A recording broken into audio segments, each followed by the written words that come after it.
Hello, hello, hello, hello, hello, hello, hello, hello, hello, hello, hello. Number two, what is it? Two something? Whatever episode it is, what's going on, what's happening, people? Hope you are well, hope you're good. If you can hear me, let me know in the stream chat. If you can hear me, let me know in the stream chat. That'd be greatly appreciated. We are back and ready to fucking roll. Back and ready to fucking roll. Let me see if I can get everything I need on here. Wagwan for the Wagwan. If you're there, let me know. Holler if you can hear me. Scream. All that good stuff in between. Say what's up. Say what's good. Yeah. Say what's up. Say what's good. We're here. We're back. We're ready to roll. We are ready to roll. One and all. One and all. Ready to fucking roll. No delay. No delay. No delay. What's cracker-lacking? What's cracker-lacking? Let me know in the stream chat. What's the deal? Hope you're all well. I've just watched United get beat 1-0 by Arsenal, so whatever. Wasn't the worst result, but performance again. Nothing really to write home about. More questions and answers, really. And I really can't wait for the season to be over, to be fair. I really can't wait for the season to be over so that we could all fool ourselves into believing that transfers are going to change our fortunes overnight. I can't wait for that to be the case. That's what I'm waiting for right now. Everyone's going to be hyped for the transfers. Think a certain player is going to fix us. That's not going to happen. Then we're going to rinse and repeat the same issues, the same bits of crying that we always do. I'm really looking forward to that. I can't wait. I really can't wait for that occasion to happen once again. It should be so much fun. It's going to be so much fun. Not it should be. It's going to be so much fun when that does end up happening. I can't wait. I really can't wait. Always the same thing with us. Never going anywhere anytime soon. Standard procedure, standard errors. What can you do? What can you do? Absolutely nothing. You can't do anything really. It is what it is. It is what it is. But yeah, big up the stream. I hope you're all well wherever you may be. We have quite a few things to run through, to be honest. Things I forgot to flip and check up on. So please forgive me if we go over some old ground. But we got some stuff to cover, you feel me? We got some stuffs we have to cover, so please bear with me as we get all of that ready to roll. As we get all of that ready to flip in roll, innit? That's it, really. Nothing else needs to be said. What more needs to be said here? Absolutely nothing. Let me get everything else up on here so it's all gone. What's good here? Why is it doing that? Actually, you know what? Yeah, there we go. Let's get this up and going and then we can roll. Cool. So let's go. It's a bit low. Okay, cool. Let me up it. How's that? Is that good? Is that good? Does that sound good, or does that need to be louder? Let me know. Does that need to be louder, or is that good? Or is that louder? Is that better, or is that normal? Let me know. Is that good? Is that better? Cool. Awesome. Awesome. Big up Darsky the Flow. Thank you for letting me know. Okay, cool. So let's roll. Let's flip and roll. Let's roll. Let's roll. Let's roll. Let's roll. Let's roll. Let's roll. Okay, first things first, right? Let me just put this over here. Boom, boom, boom, boom, boom. I need to move this so it doesn't fucking error my place. Is that working now? What is it? Okay, cool. There you go. Hotkeys are working. Nice. So, first things first that I want to know. First things first that I want to know is as follows. Regarding the one and only, the one and supreme Wings of Redemption. So I've got a clip here I want to play for you. Let's see if I can get it up on here first. So I've got a clip I want to play for you guys regarding Wings of Redemption, because I've been fascinated by that guy. One of my favorite locals out there in the local universe. So I want to get some of your thoughts on what you think is going on here when it comes to the old Wings of Redemption. So let's actually get that up on here. Bear with me a second as I try to get it up. Boom, boom, boom. See, now the hotkeys aren't working. It's so annoying. Where is it? Where's the Wings clip? Where's the Wings clip? There we go. There's a Wings clip. So, this is an old bit of news. It's not the most recent stuff, but I thought we'd cover it anyway because I find it very, very interesting. So, Wings of Redemption recently was exposed by his chat for essentially being a liar when it comes to the money that he makes on stream. And it's a weird one because as much of a low cow Wings is, And as awful as he can be at times, it seems like for the most part, his diehard fans seem to love him anyway, right? They seem to be okay. They put up with his lying. They put up with how obese he is. They put up with his moaning, his whinging, his baby-like behavior. So if that's the case, I don't understand why he lies about his money or how much he makes and stuff, or he hides his true intentions. Because these fans he has now are kind of ride or die. I feel like nowadays, if you're a fan of a locale, unironically, and you support them by giving them tips and donations and super chats and shit, you clearly like the person. You don't really want them to fail. You don't really want them to go away. You kind of enjoy the locale show, and maybe part of you actually likes them as a person anyway as well. Yo, big up Pox out here. Yeah, big up Pox online. I appreciate it, brother. Thank you for the $5 donation. I appreciate you. Big up, big up, big up, big up. You don't really want to let this guy go, right? So if that's the case, why lie? That's what I'm confused about. So anyway, long story short, Wings lied about the car that he bought, and I'm really confused about the car thing, but I think it might be where he's from. So this guy's like 500 pounds, right? He's a 500-pound dude, very fat, doesn't go out, doesn't move much, doesn't really leave his house anyway. He's always moaning about how much it costs to leave the house. So it's $100 to put gas. It's already 500. Like he always over exaggerates how much it costs to go out and do stuff because he doesn't like to spend money. Cool, no problem. But then one part, he does like to spend money in his cars. So I'm wondering, why does somebody who lives in like a converted trailer, who doesn't leave his house, wanna drive such a spanky, like a nice car? Like, what's the point if you don't go anywhere? Like, he bought this Trail Boss, which is I think a really nice pickup truck, right? If I'm not mistaken, a Trail Boss is like one of those really nice pickup trucks. I think Trail Boss. So he's got this. He bought one of these really nice Trail Boss cars, right? This like silver pickup car. I think the one that he bought was silver. So it's a Snipe pickup, right? Similar to like a TRX truck.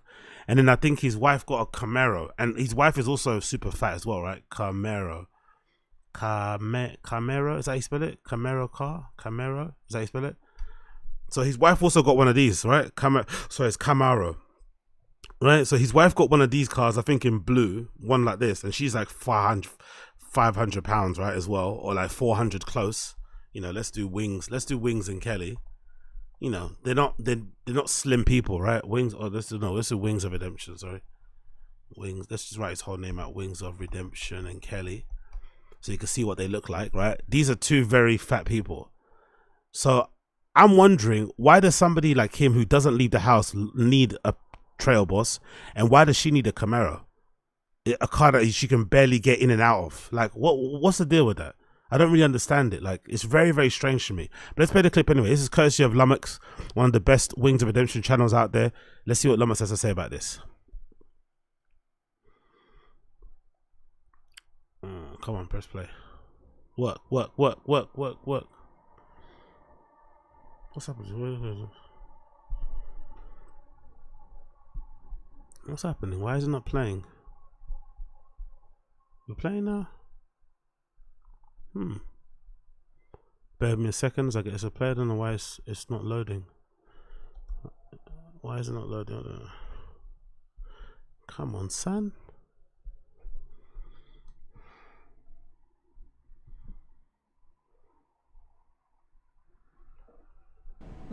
Okay, there you go. It's loading now. Cool. It's gonna load now. Bear with me a second. So like to me, like getting on a plane, that's whatever.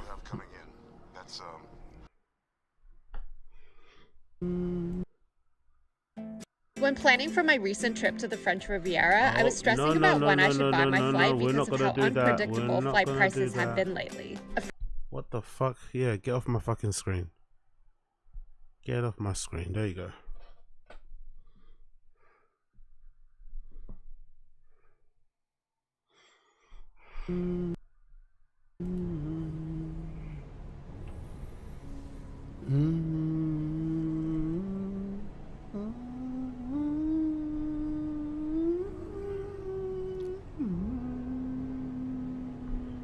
What we gotta talk about, bud? Oh, the tweet? Let's talk about the tweet. By the way, this is great lore. So essentially, Local Live had planned some sort of like panel discussion live show thing at this game convention in Houston, Texas. And obviously Wings of Redemption, being the ultimate flake, dropped out of it last minute because he finally figured out that the price of the flights would be too, I don't know, some nonsense. But the great thing to come out of this is that Wings of Redemption isn't able to book, it's not book. Wings of Redemption isn't able to check flights on his own. He needs somebody else to check flights for him. Like, he was kind of crowdsourcing how to check flights, where to, like, say, bro, don't you have Google? Don't use the internet? Isn't your whole career centered around making money online? How can you not know how to Google things by yourself? But it's part of the local, like, identity to be a little bit useless, to be a little bit helpless, to be an internal victim. That's basically what they kind of, that's their what's this, their currency, but that's how they basically extract money out from their people who watch them. Because if you're always feeling vulnerable, if you're always the victim, if you're always helpless, and people always want to help you and make sure you're okay. Well, some people that are good, that are well-intentioned, but obviously you're, manipulating them and exploiting them, blah, blah, blah. But I found this arc to be fucking fantastic. A grown-ass man, I can't Google flights. It's like, what? Right. Let's talk about it. So, let's go to like let's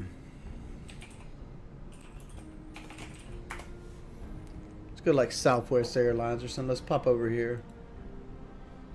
Yo, big up Dusky the Flow. Yeah, people unironically fans of Local Live is weird to me. I just don't understand why Keemstar took that direction with Local Live. I understand maybe it's because DSP isn't in it, but I don't know why he took like the scripted, almost reality TV show aspect of it. Why did he do that? It's not going to work. I would have preferred to just have those guys on and get them to talk about current topics, because they're locals and because they're super, they're a little bit developmentally challenged and they're just weird. It would be far more interesting to have them talk about like regular topics, like something that happened in the news, get them to comment on the current topic, get them to comment on some political thing. They're going to have such a warped and detached from reality, point of view. That's what will make the internet entertaining. That's where all the clips, the amazing clips that we got of Wings of Redemption saying crazy shit came from, kind of PKA, where they'll just sit down and hash it out over like topics and shit. That's where it would be all right. But Keem tried to create like this like artificial manufactured drama aspect of it, which doesn't make any sense. Interviewing other locals as well doesn't make any sense. Just get those guys to talk openly and kind of feel like it's a safe space. Give them the false impressions of safe space to talk about what they want to talk about. They're going to say dumb shit. They're going to have horrible opinions because none of them are like well-adjusted adults. They're almost, kids in like adult bodies, and it's going to be fun and entertaining for everybody. But the whole like manufactured fake, it almost feel like Keemstar is stuck in that fake prank era. He's trying to do those fake. It's like, bro, we've moved on from that now. You don't need to do that. People are insane as it is. Just film them in their natural habitat and it'll probably bounce from there, but whatever. All right, Southwest Airlines, all right. I'm a big dude, so like it doesn't matter about this, so I have to buy 2 tickets. I don't know about you, but if I had to buy 2 tickets on the plane, I'd be immediately on the treadmill the next day. It's bad enough as it is when you've gained a couple of pounds and you go and buy some new jeans, or you buy a t-shirt, or you buy like a button-up shirt and you're usually a certain neck size and then you try and put it on and it doesn't fit. That's already hard enough. Buying a flight and then having to pay for 2 tickets because you're fat is wild. I understand doing it because you just want some extra room, but doing it because you're too big, oof. We were gonna go to the Bush Intercontinental Airport. Fly in on a Friday. Leave that Sunday. All right. Search. All right. So you'd be like, "Oh, look, here's a $268 ticket." No, that's not a $268 ticket. Okay, tell us the hidden cost, Wings. Tell us where there's hidden cost on top of what we just see with our eyes. Where's the hidden cost? But let's click on it. Let's click on this 188, right? Then you click your next flight.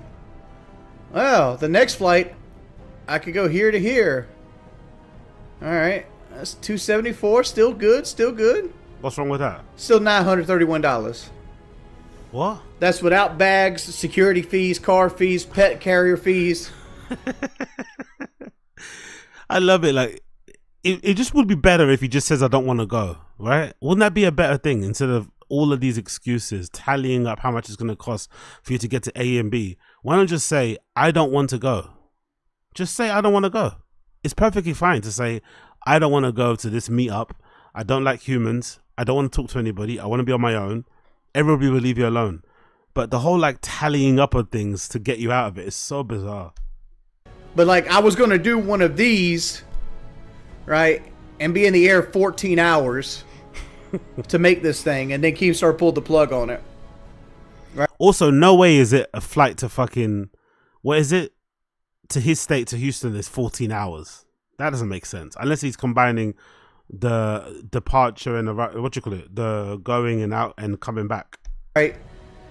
If you wanted to make it a reasonable flight, right?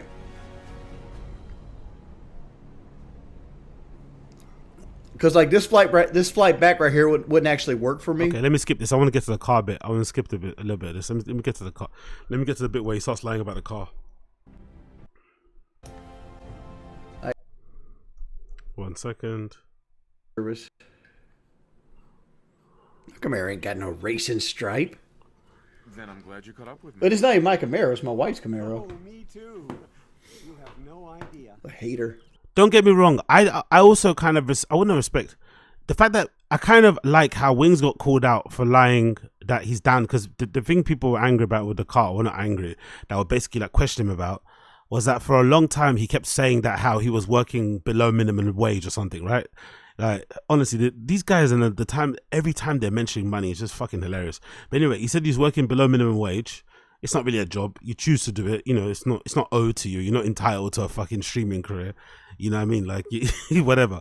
But he says he's working minimum wage. He kept complaining about how much money he's making and bills and taxes and all this malarkey. Whereas the truth was he was making far more than he was letting on. And obviously he was making all that money extra to pay for the car. Right? To pay for the cars. So it wasn't that he bought the cars. No one gives a shit what he does with his money. It's that he was acting poor, like feigning, you know, poverty in order to elicit more sympathy for people to get more money to pay for his cars. And then when he gets called out on it, he starts to call people haters. It's like, bro, that's not the point. And then also, like I said, I don't understand why somebody that fat who doesn't leave his house anyway, why do you need a fancy trail boss? You don't leave your house. You don't really, you know, use the back of the car for anything, really. Most of your shopping probably goes in the back seats or, you know, whatever. Why do you need a car that looks like that? Like, why, especially his wife, why does your wife need a Camaro? Like, I don't know, maybe it's just me, but I wouldn't want to be that fat and get out of a car like that. Like, it just kind of takes away from the, you know, from the allure, from the, you know, from the wow factor of the car. You pull up somewhere and then you come out of it looking like how Wings does, with that incredible fat gut he has and his face and the way he walks and the waddle. Like, it just wouldn't be for me. I'd much rather drive like a Prius and look like that than drive a fucking massive pickup truck. It just draws too much attention to yourself. Why did Kelly say she had driving PC and get a Camaro? Because she did. Here's the whole line of thinking, right? Like, am I going to do a new car reveal? First off, it's not a new car. Second off, we've had it over a year, right? That's also funny though, by the way. He's had the car over a year, so everyone, they slipped up once and posted something about the car, but it's funny because all the trolls and haters that watch this guy all the time, they clocked it from a year back anyway. They said he had a trail boss, but he denied it and lied, obviously, because he wanted to keep up the charade that he was poor. What ended up happening with Kelly is we had a 2020 Ford Explorer XLT. Really liked it. We named it Evan, and we used it for all our like long distance trips and things like that. And we really liked the car. Like, it's probably one of our favorite cars was the Ford Explorer 2020 XLT. It had a 10-speed transmission, had the 2.3 EcoBoost. It was a really fun car. Had room. It kind of fit us, right, for groceries, kayaks, that kind of deal, right? We got a really good deal on it. We bought it December 23rd of 2020. All locals have this thing as well. DSP has this thing with food. like they like to like display their intellect or like their smarts by being hyper into like one thing and using that as a way to show that, oh look, see, I'm multifaceted, I have a range. DSP does it with food and Wings does it with cars, or sometimes with politics. Like he spits out these things to make himself sound smart. It's just hilarious.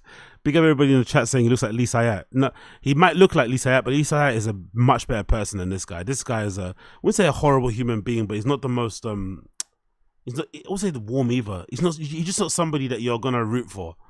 He might be a decent person, but you don't try and root for him, innit? That's basically the main thing. Of 2020, yeah, December 23rd of 2020. And we had a 0% interest, and we got $10,000 all stickered. It's stickered for $46,000. We got it for $36,000. We bought an extended warranty for like $3,000. So we ended up financing $39,000 at 0% interest. The payment was like $550, right? We drove that car for about a year and a half, and then we had a guy named Mr. Mooney. I'm not gonna give you his first name. Had a piece of shit 1998 Dodge Grand Caravan, freshly picked off the farm. Well, his brakes completely failed, and it hit a Toyota Camry that was behind my wife, pushed that Toyota Camry into my wife, pushed my wife's car into a Ford Escape. Ended up totaling the Ford Explorer. Oh, and by the way, by watching loads of locals over the years now, I've started to pick up on the lie that people do when they over-explain things. When somebody's over-explaining a story or getting into the minutiae of the detail, it's usually because they're lying or they're preparing to lie. It's like a little thing that all locals do. He does it, DSP does it, Boogie does it. It's classic. Right? It was totaled because of parts, not because of body damage. Right? So now we lost our really good deal, and we were thrown into the market of, this is like 2021, early 2022. So we had just lost a deal with a 0% interest rate. We had on a car we liked, and now we had to get. And another thing too, all locals love payment plans. All locals love to take things on payment plans. They hate to pay for things outright in cash. Maybe Wings is the only one that I think he owns, or maybe even Boogie, but they love to buy things with on fucking credit. They fucking love to buy things on credit. I don't know why that is. Maybe I won't say it's an American thing. I think it's more so a local thing. They love buying things on credit, even though they could just save up and buy it full in cash. They love the instant gratification of getting it when they want it, buying it on credit with little payments, and then begging their fans to make that money, to make those payments. It's quite hilarious. A new car for my wife, and the insurance company would only pay for like 3 days of a used car. So we started looking for cars. So my wife's always wanted a Camaro. So we started looking for Camaros, but we couldn't find one. We found a used red one, but it was the 2-liter turbo, and it was an LS. So, by the way, like I said before, why is that woman? Why does a woman that big need to drive a Camaro? What is the point? Like, why? Like, what is the point? Like, really, what is the point? I don't get the point. Like, why do you need that car? Like, why be that huge and be in such a beautiful car? Like, why does that make it? Can you even fit in it? Like, what does that? How do you get out of it? Are you getting out of it holding the fucking top of the roof like that? And like, kind of like sliding out or falling on your bum? Like, how do you get out? It must look awful when you get in. It's one thing, but when you're getting out, you're like making all these noises and looking fucking woeful. It's like, I don't understand. I really don't understand. It's so weird. So it didn't have it had the bass radio, had bass everything. The little 4-cylinder engine. But she really liked it, but she didn't like how bass it was. So I go, hey, the Blazer is the SUV Camaro. And if you've ever looked at the Blazer and the Camaro, they almost exactly alike interior-wise. And lo and behold, a dealership near us had a new Blazer that that was for sale. But I guess it's also a bit of a status thing, isn't it? Because he's like I think he dropped out of, he didn't even drop out, he didn't even finish college. I think he dropped out of high school or something crazy. And he said because he got bullied or whatever, but you know, probably because he's redacted. But if you're like that, most likely you there's some insecurities about your education, but then you're able to make a career online streaming. You want to signify to people that you've made it, even though you haven't gone the conventional route, you're doing pretty well in life.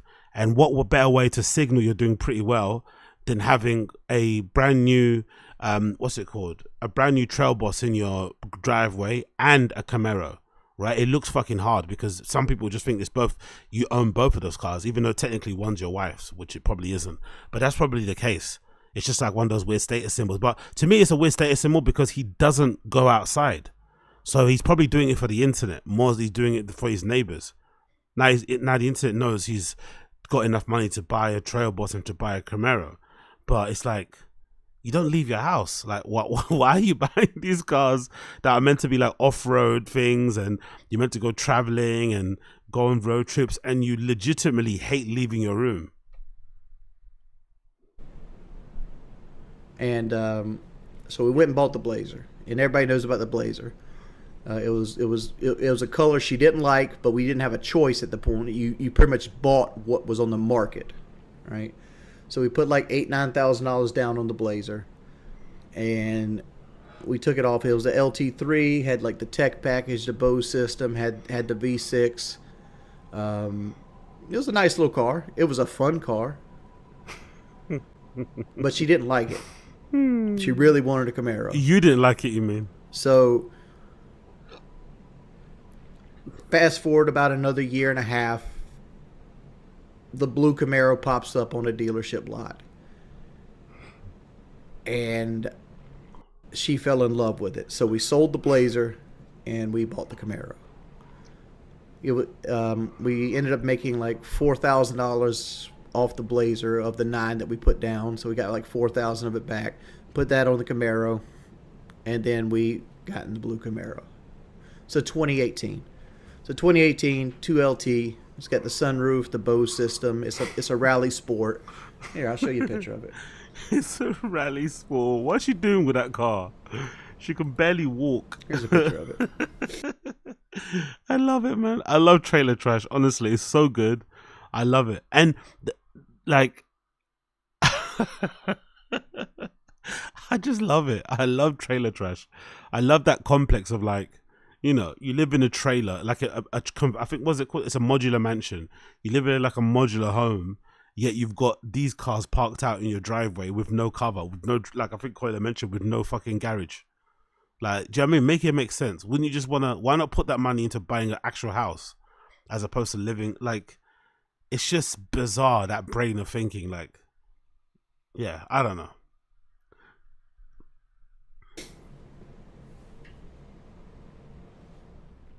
Trust me, Jared.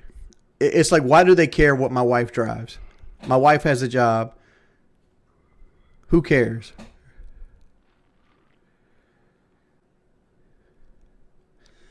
Keemstar canceled the trip, Bones. Anyway, you get the gist. You get the gist of what happened there. I find it hilarious. You know, to his credit though, he's not begging as much for money. I think he got rumbled, and now he knows that everyone knows that he makes enough to buy 2 new cars, so he can't lie that he's poor anymore to get tips. So he doesn't really beg to hit the tips goal and all that sort of shit anymore. So that's somewhat commendable. But I do find it hilarious that this whale, right, was able to just fool his audience for like a year into believing that he was on the brink of bankruptcy or something. But really and truly, he was using that money to buy some new fancy cars and driving hardly anywhere with them as well. It's fucking hilarious. I love locals. I swear to God, I love them. In real life, you know, if all things being equal, both of these, you know, all of these locals would be out in the street with a tin cup, rattling it around for fucking pennies. But, you know, with the internet, you can really make your dreams come true. So big up them for figuring it out. Big up them for figuring it out. Let's move on. We did that. We did this. We did that. We did this. Let's actually, yeah. Let's finish the end of the Fire and the Kid, and then we can move on to the golden hour stuff. Actually, I don't want. Let's not really delay the thing anymore. So I think I didn't finish the last. Yeah, big up NJ Ranger. Appreciate you. On the train in, about to see my ma/aunt/grandma. Happy Mother's Day to your mom, to all those celebrating. Also Oz with headphones in public/car Bluetooth gang. Yeah, exactly. Big up NJ Ranger. Legend. Safe travels, my friends. Safe travels. Let's continue here. Let's go on to the end of T-Fat-K. So let's watch the end of this, and then we go into the golden hour. It's weird. Liquid's If it's not bottled this day and age, they'll pop up around my neighborhood. Oh, for fuck's sake. It's bad at, dude, I'd be like, sales is not for you. If you can't sell tag-alongs yeah, cookies and fucking You want some Samoans, cookies? yeah. What about a lemonade stand? You guys see those kids with the I don't lemonade trust stands? Do you it. stop? I don't trust no, it. So that's where you draw the line. I just don't trust Oh, it. liquid. Liquid's weird. Liquid's If it's not weird. bottled this day and age, So liquid's weird, but you're okay with cookies. If you have that rule, just have it across the board, right? You don't let because I know some parents are like that. Just don't let their kids eat anything that isn't something that you bought for them. But how are you gonna be okay with biscuits, but then not okay with liquids, or okay with cookies, but not okay with liquids? Makes no sense. they'll pop up around my neighborhood in the summer, So but I know the cute. family, they're so nice. Cute. They set up a little stand. They're so fucking cute. And there's all Yo, big up Wingus, What do appreciate you you. prefer to eat? Bean or cheese? Also, bean cheese, bean cheese, bean cheese, bean cheese, bean cheese, bean cheese, bean cheese, bean cheese, Ivory Nate. Every night, yeah. What do I prefer to eat? Probably, if I had to go with one, I'd probably say cheese. If I had to choose only one, I'd probably say cheese. Because you can apply that to most things. Beans is like a bit limited in the scope of what you can eat it with, and obviously you get fat on it as well. Cheese, you can also get fat on it as well, but I think cheese is probably way more.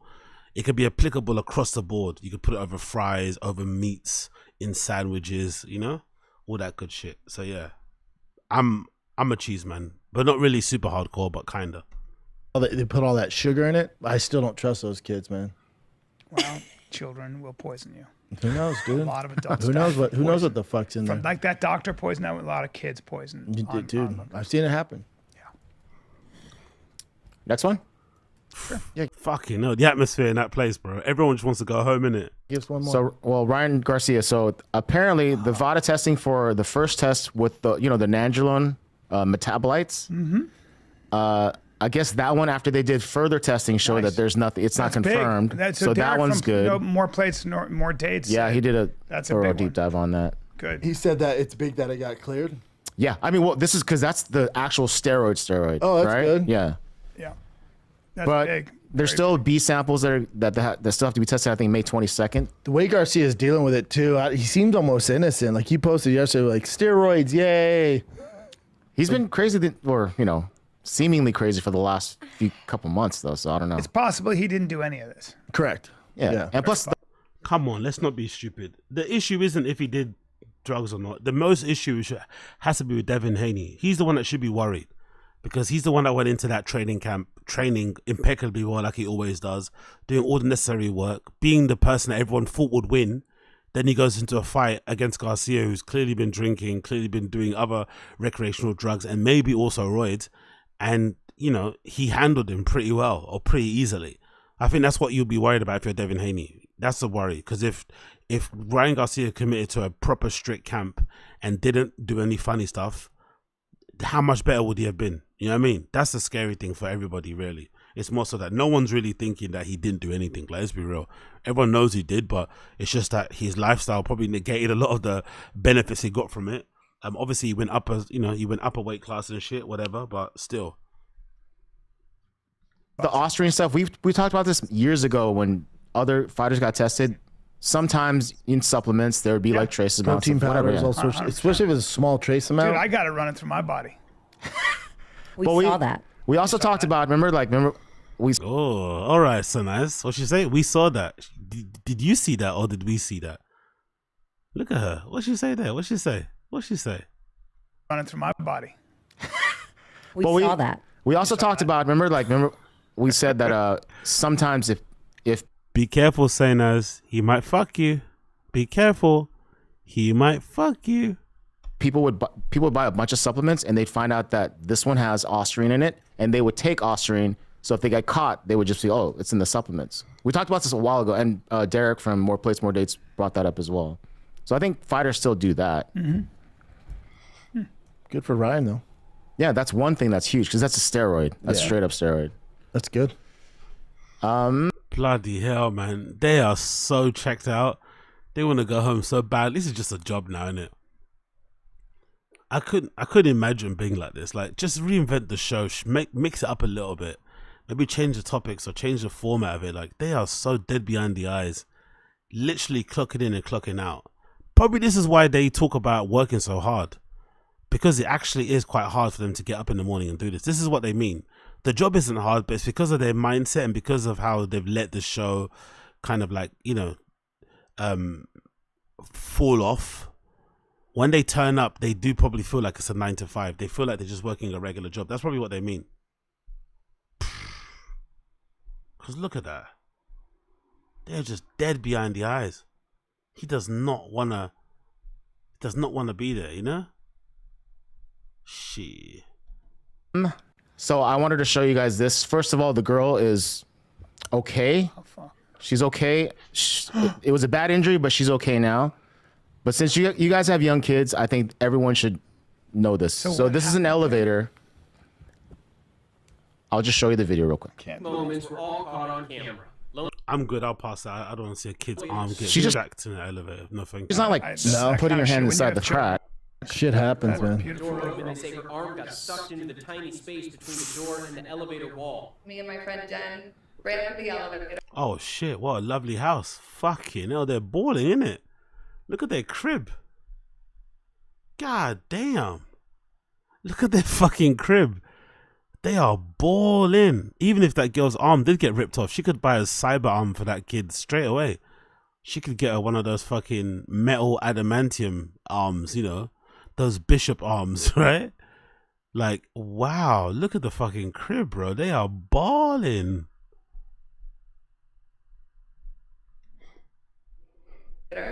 So we would pull her in more, and my friend Nicole was with her down there trying to figure out how to get her arm out. They tried. Yo, big up. Brian want to put some tzatziki on those Yeah, exactly. falafels. Some tzatziki.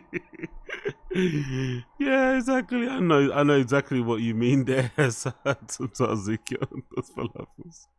He probably already has. Knowing him, he probably already has, mate. He probably already has.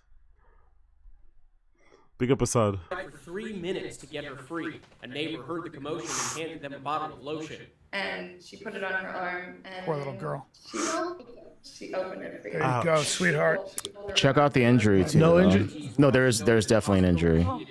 Oh.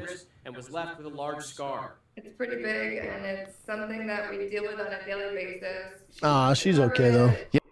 Yeah, she got lost her hand easily. Lucky the thing didn't go up, but that hand looked very floppy when it got pulled out of the fucking thing. It looked very, very floppy.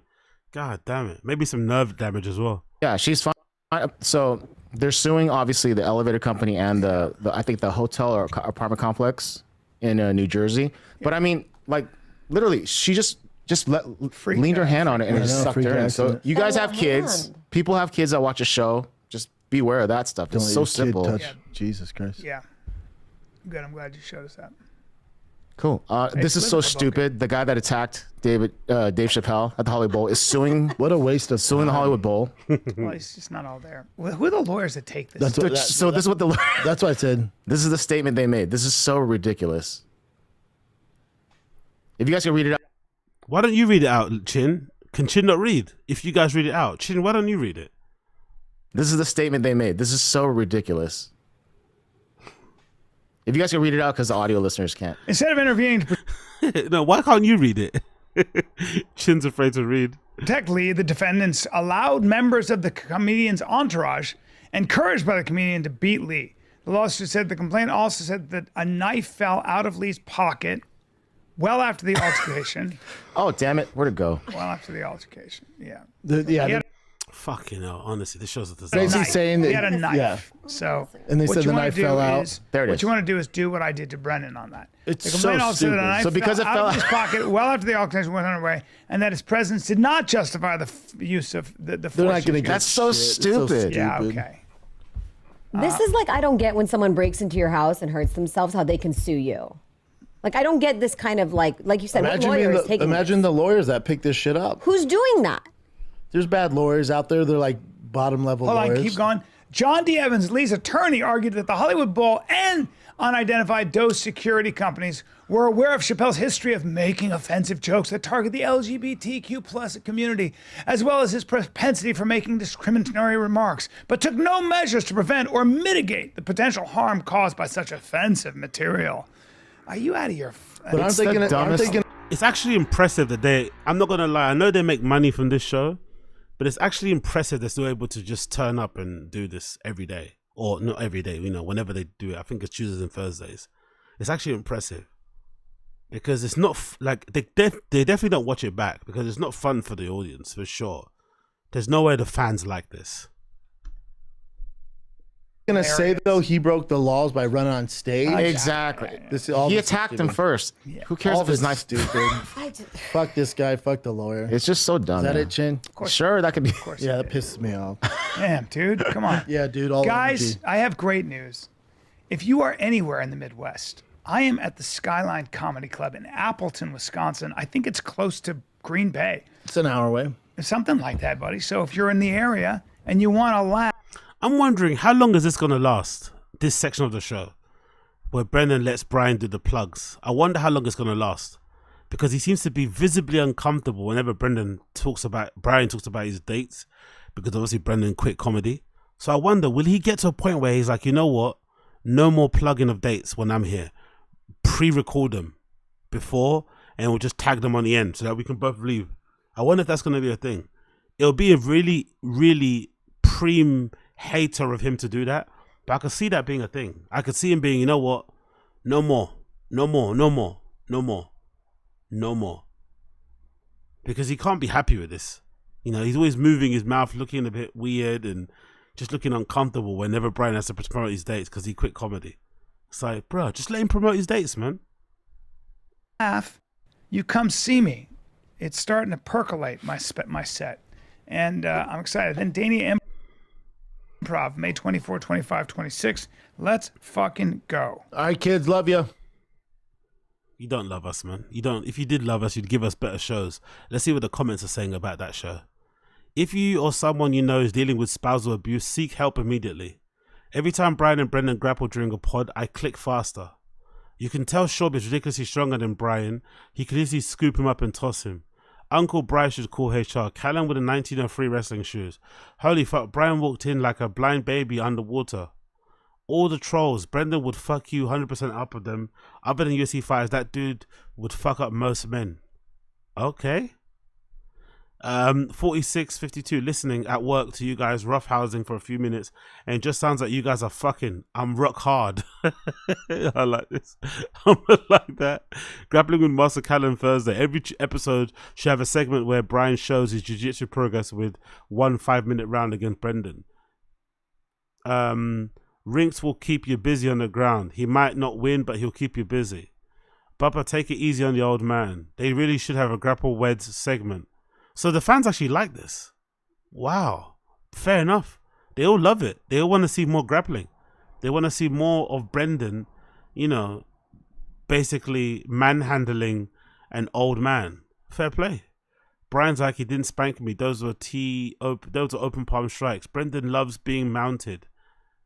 You guys started the podcast like this. Officially, literally makes it Fighter and the Kid. I love it every time you guys grapple. Brian definitely won that. Why is Brian wearing NASCAR driving shoes? Sanaz with the, oh my god, they're going to break things comment. Us fans live for these tussles. These are the best episodes when Brian gets humbled. Never heard of untangling a fire. Usually people put out a fire. It's funny that they have a little truck turning. Big up, big up, big up. Appreciate you. Who's this? Golf Goatee is you. Small face, big body. What did you say? Golf choice. Yeah. Big up Assange. You guys are cunts with that small face, big body shit. Oh, that's fucking hilarious. That's golf body. Anyway, whatever. Get fucked, Assad. Brian is 98 years old, and that skin is going to take months to heal. But yeah, the fans seem to like it. Fair play. Lost my job this week. You helped me through some hard times last night. Thank you, Oz. God bless. Yo, big up Joe Okasin. Appreciate you, brother. Keep your head up with the job.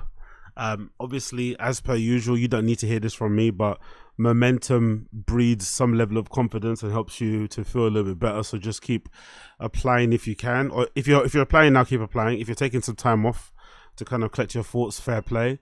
But get back on the applying thing straight away, and it will make you not be thinking about it too much. I've gone through the similar thing, and usually it helps to just keep applying, keep that momentum, even if you're not getting replies, just to have that, just to feel like you're on your way.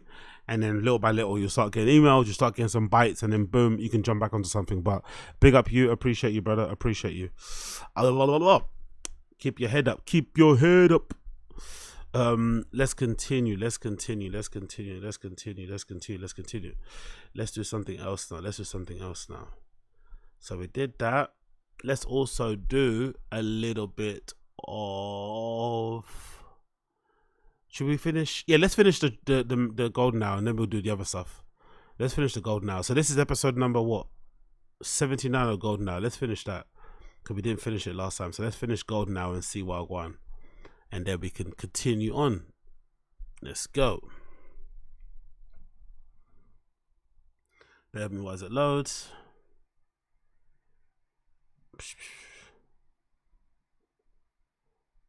You link up with him because he was rocking the Life Rips mouthpiece. He would write me, and then he was like, I love the podcast, and then check this out, and then he showed me the mouthpiece, and I was like, oh shit, that's he's awesome. A stud. Yeah, he's cool. Yeah, so now we're buds, and Does I'm in his anyone corner. really care if fighters do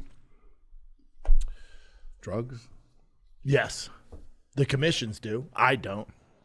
But I guess most fighters don't. I mean, it's weird. It's kind of like baseball rules. Like, no, most fighters do care if other people are having an unfair advantage. When it comes to PEDs, everyone should do it or no one should do it.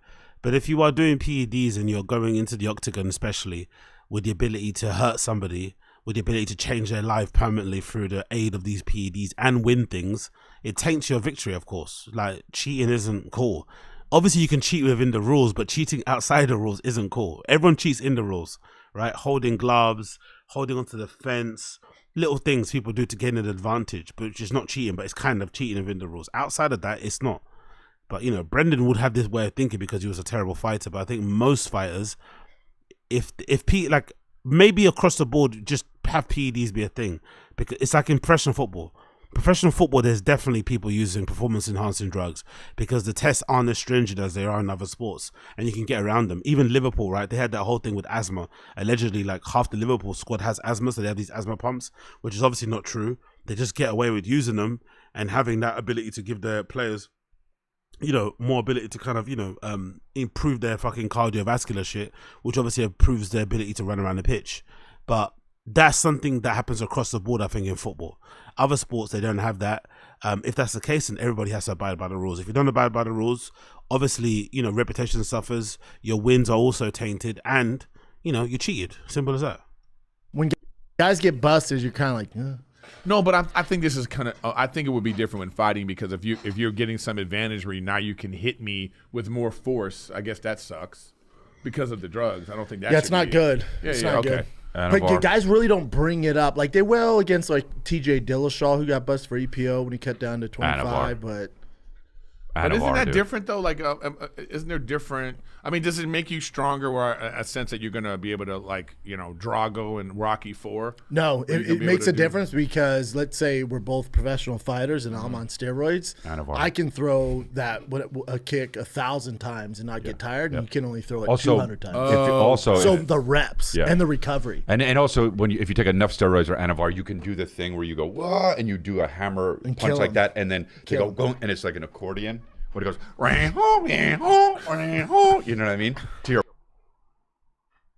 what? opponent. That's why he's a UFC coach, dude.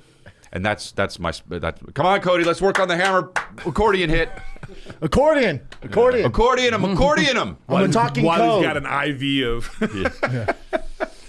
of. So anyway, dude, I'm just trying to bring the comedy, man. I don't know, it's like. Did you take your funny pills today? I feel I went to bed last night. Here we go. Midnight.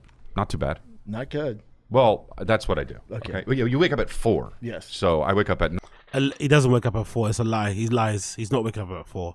He wants to be the guy that wakes up at 4, so he says he wakes up at 4. Like with all things with Brendan, it's all fake. It's all fake it till you make it instead of doing the thing. Not 4. Yep. My wife had a birthday party to go to though, so I'm like, all right, I'll chill. I'm gonna put Calvin to bed. She went to the birthday. She went to the birthday party. It was a dinner. It was nice for her. Good. She gets out. Mom gets out. Right. So I put Calvin to bed. I guess it's 12:30. She calls me. Hey, come pick me up. I'm done. And I just say no. I'm asleep. Right. Yeah. You get an Uber if you need me. I'll come, but don't need me. Yeah, that's why Ubers are right for this exact reason. So I'm sleeping. So I put the phone. Get a black too, by the way. Yeah, I know. So I put my phone down and I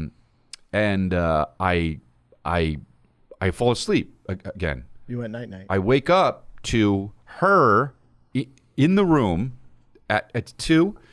Look who's here. She has Billy with her. Oh, she was hammered, right? But she wasn't really hammered. She was drunk, she was drinking, yeah. Right. Look who I got. She wasn't hammered. We're going streaking. No. And I was like, babe, what are you doing? And she was like, he was crying, and so I just went to get him to make sure he was okay. And I was like, well, you could have just left him, he would have went back to sleep. And she was like, well, I just want to make sure he's okay. And she puts him in the bed, okay, in between us. So fine, whatever. But then I'm like, I gotta wake up. I know maybe she'll be able to sleep in, but I won't be able to because I gotta come here, right? Yeah, so I'm like, I gotta get up but I gotta wake up at 9. Yeah. To get over here, and that's too early. Yeah, it's too early. For me, it's too early. Yeah. Jesus Christ, bro. These guys complain about podcasting. They complain about having to wake up at 9 a.m. to get to work for 10:30. Most of us sometimes during the week are up at 4 a.m. doing 2-hour commutes to get to jobs that we legitimately hate, that underpay us, undervalue us, treat us like fucking shit, and we clock in and clock out without a complaint really, without really crying, without making it everyone else's problem. And these guys get to talk into a microphone about their benign, uninteresting, lazy, devoid of anything lives into a mic and make money doing it, make thousands, sometimes millions doing it, and they complain. You wake up at 9 o'clock. What a fucking hard life. You wake up at 9 o'clock and you have a wife that also stays at home, because it's different from other people. You have to have 2 parents that go into work. You have a wife, you have somebody that stays at home to look after the kids, and you're complaining. So, because I need 8 hours. I need 9 hours of sleep. Yeah. If you go to bed at midnight, I need 10 hours of sleep. Yep. So I'm like, all right, whatever. So she puts the baby down. You could just sleep earlier if you want to, but you're probably on your phone talking to fucking 16-year-olds, allegedly. Down in between us. And an hour later, just the baby, right? Just in the middle of us. Yeah, not my wife. Not my wife. That's not how much she drank more. Yeah. She might have been on acid, bro. Yeah. It's just Chris and Billy looking at her like, what's wrong with her? So in the middle, just This is how you know when podcasters have got nothing to talk about. When they start talking about their family, when they start talking about all this nonsense, that's how you know they've got nothing to talk about. When there's no topics to talk about. This is when he's like, no one gives a shit about your kids, bro. No one gives a shit about your fucking wife. No one cares. She's probably drinking to fucking cope with the fact that she's with you, a known pedo, allegedly. You know what I mean? That's why she's probably getting blacked out drunk, to kind of numb the pain of having to go home to somebody that may or may not have touched a lot of underage girls, allegedly. Come on, man. Right? Yeah. And I'm like, oh, God. Okay. But I'm like, oh, but it's kind of cute though. So I'm like, not like hitting me or anything. Just like that, right? Away. That's my life now. So I'm just like, all right, it's kind of cute, but I'm like, and it lasts for a long time. So I'm like, babe, can you go put him in a crib? Like, I gotta wake up. And she was like, you do it. Ooh. Oh my God. And I say, don't you care about this family? no, and I say, You were out all night. I didn't bring him up here. Fair point. Yeah. I wouldn't have. And she says, well, come on, you could do it. I had to bring him up. And I said, but you but you brought him up. And she said, it's not my fault. And I said, whose fault is it? Whose fault is it? Well, they're masters at. So yeah. So I said, can I guess? Okay. Well. So I go. I say, all right. In my head, I ain't bringing him down. This night's fucked for both of us. Yep. Hey, shake hands with it. That's how I go. Shake hands with it. Yeah, I like We're this. both fucked tomorrow. And here's what I know: I may be tired at work, but I'm not going to be hungover, baby. Mm-hmm. Who's going to be hungover? So I'm in the bed. Chris D'Elia is like Chappelle to these guys, isn't it? He's like Eddie Murphy, isn't it? They look at him like as a comedic like savant, but they laugh at every little inflection he does, every little head nod, his mannerisms. Like they're all in love with him, innit? They're literally in love with him. They worship him. They look at Chris D'Elia like he's still the Chris D'Elia from like 2018, 2017. He's not that guy anymore. He's a shadow of his own. He's a shadow of his former self, essentially. He's not the same guy anymore, but they look at him like he's that old school Chris D'Elia that used to, light podcasts up and be very entertaining and whatever. They still look at him like that he's that guy, which is funny because I bet you any money, most likely Eric Griffin's probably funnier than him on stage anyway. But Eric Griffin kind of defers to him. It's like, why are you deferring to a guy you're probably funnier than? Blah, blah, blah, blah, blah, blah, blah, blah, blah, just never stopping, like he's the guy from Police Academy. Do you know what I mean? Just doing all the fucking. And so he's like, "Don't worry, yeah, he's doing a leaf blower." So yeah, Bobby McFerrin. So she's like, babe, please, can you bring him down? My head's. And what time is this? No. At this point, it's 3:30. Yeah. Oh, you're fucked. Yeah, so she says, please, my head's killing me. And I go, you gotta be fucking kidding me. I go, all right. I bring him up. I'm bringing him down to the bed. He goes, boom, boom, boom, boom, boom, boom, just all the way down. And she's like, she goes, make sure you fill up the bottle and feed him before you. I go, oh. You know what I do? Yeah, I go, gotcha. Yep. Tight move. And you know what I say? Huh? Okay. Do you know what I did? Nothing. Not that. I put him down in the crib. Because just leave him, he'll be fine. Yeah. Okay? So I put him Father of the Year over here. Jesus Christ, this story is still going.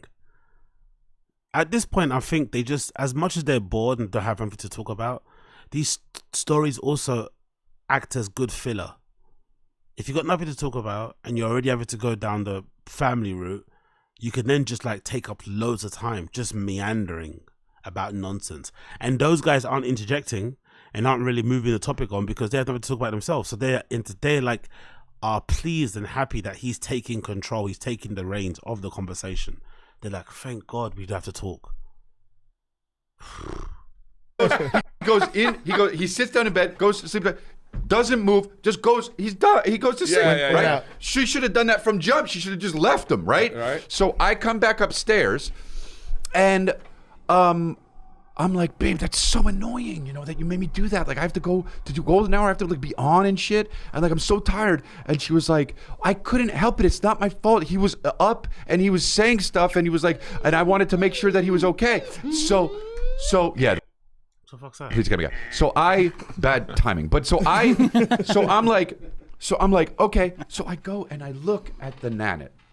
I look at the Nanit because I want to see. I'm with you on this. I'm so tired style. because I want to see, and I'm so tired. But I want to see how much my son was talking. I want to see how much my son was being loud that made Kristen come in to get the baby. Right? Okay.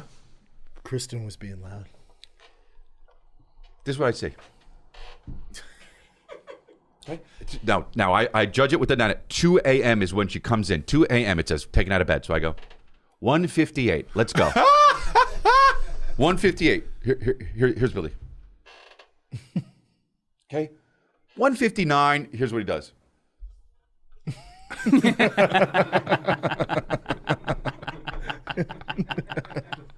2 a.m. This is what happens. Then he's boo, boo, boo, boo, boo, boo. Hi. Dude, she woke him up. She missed him. Yeah. That's the punchline. She woke him up.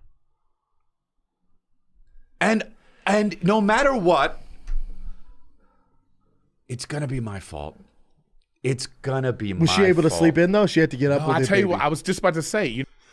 You know what I think's going on here, by the way? This is my theory. I think ever since he got caught diddling, there's like an uneven balance. I think Brennan has the same thing too. I think when you get caught doing those type of things, if your partner decides to stay with you, most likely there's an unwritten law, there's an unwritten understanding between each other that you can't really chat shit to them anymore.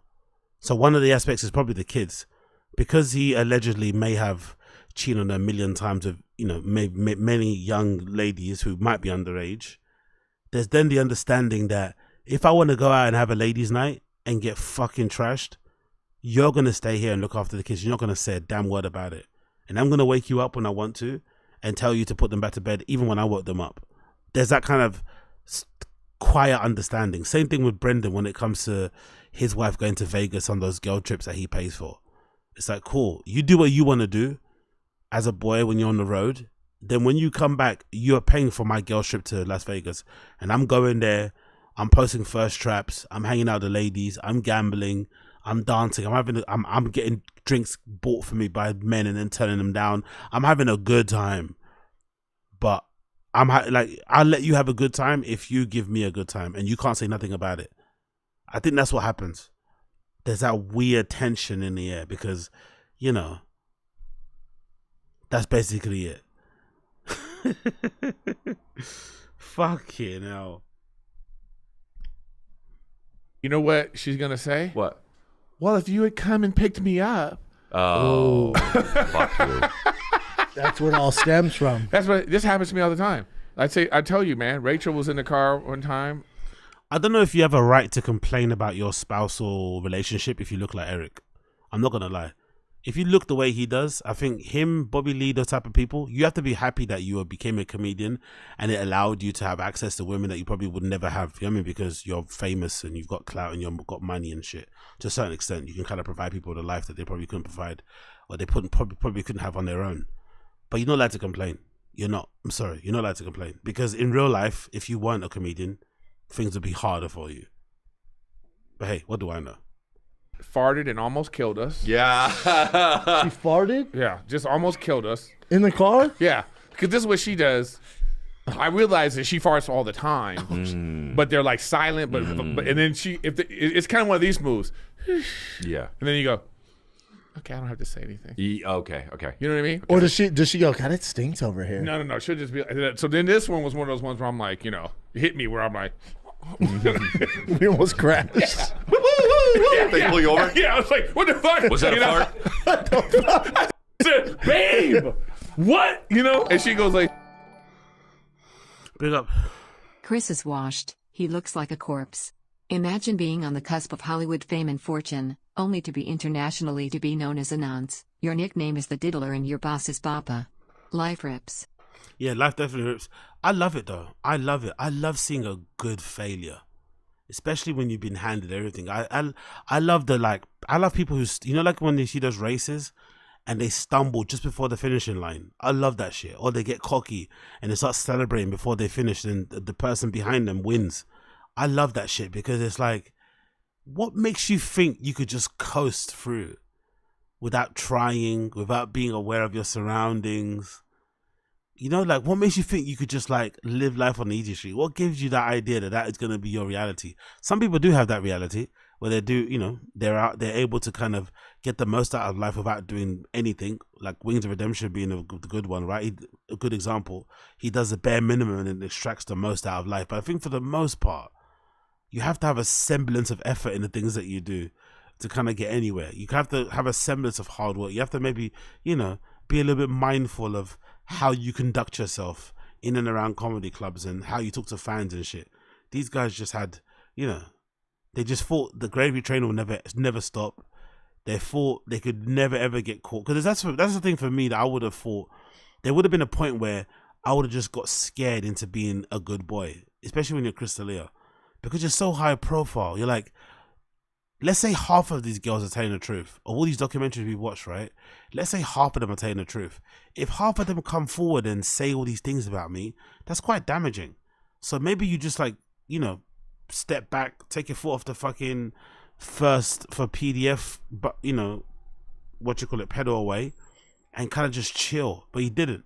Never chilled. Just kept going on and on and on. And I think there was even a suggestion in that documentary that he was still doing the same madness during the period where he allegedly went quiet and was seeking, you know, help and going to a therapist and all this sort of shit.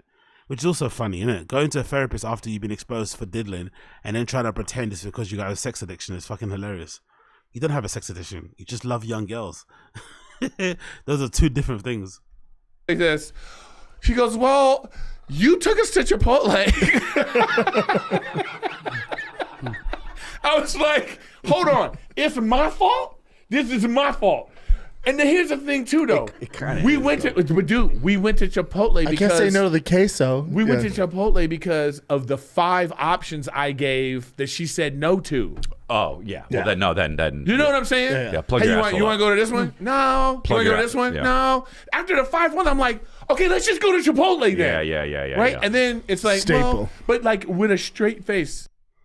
He complains about the stuff that he goes on in his relationship like it's his first girlfriend, isn't it? Or am I bugging?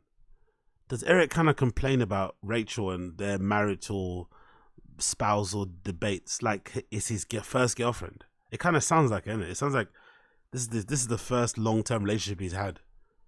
And he's now trying to appear like he's one of the boys. Oh, wives, right? Ball and chain, right? It's like, were you a virgin before you fucked her? Just she's a master at making stuff my fault. I like that. But the thing is, okay, so when she says that, and then you say like, "What the fuck? It's my fault." Then what? Okay, this is what happens. This is Rachel's kung fu. It's spectacular. Okay, right. So now she'll say that, you know, right, and be like really on me about it. Like, well, you know, right. You want to, you know what Chipotle does to me, you know. Then you get mad, right? You're just like, what are you talking about, right? Now, are you mad or are you funny mad? It's the same thing. That's a good question. Are you mad like you want to punch her, or are you mad like you want to give her a hug? Knowing how much of a miserable cunt, you know, he is, I think is probably the first. Okay. And you had a point of frustration because you know it's like, what are you talking about? Yeah. You have history and all that. Yeah. You know, it's a waste of time. And then this is what happens though. If I get to a certain level of mad, she'll be like this. Whoa. There you go. Whoa, anger management. There you go. You know, so now, but this is the kung fu. Now I have to apologize. Yeah, it's. I have to apologize. It's so for getting mad about some shit she did. She did fart. 3 middle-aged men complaining about their wives, who they didn't care about before cancel culture, right? Before cancel culture came around, this is the funny thing about it. Before cancel culture, before Me Too, none of these guys spoke about their wives at any length of time. We didn't even know Chris D'Elia had a fiancée before he got exposed for diddling.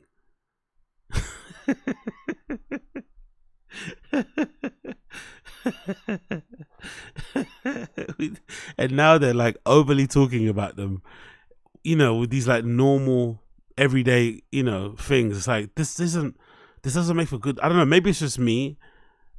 I just don't think this makes for good podcast content. It's like everyone has to go, like, come on, man.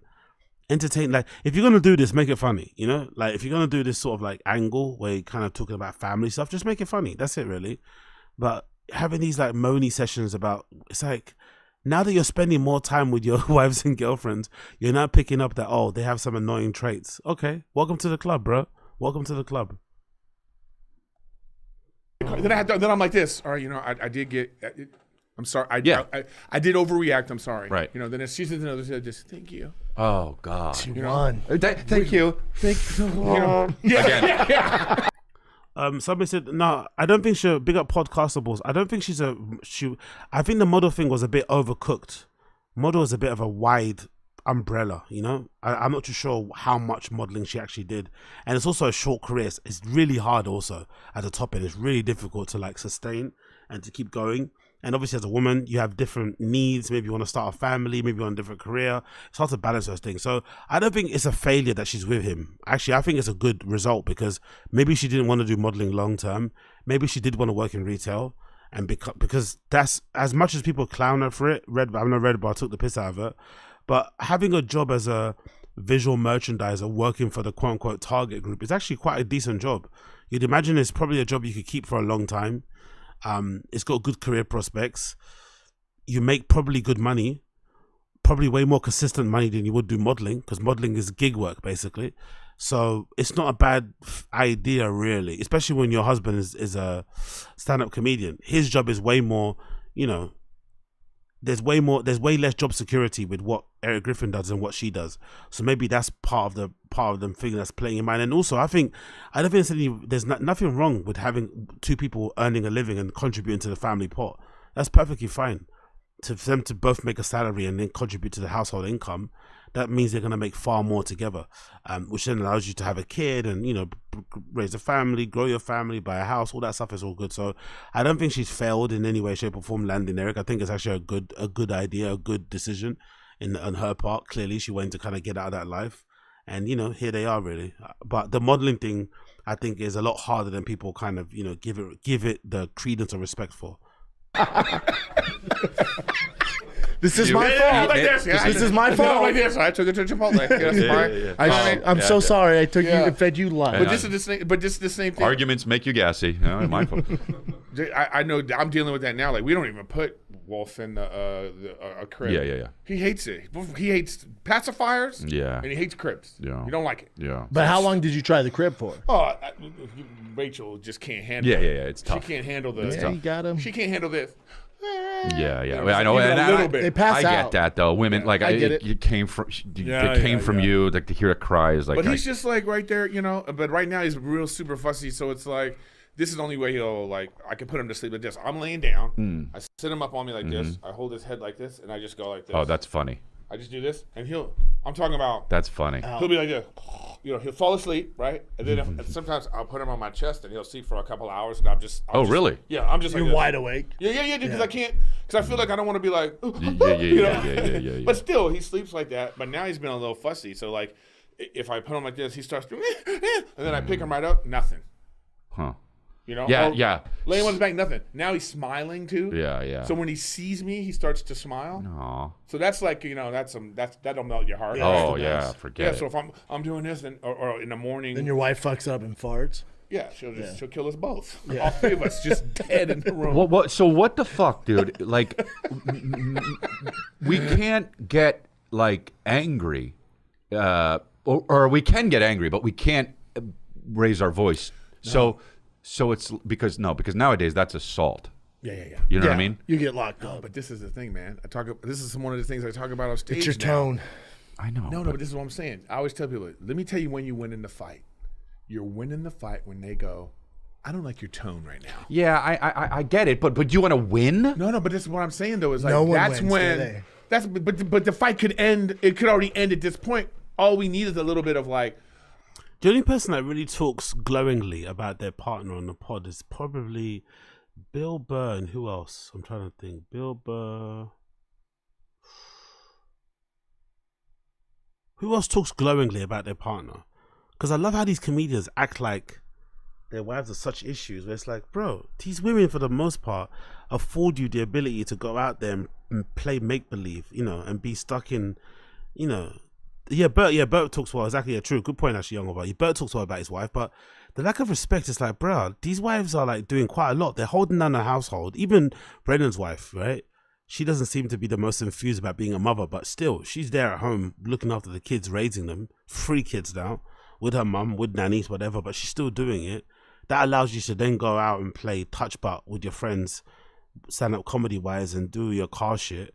Have some, I don't know, some respect in it. Have some tact. Maybe, you know, maybe take your foot off the fucking I hate my wife type of like discourse on a pod, maybe lay off it a little bit, maybe a tiny bit. It's gone a bit too long now. Do you know what I mean? Like they've got 10 minutes on like how annoying they are and all these little petty squabbles. It's like, bruh, they don't complain about you being out all night every single day. Most guys don't have that luxury. Like, enjoy it. Like, you know, enjoy it. Appreciate that. Oh, I see what you're saying. No. Oh, no, there's none of that. There's none of that. That's what I'm talking about. And I know now. So I just go, oh, here it is. So now when she does that, you're just like, you know, I just don't like how you're talking to me. Yeah. And I go, okay. Now I know. You okay? Now I go, got her. It's also just such a waste of time. I know. What was the other day? Me and my wife got into it last night. She had some big box delivered. Came at like 1 p.m. I got home after baseball like 7. Mm-hmm. I didn't sit down to chill from 4 a.m. to 7. So I get home from baseball with the kids. I put them to bed. I sit down. She goes, I texted you earlier. Are you going to get that box? I went, yeah, I'll get to it. I'll bring it up. Mm-hmm. She goes, no, you need to do it now. I'm like, no, I just sat down. Right. And she's like, fine, I'll do it. I was like, it's a heavy-ass box. I went, if you can't wait 5 minutes, go ahead and get your ass down the stairs and get the box. Yeah. Then she carries it up, mad. I'm never asking her to do anything again. I'm like, if you just waited 5 minutes, we wouldn't have this problem. And then it's World War III. Or you could have just took the book upstairs and then sat down and be left alone. No? You could have just taken the box upstairs if you did get text at 1 p.m. before you came back at 7 and just took it up and then got left alone. That's also an option. I got a question. How'd you get the box? You're welcome. Yeah. Dude, what you're talking about right now is... But in my head, I go, what a waste, because we're arguing for 30 minutes over. I went, oh, what a waste of time. Yeah, that's why you should have just got the box. But nah, man. Exactly. Let's take Good advice, Eric. a little break. Yeah, let's do it. Because guys like us, Eric, we like... So it's not... Yeah. Skip the Gotcha, ads, skip Kelly. the ads, skip the ads, skip the ads, skip the ads. Well, you're giving me chores. I don't want to do Hold on, let's go back. Playing into the dishwasher. You know, like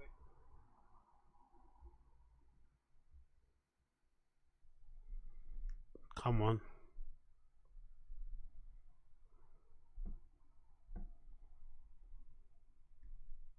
thing is, I hate... Come on, there you go. Right, 10% off, $400 slab pack. That's $40 right there. Anyways, that's arenaclub.com/golden hour for 10% off your first purchase. No, but here's the thing. One of my biggest things is I hate being given chores on a whim. And they love to do that. So that's like, funny. You know, if I'm just like, you know, like you come in, I just... Hey, big up the stream chat. What are you saying here? I get the Bert hate, but at least he's a real production house team. Bert was just at Harvard speaking to their college on marketing. Really, I didn't know that. Bert's been on Kenmore 3 times. Yeah, like, to be fair, it doesn't take much to do some effort. Yes, 2 Bears 1 Cave isn't good, but at least they tried to do a new show, new spin. It didn't work. Cool. His podcast, Bertcast, he's changed location. Now he's got his new set. I really like the new set of Bertcast. It almost feels like a like a man cave type of vibe. I quite like that. Just in general, he seems to take care in his marketing and how to promote his shows. He seems to enjoy doing stand-up and writing new jokes and telling stories about his family and his daughters who are dumb, all this sort of shit. So again, it doesn't take much effort. Just some semblance of effort in your craft, some sense of caring, and look how far it takes you. Whereas these guys, you know, especially Brendan in his case, it's like, doesn't even want to try that much, but still wants the most. It's like, bro, you have to make a little bit of effort. And that's what gets you further. Because I think if Brendan made a little bit of effort in his career, especially in his stand-up, he probably could have got a Netflix special. Especially one of those, like, you know, the one that Joey Diaz got where like you're part of a group and you do like 30 minutes. He could have easily got one of those ones. It's not that far-fetched. He's got enough of a social media presence. He's well associated with Rogan enough. He could have easily blagged hustled, scammed, finessed his way to get a Netflix deal if he would have just worked a bit harder, if he would have just tried a bit more. But he didn't. He thought it would be enough to just do the bare minimum. And, you know, he, for goodness sake, he thought Gringo Pappy was going to be his ticket to like doing theaters. The guy's fucking delusional. Okay. Just like, hey, the dishwasher, you know, or, oh, I need you to go get this thing out of the car. And you're planning to chill. You know what I mean? That's my thing. No, if it's at this point too. Sit down. It's at this point. Can you go? Yeah, dude. Can you go get the? And so then you're just kind of like, I just go, hey, well, you're giving me chores. I don't want to do chores right now.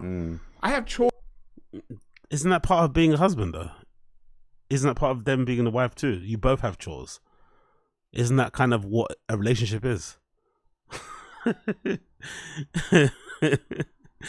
This is so weird. It's a very interesting way that he views stuff like that, isn't it? Like, maybe that says more about him. Like the fact that you're branding it as chores with someone when your wife asks you to part. I don't know. But again, what do I know? Chores time. There's a chores time where I'm like, hey, let's get this done. Okay. You know, but like, there's chores mode. Yeah. Maybe he's realizing that he might have wanted a baby mother, but he didn't necessarily want a wife. Maybe that's what Eric Griffin's realizing in real time, because he sounds a little bit more peeved about his situation than Chris and Brendan.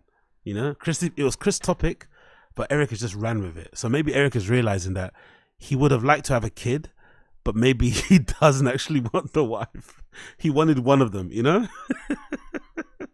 But these days you can't have one without the other. This is chill mode. Read the modes, bitch. No, but the thing is, like, read the modes. But it's their thing. Like, first of all, it'll take Rachel like 2.5. Yeah, good point, Ryan Joseph. I didn't think about that. Very good point. Bert bought a house for production. Yeah, so basically that house is kind of a tax write-off, you'd imagine. And you've got a production studio built into it. So you're essentially making money from that house. Whereas Brendan is probably not on his. Again, hopefully, I think if you're smart, if you're these guys, I think if that was them, if I'm Brendan, you should know, or you should have a hint that maybe this Joe Rogan gravy train won't last forever. So if you're Brendan, what you should do is buy a house immediately. As soon as you get your big lump sum, just buy a crib straight away. So that even if the fame goes away, Podcast One deal kind of crumbles, the ads dry up, at least you have a home. You know, that's the main, like, you can look back and say, cool, everything failed, but I've got a fucking house that I've paid off. You know, that's what you should do. So I hope that's the case. Hope he did do that, because if not, Jesus. 2.5 hours to get ready to leave with, with the baby now. Yeah. Which I don't understand. Well, just start. I just don't get it. Just start at the time where you'll be done at the time. Because to leave. Yeah. Just start at the time you need. Dude, but she knows. Don't start after that. Yeah, that's a good point, Severo Design. It does sound like it's his first relationship. Again, who knows? I don't know much about. I need to start probably doing reactions to Eric Griffin's content. I talk about him enough on here anyway.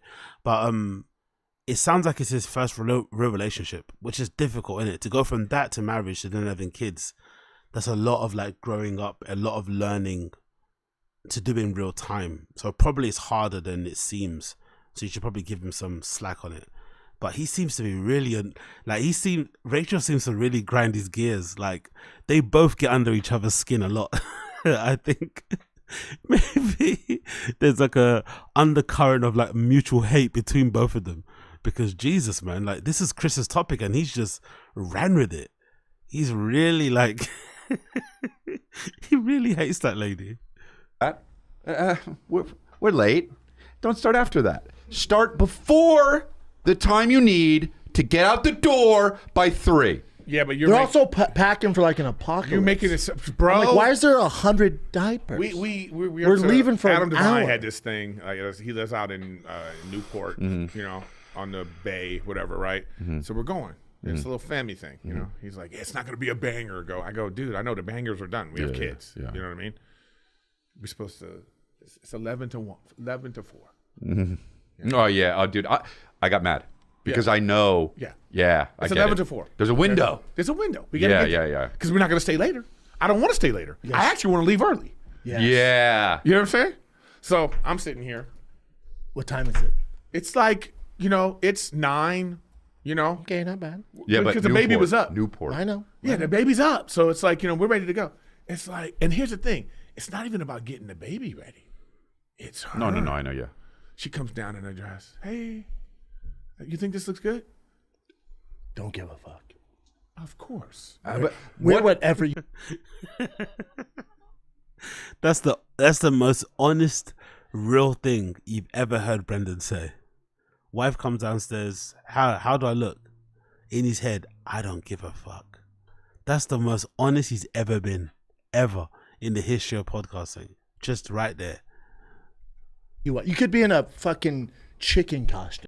But beyond that, what percent of the time do you say when she comes down, you like this? And then you say, oh, that looks great.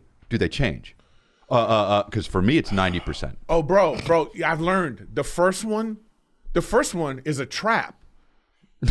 The first one, you got to go. Gotcha. You got to go like that. Wait, no, on the first one, I've learned now. The first one, I go, I don't like that. It's hilarious. Yeah, I don't care how it looks. Yeah. I don't care how. These guys have never spent time with their wives before Me Too, and it's showing in it. Now they're suddenly realizing who their wives are, their personalities and stuff. Before they never noticed it because they were touring, they were on a million pods at the same time, doing a million spots. Now they have to be at home for prolonged periods of time because the gigs have dried up. They're starting to realize things about their partners that they don't seem to like too much. And I don't know how I'd feel if I was the wife watching this, They're having this like 30-minute, 20-minute, therapy session where they're airing out all their grievances, which are really one-sided because I'm sure if the wife sat down, they'd have equally as many things to say about them. And especially in Chris's case, he's in a situation where he has to kind of suck it up because he got caught doing some mad shit. So he has to kind of let his wife do what she wants because that's part of the silent agreement that she still stays. I still stay if you don't nitpick what I do. Simple as that. And Eric, I don't know. I think Eric is realizing that maybe the girl he fell in love with as a girlfriend isn't the same one that he fell in love with that he married as a wife, maybe. How it looks. Yeah. The first one I go, wow, if you great. want, and then because I already know she's gonna go. Yeah. I do the same thing, but I change. go, something's off, isn't it? Yeah. I don't know what it is, but on the first one you gotta do off. that. She changed like 5 times. Yeah. Okay, and then and this is the thing too. That's crazy. And the thing too is like, I don't know what are you doing up there? And then this is what I love. It's now Probably flicking her bean. 2 hours. Oh, we're not going. No, and she goes, well, just get ready. Oh, I know. Yeah. I'm ready. Yeah. And the thing too is like, I go, she goes, but you don't have your shoes on. I go, Yeah. That's crazy, bro. I'm like, listen, I said, I guarantee you. Yeah. I will be ready before you. Mm-hmm. Like, Yeah. I love this too. Is like you could have went and came now back. I know. Like sometimes I'm just sitting in my underwear. Mm-hmm. She's getting ready. Yeah. We have to leave. I go. Yeah. I go. Don't worry. I guarantee you, I'll be in the car before you. Yeah. So it's not even a question. That's just like, I don't know what. They have a very combative relationship, innit? Why they always compete? What's going on here? Fucking hell. Hey, dude, I got to look on I have cameras in every room now. I got to start looking like, I want to just go like, what are you doing? Mm-hmm. What is that right there? What are you doing? Yeah, dude. What are you doing? Yeah, dude. She's just like Staring at belts. Yeah. a light coming out of her. See, what the fuck is this? I'll pull the emergency brake and just be like, they canceled it. Oh, see, that's. Oh, no. We're not going in. No. I said, now they canceled it. I'm committed because we're at this point, like, and then if I have the baby too, that's another one too. Like, if you have to take the baby. You know why you have to take the baby when they're getting ready? Mm-hmm. You have to take the baby now because they'll be like, well, I'm taking care of the baby. I know. So now I take the baby, now I got the baby, and we're just sitting here like waiting just for her. be crazy, bro. Then it becomes about her because I'm like, now we're waiting for you. But we're bad. What's our side? 3.5 hours. No, Oh, there's nothing. Oh, what are we doing? We're crazy. We're ready to go. Yeah. Okay. But we're also crazy. We're ready to go. Right, we have to drive. Right. Okay. This is like what we're talking about. There's nothing. I feel like Eric's less crazy. I get ready. I love the one-sided nature of it. What did we do that's annoying? Nothing. We are perfect. I love how all three of them agreed as well. Chris brought up the subject like he was doubting, but then once Eric started to talk, he said, no, actually, we're all amazing, aren't we? There's literally nothing each of their wives could complain about when it comes to them and their relationship. Nothing. I fucking love it. Get ready in 15 minutes. Oh, that's a long time. Yeah. I'm saying with shower. I am. Like shower he's included. Like, hey, I showered, I ironed my shirt. Yeah. I'm 5 minutes. Like I always get ready to come here, and I'm like, fuck, I'm gonna be late, and then I get ready in like 6 minutes, and I'm like, oh no, I'm gonna be fine. I can't stand where it's like, everything you're ready to go, all this stuff, and it's always something at the door. Like at the door, it'll be like, oh, I need to go poop. Or at the door, oh, I need to go, No, we're not going. You know what I mean? No, we're not That's going. you just pull it. I love how he always talks about his wife's shitting and farting. Eric seems to have a problem with his wife shitting and farting, it seems like. But I don't know. Judging by his size, you'd imagine Eric's shits are probably going to be way more of an issue for the household than hers. Or maybe not. Maybe she's got some sort of IBS thing. But he seems to mention the fact that she farts and shits quite often, isn't it? I just get the feeling he doesn't like her too much. Like that? Yeah, I just got a text that canceled it. Oh, I can't do that. No, because then they'll see the stories on Instagram. Yeah. Oh, they didn't cancel it. Oh, I don't know. You got the shit. He lied to us. Yeah, I don't know, man. It's a world of, because the thing too is like you can't just not having a kid. When you don't have a kid, you go, hey, you want to go to Sizzler or whatever you're gonna do, and it's literally like 6 minutes. Yeah. We made the choice. Right. Keys. Right. Let me just change this. Okay, so maybe 25 minutes. Right. Yo, big up Fabe. Thank you for joining. What's good? You're out the door. You're gone. A kid, man. You gotta load up the car. You gotta load up. Yeah, the no, car. it's a lot. Oh, Yeah. how about this? 2 days of water. So I gotta go down. I have to put you take the baby in the thing, and then you with the fucking stroller. You put the stroller in the back, and boom, have her get set up. Oh, this is another one. How about this? We're on the way home, and the baby's getting fussy. We're like 6 minutes from home. Pull over. I need to feed him. No, I won't. You control the car. Have you stick up for yourself? Oh yeah, yes. Oh my God! Yeah. It's she's like, like 6 minutes of hell. And not even because of the baby. No, because she's just like, yeah. I was like, we're 6 minutes from home.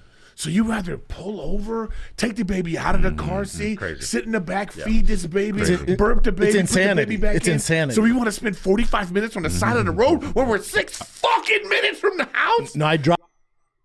Yo, what the fuck is going on in the Eric Griffin and Rachel household? That woman is driving that man crazy. He's fucking going through it. Like, this isn't a bit anymore. This isn't a bit. Don't be fooled. These guys aren't that comedically on point. They aren't that great actors. We've seen it. Yeah, I mean, like, let's not go that far. There's definitely truth to this. A whole lot of truth. Chris has shut up now. It was his subject to begin with. He's completely quiet. Brendan's not saying anything because I don't think I think of the three, Brendan probably talks to his wife the least. Of the three, Brendan probably has less like if you was to add up how many minutes he speaks to his wife, I think Brendan definitely has less of a, there's less there's definitely an understanding that, they don't talk with words, they talk with like things and, that sort of stuff. They have a different relationship language. But yeah, Eric is going through it, man. Eric is for sure going through it. Drive like it's Fast and Furious at that point. Oh my Kids God. Yelling, girl won't shut up. And then you go like this. So this was one of those ones where I'm just like, fuck it, okay. Yeah. I'm in the neighborhood, in the car. She's in the back. Oh, you really pulled over? Yeah, I had to. That's the difference between it was no. You know when. Let's say there's levels. Yeah. There's levels. There's like a breaking point here, right? Yeah. Most of if she's here, you're like, I can deal with it. Yeah. She's gonna deal with it. But it's levels. When she's in this over here, then it's like I gotta pull over. Man, sometimes I'll welcome it. You want to I feel like I can see my go roof. Crazy? Let's go crazy. But I feel like I can see my roof. Right. Where I'm just like, the fucking roof is right there. We could just. Why are we stopping right here? Well, I'll be like, I'll see you inside. I'm gonna pull over. I'll start walking. Wow, you're bad. Yeah, you are terrible. You're bad. You're a bad guy. I'm going to be in St. Petersburg on Saturday and then chatting. Yeah, there's definitely way more of a, I won't say less loving, but there's definitely less of a fucking buddy relationship between Brendan and his wife. It's probably more of a, it's like a weird, it's like one of those kind of, people have like mail order brides. There's an understanding that I'm gonna breed you, you're gonna have the kids, I'm gonna contribute with money and whatever material things, you're gonna raise them like a mum, I'm gonna go out there and make the money. I think they have more of that sort of like way of a marriage. It seems like, anyway. It seems like they, whereas I could imagine Chris and Eric getting into more spats and back and forths because they're kind of, they have like a buddy relationship, normal relationship with their wives, whereas Brendan's more like, and it's not really, I don't really blame Brendan either. I think she doesn't mind it either. That's why I think the whole talk, I remember when the whole handing of the note thing happened, everyone was like, oh, she's going to divorce him. She ain't going anywhere, man. She's not going anywhere. Why would you? It's a great fucking life. You get to live a life where, you're married to a dude who isn't really that great at anything, really. His podcasts are rich shit, whatever maybe, but he's still able to provide you with a life where you can buy Birkin bags, you can go to Gucci store and have a shopping spree, you can own a G-Wagon, even if it is a rental, you can own a G-Wagon. So you can have all the trappings of things that make you look like you are, you're there, and you live in Calabasas, you live behind a big fence and in a private gated community type of thing. You've got all the makings of somebody that's someone important, but your husband's Brendan. So it's quite a decent life. Let's really think about it. And also you don't have to work. That's a big plus. Like, she's like, what, in her 30s or something, and hasn't had a job in maybe a decade? Pretty good life. Well, why would you leave? Chattanooga coming up here, and West. Is that Florida and then Tennessee? Yeah, and then Charleston, West Virginia, and then I've got Irvine, Des Moines, Green Bay, and then Australia. Jesus. I'm gonna be in Phoenix with Rife because we're preparing for his special, another Netflix special I'm directing, and then I don't really have some dates yet, but I will. Are you doing more directing? I'm trying to, man. Yeah. You need to do Callan's. Yeah, he said he wants me to. In black and white. To him, Huh? I told Callan do his in black and white. That would be the word. No, like, why? No, like Charlie Chaplin. Oh, like it starts like this. Yeah. Oh, I remember now. Thinking back at it, didn't I criticize Brian Callen for not having? Because we found out during that documentary from Patrick Stacey. Definitely recommend you watch it. There's a new documentary by Patrick Stacey where he talks about Rogan and his friends and stuff. And I didn't know, but until we watched the documentary, all 4 Brian Callen's comedy specials, none of them were picked up by big streaming platforms. Like, he's had no Netflix, no Showtime, no HBO, no Comedy Central, nothing. Not even Tubi or whatever, or Hulu, whatever, nothing. So he's released them all himself on his website or obviously on YouTube. And you know what I realized? Did you remember one year when TFAT K 3D came out? Didn't Brendan convince Brian to package his special along with TFAT K 3D? That's why he didn't do I think he had a Comedy Central deal lined up or something. That's why he didn't take that deal. So one of the specials, Brendan fucked up because he told him to make it a double disc on the TFAT K 3D thing, and then that ended up fucking failing. Brian should never take any advice from Brendan when it comes to releasing the special. No advice, zero. Not to do with marketing, release, nothing. You should never ever take any advice from him. With the white line and stuff. Yeah. Then it just opens up and it's like really fast. It's a silent movie. Yeah, silent. He's just doing his bird shit. Yeah, it just cuts to a card with words on it. Yeah. That's so the funny. jokes. Yeah. And I slapped my own ass. That's the thing. Yeah. What you got, Nick? Well, whatever. But if you have something, we have something. But this pissed me off. What? Harvard medical students did a rap video. Oh, and they're in mask. But my knowledge ain't fleeting. Space repetition, give me something to believe in. Pass all my tests, but I just skim the reading. In the food chain, we're the ones that eat it. Harvard Med ain't no bottom feeder. MD. So they're Harvard medical students. Wouldn't it make sense that they're wearing a mask? Why are these guys so triggered by a face mask? It is like a conservative talking point. Like, what is the issue here? Judging by the lyrics, these guys sound like they're Harvard medical students. If it's a parody thing, surely wearing a face mask is part of it. It's like wearing fucking scrubs. Does it matter? Why is Nick so annoyed by this? And why they're gonna be fake outraged by this?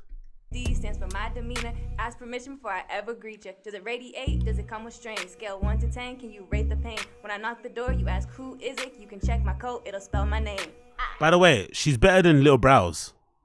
Very corny, but she's better than Lil Brows. That's one thing for sure. She's better than Lil Brows. Yeah. Yeah, you're messing with some Harvard MDs. Found my best friends for life from this Harvard MD. Giving everything we got for this Harvard MD. What the fuck? Cut over to me and I. What's wrong with Nick? Why is Nick playing this to them? Why is Nick even playing this? Is this like rage bait? Like, what is the point of Nick bringing this up to these guys? Two guys who haven't gone to college, who don't know anything about Harvard, who don't know anything about being a medical doctor, like, or studying medicine. Why is Nick bringing this up? Is he doing it to like goad them into reaction? Is Nick being a real producer and trying to push them into, like, you know? Yeah, exactly. Yeah. Uche the real MD Uche the real MD baddie out here. The real Dr. Baddie. That's what we should call Uche now. Let's call Uche Dr. Baddie. That should be Uche's new name. Dr. Baddie. Oh. I'm preparing the gun to kill myself. Got your offer, now say yes to this Harvard MD. We're talking doc. Or you're on the operating table, just like. Oh, look at Sainaz. What's she doing there?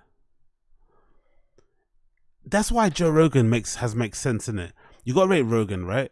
Rogan's been able to build a podcasting empire where he makes millions, nearly billions off of that pod. So much so that he got a massive Spotify deal that allowed him to open his dream comedy club, and he's living a life. And he does it basically with him and Jamie. I think there's another guy that books the show or helps him with the booking. I think you mentioned it a couple of times. But there's essentially, at max, 5 people involved with running JRE. But on camera, you only see 2 of them. Yet the Golden Hour has 5 people behind the boards, and the show is trash, garbage. Or even if let's not say it's trash. Let's say I'm being biased because I don't like the guys. Cool. It's not amazing. It's not great. It's mostly good. To have 5 people working on a show that is just about good, what are you doing? What are these guys getting paid? Like, because again, maybe it's LA as well. Maybe part of being in LA is this whole like, intern without an intern label. Maybe they're all kind of interning, but I doubt it. All these people in this room are over the age of 30 or over the age of 25. They all have bills to pay. They all have partners to look after, pets to feed, children to take care of. It's unlikely they're all going to be in a room together like this without getting any semblance of pay from this. So you're doing this job, you're getting paid for it, they're paying them for it, and all we get is 40 minutes nearly of Chris D'Elia and Eric Griffin talking about how much they hate their wives in a ha way. That's why Rogan wins, because he kept it simple. And I've always wondered as well, when Rogan blew up and became successful in podcasting, why didn't they all kind of like just copy that why did they all just go down the avenue of like making their shows look professional by having people behind the boards? I wonder why they did that. Why didn't they all just follow Brent Rogan's model of having a red band or having a young Jamie? They have numerous young Jamies. Like even your mom's house, they have numerous young Jamies behind the board. Like, why didn't they just go for the method of like, hey, Rogan does this thing where he does it all on his own, has guests, but he just does it with one person. We don't need to hire all these people. Because even if you're super greedy, that's a good way to keep all the money as well. You don't have to pay all these salaries or all these fucking invoices. I wonder why everyone decided to just go like, no, we're going to pretend we're like a well-produced TV show, have all these people behind the boards, but what we're doing is just talking into a microphone like I am. It's not even like they have like cool graphics or cool different scenes or like really cool live call-in things. It's just operating the show mainly through OBS, and they've got 5 people working on it. Fucking hell. Yeah, that's what I was gonna say. Just and they're just. Yeah.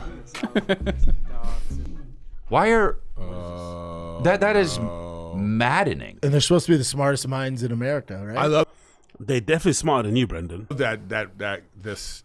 And wokeness? Yeah, The best. It's the best. It's like, I follow that. I love some of the. That's just how I like to piss myself off in the morning. But hey, they said this music video by Harvard Medical School made me lose my will to live. Let me tell you something. Go back to it. I don't know. I don't find this stuff funny. It was funny to rag on it during COVID and stuff, but I don't care. Like the end wokeness account as well. It's like, what is that rage bait for like right wingers? Look at all these people that have different ways of looking at the world and different, fucking whatever. Look at how weird. Like it's just, I don't know. What can you say? Let me tell you what infuriates me. They're outside. Well, yeah. In masks. Yeah. With the masks. They're out. It's a sickness like the Willie at Nelson this point. thing, yeah. Yeah, Willie makes sense. He's 90, he catches a cold, he's fucked. It still These are doesn't make sense, 25-year-old fucking healthy kids and outside and I almost feel like it's a mental illness. I feel like somebody white came up with this idea, and then they looked around the room and they were like, Yeah. Jamila. Her. Yeah. Gotta be you, right? They were like, Can you who's rap? gonna Jamila, you can rap, right? Hey, you. That's so funny. I thought the same thing. You know what I mean? Because It's like, come on! Yeah, It's so obvious. It's almost like they found the one black girl And then in the Indian class, girl. and the Indian girl like, I think Rosh Hashanah Khan. Yeah. Can one of you guys carry this for So we're us? doing this rap video. We need one of you to be the rapper. Oh, my God. Who should it be? Pull up that Brazilian cop. Oh, I talked about this on my podcast already. Oh, you you sent it to me during my podcast, and I was like, "This is hilarious." Really? You send it to the group chat? Yeah. It's a cop. That's with a hilarious. banger. Oh, really? Were you already talking about it? Yeah. No. Because I was doing my podcast, and I got the text, and I was like, "What?" Yeah. And I played it. Cheeks. I mean, It's just like no, but it's like this is what's messed up about it. Like you're with your wife because you like soccer.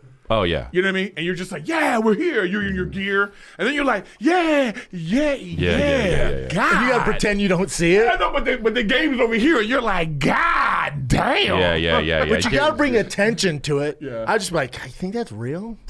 Disgusting. Yo, what the fuck? Babe, I wonder if she.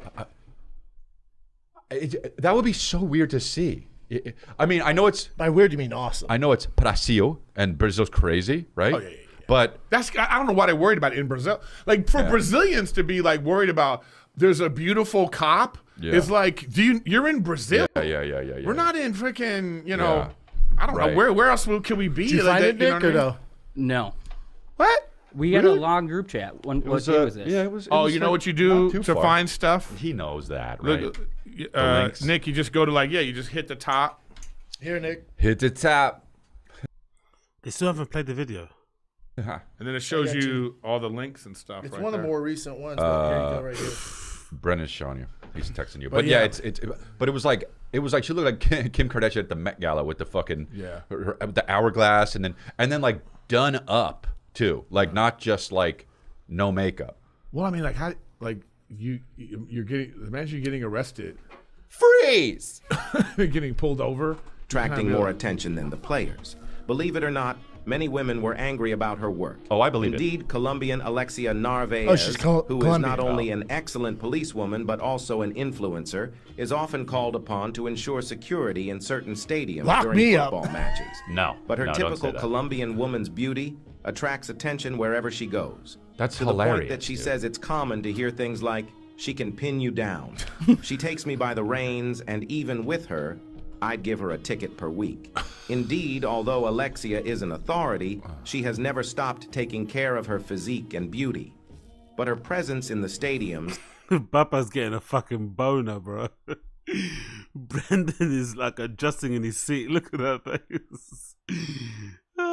Brendan is adjusting in his seat. He cannot handle it. This is his kryptonite.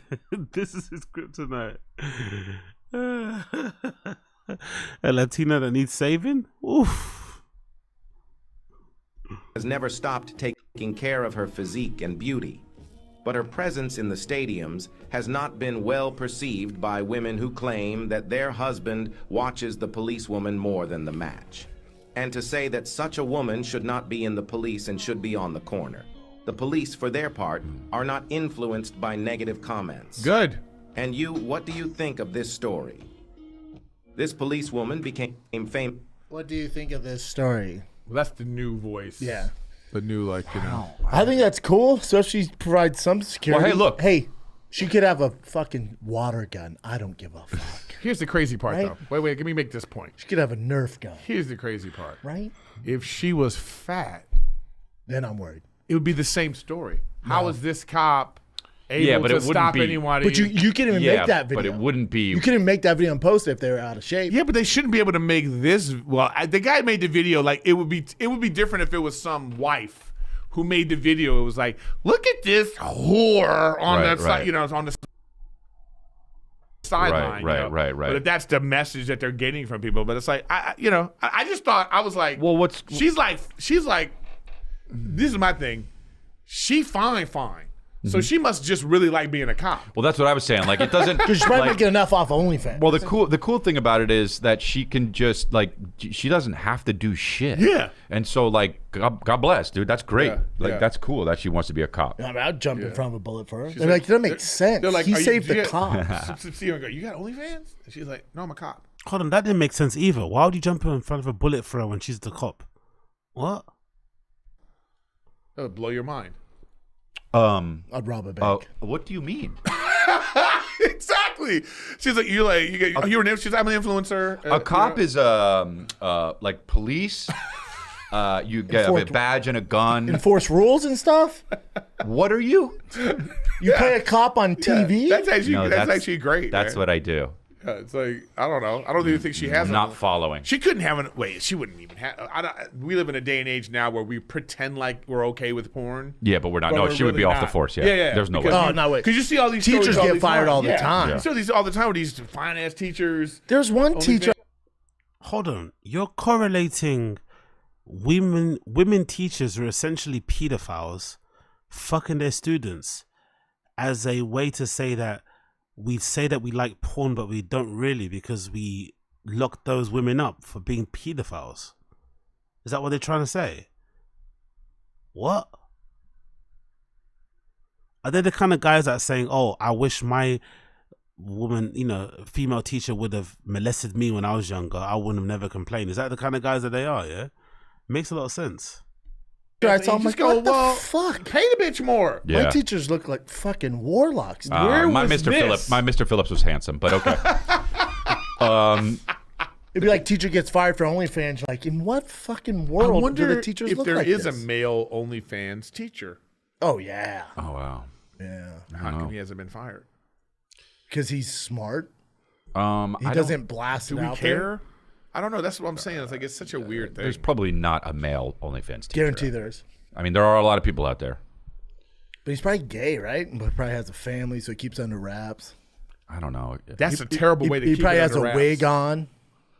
No, I think there's Or he leaves his face out of it. There's people that have sex with people, the guys. This podcast. Oh, we ain't got much left though. Only 20 minutes left. Let's hang in there, Agostinho. Hang in there. Who are having sex with women on OnlyFans. Yeah. Well, what do you mean? What do you Their mean? relationship?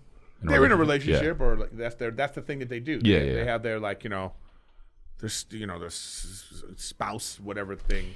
Yeah. I don't know. I think that it's okay to do that. And Nick knows OnlyFans. Hey, dude, is there a male teacher on OnlyFans? I'm sure we'll Right? find one.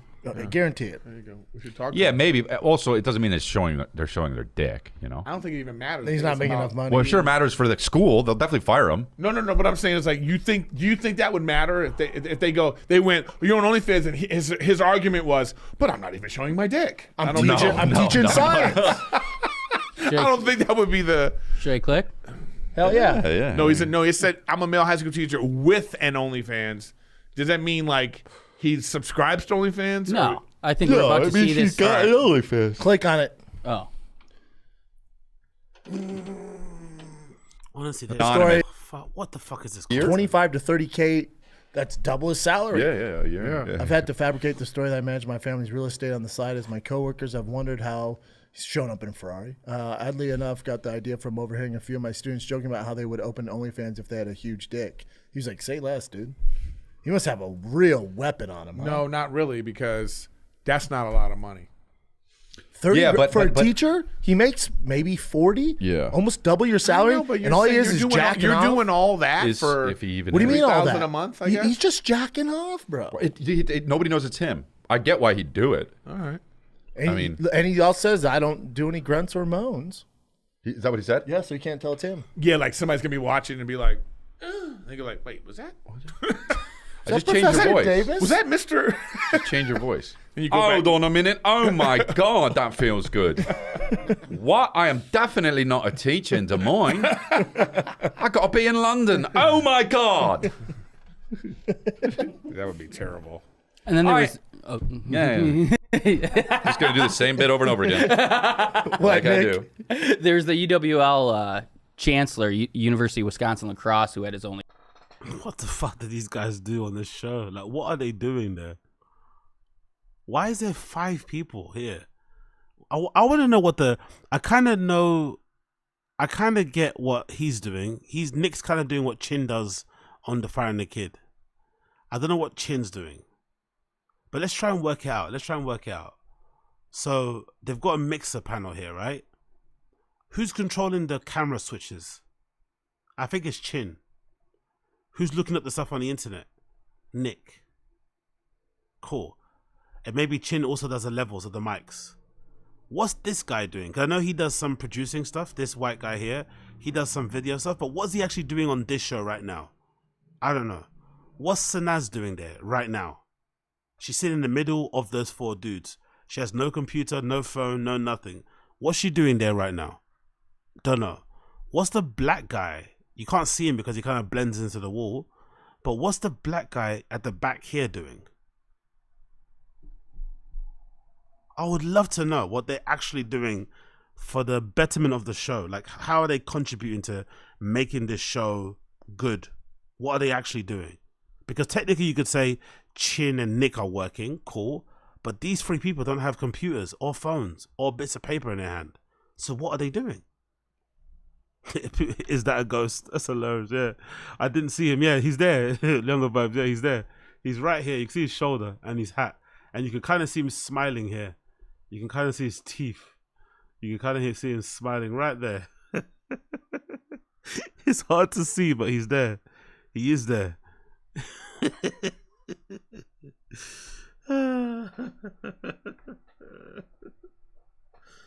Oh, I would love to know what they're doing. I really would. OnlyFans with his wife. You're we right. talked about that in here. Yep, we did. Yeah, and he did get fired. Yeah, that was disgusting. He didn't get fired? He did No, get he fired. did, Oh, he did. Yeah, that's what I'm saying. He's So as much as we say we're The okay, free we're really speech- that's not. because they're ugly, though. The free speech thing falls flat though because it's a company. If the university wants to make that rule, they can make that rule. It is frowned That's the upon. thing I don't though. get. Yeah, it's not. Yeah. What? Yeah, I totally agree. There's free speech, but then there's also you can't do anything that would harm the brand that you're working. That's what I'm saying. Yeah. Well, no, it's just like when you walk into a Yo, big up Octane. How many of those books in the back have you really read, my brother? None. These are not mine. These were here when I moved in, and some of them are fake. donut shop. It says right there we have the right to the refuse same service shit. to anybody. It's the same thing. People have rules and regulations. It's like you have to follow those rules and regulations. If they have a moral code of conduct in their in a contract, then you have to follow that. Yeah, like you can't be like, well, I can't show my asshole on Facebook. Fuck this. This is America. Like, free speech. Facebook doesn't want it. You know, and that's how it is. That's America, and you know. Yeah, you're not going to go to prison for that. Twitter, you can't work for the completely business. different. Yeah. I mean, people still use Twitter for like news stuff, and then also Porn. there will be under it 2 pussies getting fucked alternatively. Yeah. Yeah. With like And it's breaking like, news, World War CNN, III. yada, and it's just like what you see. Yeah. And then there's some guy under that. By the way, I know we have to joke about it, but do you guys seriously think that Sainaz is getting the business by somebody in the studio? I don't think so. I think she's just in it for the exposure, for the clout of it, extra money. But I don't think she's fucking anybody in that. I don't think so. I think she's more of a pro. I think she can do this job without having to dabble in that. Maybe she might be a little bit of a tease and whatever, but I don't think she's getting down and dirty. I don't think so. I don't think so. What do you think? I think so. I do. She's getting game breach. She's getting pumped. I don't think so, man. Exactly. That's the thing. Big up Koila. I think she's 10 times. I think she plays dumb or she dumbs herself down for the room. But I think she knows exactly why she's there. She's using it for exactly what she should be using it for. Extra exposure. Increase her profile, whatever that shit is. But I don't think she's getting dick down. I don't think so. But I know nobody in that room. I think she obviously flirts with it and uses her femininity to her advantage, because why wouldn't you? But I don't think she's allowing anybody to, open her up and shit, for lack of a better term. But then maybe that's just me. That goes, shut up, whore. Yeah. It's just it's so weird, bro. Yeah. I just. Well, that's why I don't. It's like, now, I have a kid now, so I'm like, I mean. Like, oh yeah, for sure. Callan's trying. Callan's a guy that whips out his dick in the fucking car. A guy that whips out his dick in the car is always trying. There's never not a time where he doesn't try it. If you whip out your dick in the car without permission, without it being requested of you, you're definitely trying every single time. Hey, yo, big up Uche. What's good, Uche? What's good, Uche? What's good, Uche? Do they have a way to make sure Twitter is not filter like it? Yeah, there's something you can do, right? There's something you can do. It just seems crazy, man. It just seems crazy. Like, that's how you find out anything. I mean, I am old, dude. I had to get porn on my black and white TV. There was a station. It was fuzzy. You would go to it, and then there would be like a line through it, purple and green. Yeah, it'd be like but some days you might get a tit. Some days it would be like you would capture it good, and I'd be like, game on. But what I'm saying is, I was still doing that, and my mom's in the other room, not knowing that I could see porn. So imagine if she would have figured that out, that would have put a stop just to that. Yeah, that's what it was. See, just that face was enough for me when I was about 12. Man. That would do it, man. It was always that purple and green shit. If I got a tit, my lord. But what I'm saying now is, your kid can now just be on a phone and just be like, easy access. I heard my friend say, "What's double penetration cream pie?" What do you mean? You heard your friend say it? That's what I'm saying. I'm saying your kid is gonna be. Calvin's just gonna be on the phone, just being like, wait, I heard. Chris ain't even paying attention to what he's saying. Chris ain't even paying attention. I heard cream pie. What is that? My son has the Apple Watch. What's DP? He'll Dr. Pepper. He'll talk into it for the text, because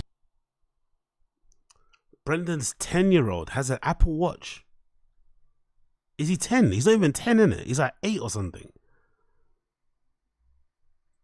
An 8-year-old kid has an Apple Watch. It's going to be a nightmare. That kid's going to be a nightmare. He's taking him to go see Porsches, and he's taking him to go car days. He's got the latest Nikes on, the cool haircuts and shit, all the branded clothes. That kid's going to be a nightmare, bro. An Apple Watch at 8. Fucking hell. He can only text me and his mom when he's at school to pick him up. And he was telling me something, but it's the Apple, the way it does his voice. He was like, "Dad, I'm catching pedophiles in the backyard." Oh, no. And I looked at him like, what the fuck? So I come out there and I go, "What are you doing?" He goes, "I'm catching pop flies." Pop fly? Oh, pop fly.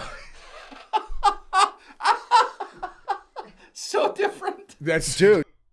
Is that a bit? Is he working on a bit or something? Is that a bit? Oh yeah, so different. How you deal with that is completely. Yeah, I was like, hey, good for him catching them though, huh? I know. I was like, I like you the go outside vibes. as an old man, and he's just like, "I got him, Dad. I got him, Dad. Don't touch my dick." I got pedophiles catching pop flies. So. But so that. Brendan loves a good copy, innit? He loves a good copy. He loves a good copy. You got a good joke. I'll do that too. It is interesting. I hear people, that's the thing parents are doing. You're not giving them a phone. Yeah. You're giving them the There's watch. no apps on there. You can't search, can't do anything. He can only text me and his mom. But he talks into it. But that thing, pop flies, pedophiles? I was like, maybe he does, slurred speech like his dad, but still pedophiles to pop flies? Apple recognized that. Well, maybe they were being overly cautious. Apple was like, hey, we don't know that's for sure what he said, but we better, we don't want to get sued. That technology is trash. Yeah, it's bad. They need to get rid of it. It would be like if your car barely started. Like if you got in the car and like occasionally 1 out of 10 it just went you're like, what the fuck? And they're like, yeah, sometimes it doesn't work. You'd be like, I don't like this. That voice texting is trash, man. It's so bad. And then you're in your car. You're like, if I'm texting you guys like, hey guys, I'm on the way, the traffic, whatever, and it says something completely different. I'm like, what the fuck, man? Now you're in your car like this. Hey guys. Yeah. The traffic is. Is this guy ever happy about? He should. You know what he should do actually? He should actually start a podcast where he just moans. That would actually really work. Eric hates stuff, or stuff Eric hates. That would actually work. He's always moaning about something. He's just so miserable. Like, fucking hell. It makes sense why everybody on that show hated him, innit? Like, imagine this is his talk, his small talk in the green room, or in your trailers, or whatever. When you're doing your fucking show, you're around the table eating, fucking around, and he's just like complaining like about everything. Like, come on, Eric, it's not that bad, bro. You have a pretty decent life. Like he's weird because I remember watching Eric during a time when during COVID actually. He had a bit of a second wind during COVID. I don't know if you guys remember, but Eric was I kind of felt bad for him when the whole Bobby Lee and Andrew Santino thing went down, because it seemed like him and Bobby, hey, big up Wingus. None of this happened. Yeah, exactly. Yeah. Big up Wingus for Dingus, exactly. Big up you.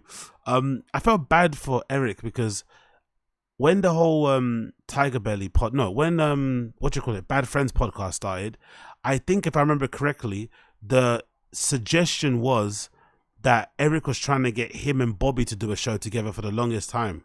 And Bobby kept palming him off, kept airing him and shit. And then eventually, or, sometime after, Bobby launches Bad Friends. So to Eric, it kind of looked like Bobby chose Andrew instead of him. And I think Bobby did say, yeah, I did because, I like you as a friend, but I don't want to work with you. You're too fucking negative and shit. So he kind of was out in the lurch by himself, and he wasn't really getting many other appearances on big podcasts. He wasn't really friendly with Brendan and that.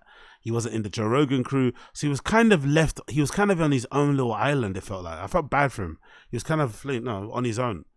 But then COVID happened, and he started streaming on Twitch, if you remember correctly. And he started to do really well on Twitch. He was starting to make money. And you could see his demeanor change. He actually came across quite chirpy. He was quite happy and shit.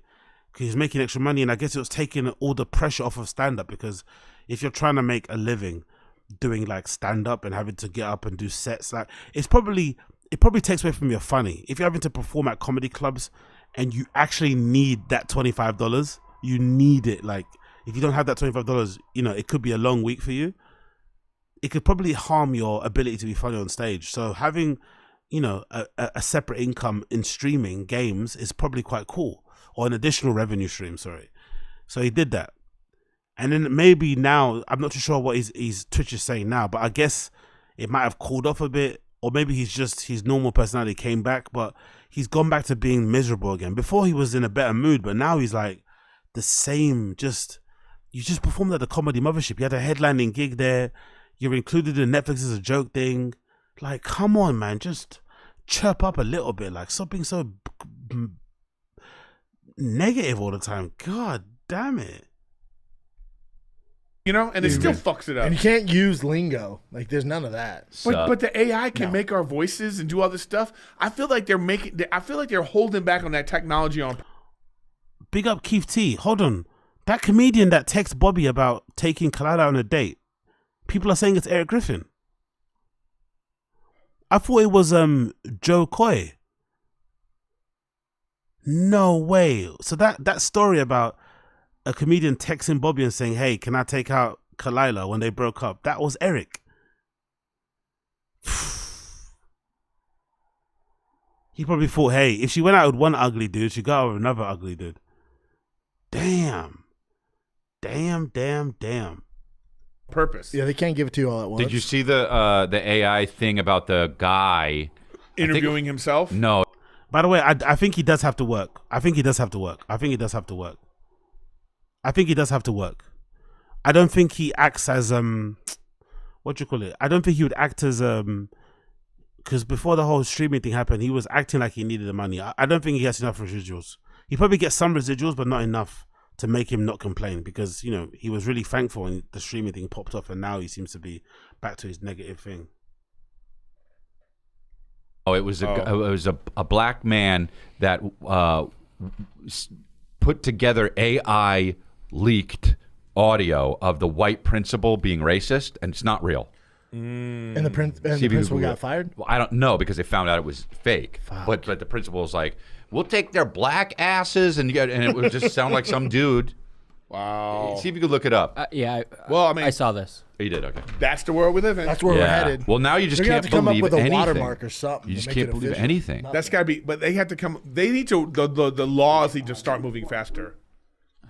I have the link if you want it. Yeah. Oh, yeah? Okay. If you have a... Let me find it. But that's the thing. Laws got to move faster. I mean, that's got to be illegal. It has to be. I mean, it has to be illegal. It's already crazy that people can just say whatever they want to say about you. But now they can say whatever they want to say and be like, you. And here, Like, look, but whatever even if he does get residuals, but let's say Keith T is right, maybe he does get residuals. I just think he shouldn't be complaining as much. Like, he didn't really have that much of an acting career, really. Yeah, he was on what's that thing called? That show he was on with the fucking guys that hate him now. That was very popular, I'm assuming, but he hasn't really got that many. What's the credits that he has? So to have a career that he still has, you should be thankful, man. He did pretty well for himself, considering. Let's see, what the fuck are his credits? IMDb. What are Eric Griffin's credits here? Because he hasn't done that much, and he's still got a fairly decent lifestyle, you'd imagine, right? What's he done? What's the major things he's done lately? Let's see here. He's in a show. Okay, so he's been booked and busy. He's been exactly. He can't even complain now. Like, he's been quite booked and busy. Let's see some more here. It looks like he's had a gig every single year. Since when? I know it's not much to count, but he's had one gig at least every single year since he started. Since he started acting, he's had a gig in every single year, which 2009 is at least one thing he's done. At least one. Obviously, Workaholics being the big thing, right? The most impactful, and probably helped him get more famous and shit. But still, he's had some sick credits. Look, Arrested Development, that's a good show. What else is a good show here that I've watched? Adam Ruins Everything was people like that. I didn't like it personally, but people did like it. Bob's Burger he was on. Come on, bro. Another Workaholics TV series season he was on, 2011 to 2017. The Principal's Office. Something called I'm Dying Up Here as well. He did really well on there. People seem to like his depiction of there. He did pretty good stuff, man. Like, these are some good credits. Plus podcasting, plus stand-up. Like, come on, bro. Like, and even if the residual splits are bad, right? Let's say the residual splits are all bad, because I think they are. I don't think people get good residuals anymore, because that's how this entertainment system works. They keep people in the fucking hamster wheel because they don't give them good splits, unless you're like a really top tier person, or you get like a good fee and then you don't get good residuals. I think that's how it works. I think even the biggest people, like the Leonardo DiCaprios, they probably don't get good residuals. They just get good flat rate fees to begin with. So that's how you make your real big bank. You just sign, onto movies, get paid millions and millions, and then whatever the movie makes, if it bombs, but you get your fee. But even if he got shit splits on every single show, there's at least one show per year since 2009. That's a decent amount you're going to get in change, because you've done so much. You got this show called Private Eye coming out. He's got Wine Club from last year. What's up and coming? Something called The Everything Pot. Another show called Topper. Come on, man. Like, the complaining is just too much. And again, this is somebody that's not the greatest actor. People say he's a great stand-up. So it's like, I don't know. What more do you want, bro? Like, what is he pining for, do you think, at this point? Maybe he wants a talk show or something. I don't know. It's like, you've been able to achieve quite a bit despite being kind of average. You should be okay with that, man. I don't know. There should be a level of contentness with that. I would anyway. But maybe I'm different. But then think about it, because YouTube can make clips now. Like, oh, look, Eric went on this racist tirade. Right. Look at the clip. It gets 1 million views. They get paid on that. They're like, that's fake. I'm like, my bad. Take it down. They still got paid. It's going to be really hard to. I mean, it's too fast. Like they'll just put up another one. They'll get there. The athletic director used AI to create a fake racist audio of the principal. Now, this surrounds the athletic director by the name of Dajon Darian, who. What are these topics, man? Are they trying to like? What are these topics? Like the COVID thing, now this racist thing. Are they trying to like skew this podcast in like the right wing thing? Is this where we're going? Are we going to like right wing conspiracy rage bait shit? Like what are these topics? Now they're trying to make them hate black people. Nice.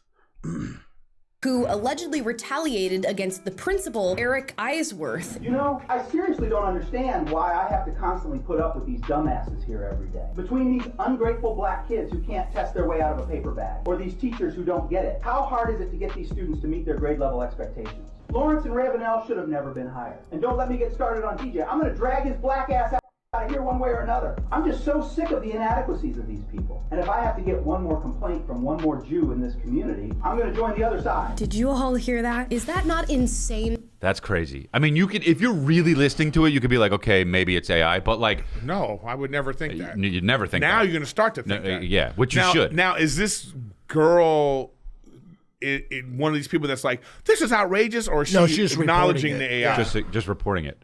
Yeah. What? No, I'm saying, does this girl know that it's AI? Yeah. Oh, yes. That's what I'm asking. Cheated up as AI. Yes. Because now a lot of people like this are gonna they're gonna feel stupid. Well, imagine Russia gets a hold of this, and then they have Biden, which isn't hard to do. AI.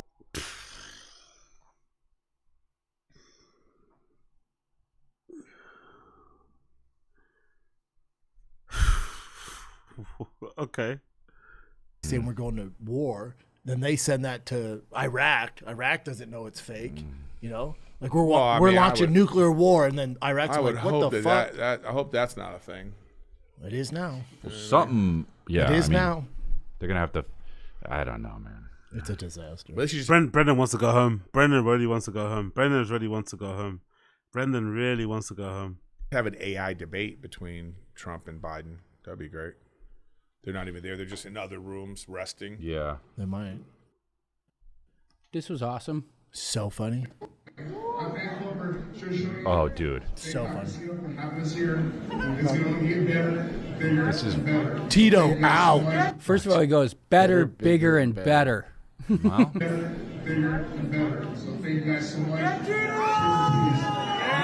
Peace, Tito out. Look, whoosh, mic drop. It's a right in the face. I love Tito, so I don't want to. No, he's right. That's something that Brendan would do. I don't know why he's laughing. Like Brendan and Tito Ortiz are like two sides of the same coin, really and truly, if you think about it. Man. But it's just hilarious. There's that clip going around where he goes, I definitely want to outlive my children. I was like, yeah, I saw that. Yeah, wow. I didn't say anything. I was like, okay. Well, it's definitely at least he hit his head, and then it didn't even phase him. Yeah, well, he's been hit before. I would do that, and I would be like down. You know what I'm saying? Of course you would be, because you're a fucking bitch. Big up Theodore. Dude, you ever buy... Christopher, you're a diddler. Fake AI videos are the least of your worries, buddy. Yeah, exactly. I wonder if he'll use that as part of his hustle now. If he'll send a girl a message using a fake AI voice, and then if he gets rumbled, he'll say it wasn't me, it was the AI. You know, he'll blame it on that. Maybe that's what he'll do. Maybe that's a new frontier when it comes to fucking trying to plow teenagers. I mistake. That's what I'm saying. Mics are, fuck, they hurt. Oh, you would bust your lip? Yeah, that's what I'm saying. Those mics are hard. Yeah. All metal. So this guy. So then what ended up happening though? Like, what are the consequences of that? Well, I mean, I don't think it's quite this, but like you can't falsify evidence, so that's a crime. So, but I don't know if there was like a court thing. There's a guy at SC. There's a professor at SC where it came out. Some AI thing said he said all this like anti-Semitism shit. Yeah, but he was fired. But then they brought him back. They had to pay him because he got fired like right away. They're like, we don't stand for this. Fired him. But then I know they had to like pay him a ton of money. Well, yeah. I mean, it's like this is like you can't. Here we go. Charged using artificial intelligence. Damn. Yeah, good. Director was arrested and charged for using AI to impersonate a principal. That's fucked up. You they need to. That needs to be like a big. That should be a national story. Right. Like people need to so know people that there's get consequences. scared. You know, people need to know there's consequences because that's pretty sucky, man. That's pretty sucky. I mean, what I'm saying is it's already sucky what people say about you. And then without consequences anyway. Right? I think, but then you. Alfie's gonna go into like it's right, Chris. It's quite sucky when people accuse you of being a diddler when you're not. Alfie's gonna point to Chris, right, Chris? At this next layer, it's like, what are we talking? Because now they can say the thing they want to say, and then have I think full stop. It should just be illegal to use to. If you're gonna impersonate someone's voice, you gotta do it with your own voice. Like I don't think you should be able to do it AI like with AI. Hey, yo, big up Rodeo Brito, Wild One. Big up Rodeo Brito. Hope you're well, brother. What's this? Big up Mr. Bob Dubalinia. 10 Minutes of Show gave AZ another shout out. Yeah, they're brilliant. Big up 10 Minutes of Show. Big up those guys. Big up those guys for doing God's work. Oh shit, I forgot. I need to clip I forgot. That's something I forgot to do. Thank you for a reminder, Mr. Bob. I've got to clip the segment where I reacted to Brendan Cooney's Gringo Pappy stand-up thing. That, by the way, was genius. Him doing the fucking replay or basically copying Gringo Pappy and doing it at a local comedy club and still saying "What's up, Dallas" at the beginning. That made me die. And what's up, Dallas? I should really try that myself, but I'm just so scared. I should actually try that and go to like a local comedy club here and just start up like, what's up? To be fair, it might get some laughs here because people in the UK are fucking, they love a ridiculous person up on stage. So people might unironically laugh at the fact that I say "What's up, Dallas" in like Dawston or in like Peckham. You know what I mean? I'm like, "What's up, Dallas?" And I'm in King Cross. Oh, fucking legendary. But yeah, big up those guys. I just think just make it illegal. Yeah. Just make it illegal. It's tough, man. They got to figure it out. Make it illegal. Isn't that also making free speech illegal? Slippery slope. Though they got to figure it out. It's gonna be rough for a little bit. See right there, that last line. I agree with this. He noted that state lawmakers must update legislation to include the new 100%. technology. Right. Now imagine if you're in prison. Like, what are you in for? I impersonated Eric Griffin, said some racist shit. Oh, you're sucking cock. Yeah. Man. I'm going to do it as Eric Griffin, though. Oh, that's a nice reference to Dick. I don't think they've. Maybe I should go back to the archives. Have there been one episode where they haven't mentioned a penis? Has there been one episode of any content Brendan's been in where he hasn't mentioned penises? There's gonna be who? Yeah. I told you guys that time I was in Vegas and this guy walked up to me and he was like, "Are you an Eric Griffin impersonator?" Oh, that's funny. Yeah, you told me that. I did, and I remember I said to the guy, I was like, "Okay, first of all, you could probably get Eric Griffin." Yeah. That's like, hilarious. You know what I mean? I'm like, what are they paying? Because let me know what you can get me. Yeah. That's funny. But the thought that I thought like it's almost very flattering to think. Yeah. That you think that I'm famous enough that they got to get an impersonator because they can't get me. Dude, I love it when people I just love it when people are just like. It's a weird story, isn't it? It's almost like are you negging yourself? Is that like a self-neg story? Or did that even happen? I don't know, man. I don't know. I don't know what that was. That meant to make him? Was it like a self-deprecating thing? Was he trying to make himself sound good? Like, what are you doing here? Yeah. And you're like, what? I drink coffee. Yeah. I'm just being a person. Do you ever I was getting some tools the other day, and the guy goes, he keeps looking. I'm like, and you can tell when someone recognizes you. He keeps looking. And I was like, oh, here we go. And he goes, where do I know you from? Oh. And I was like, I don't know, dude. I don't know what you're into. I don't know you. I have no clue. He goes, God, where would I know you from? I'm like, I don't know, dude. Don't you find it interesting, right? Look at his face. How happy he's being recognized. Don't you find it interesting that without any encouragement, right? Without any provocation, without any poking, he will name drop Rogan all the fucking time. But then when a stranger comes up to him and says, hey, where do I know you from? He feels embarrassed and a bit too shy to say, maybe Joe Rogan. I've got a pretty successful podcast. I fought in the UFC. He doesn't want to say it.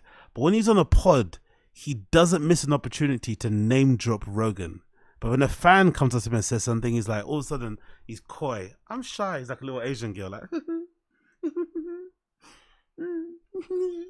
you know? He gets all timid and stuff.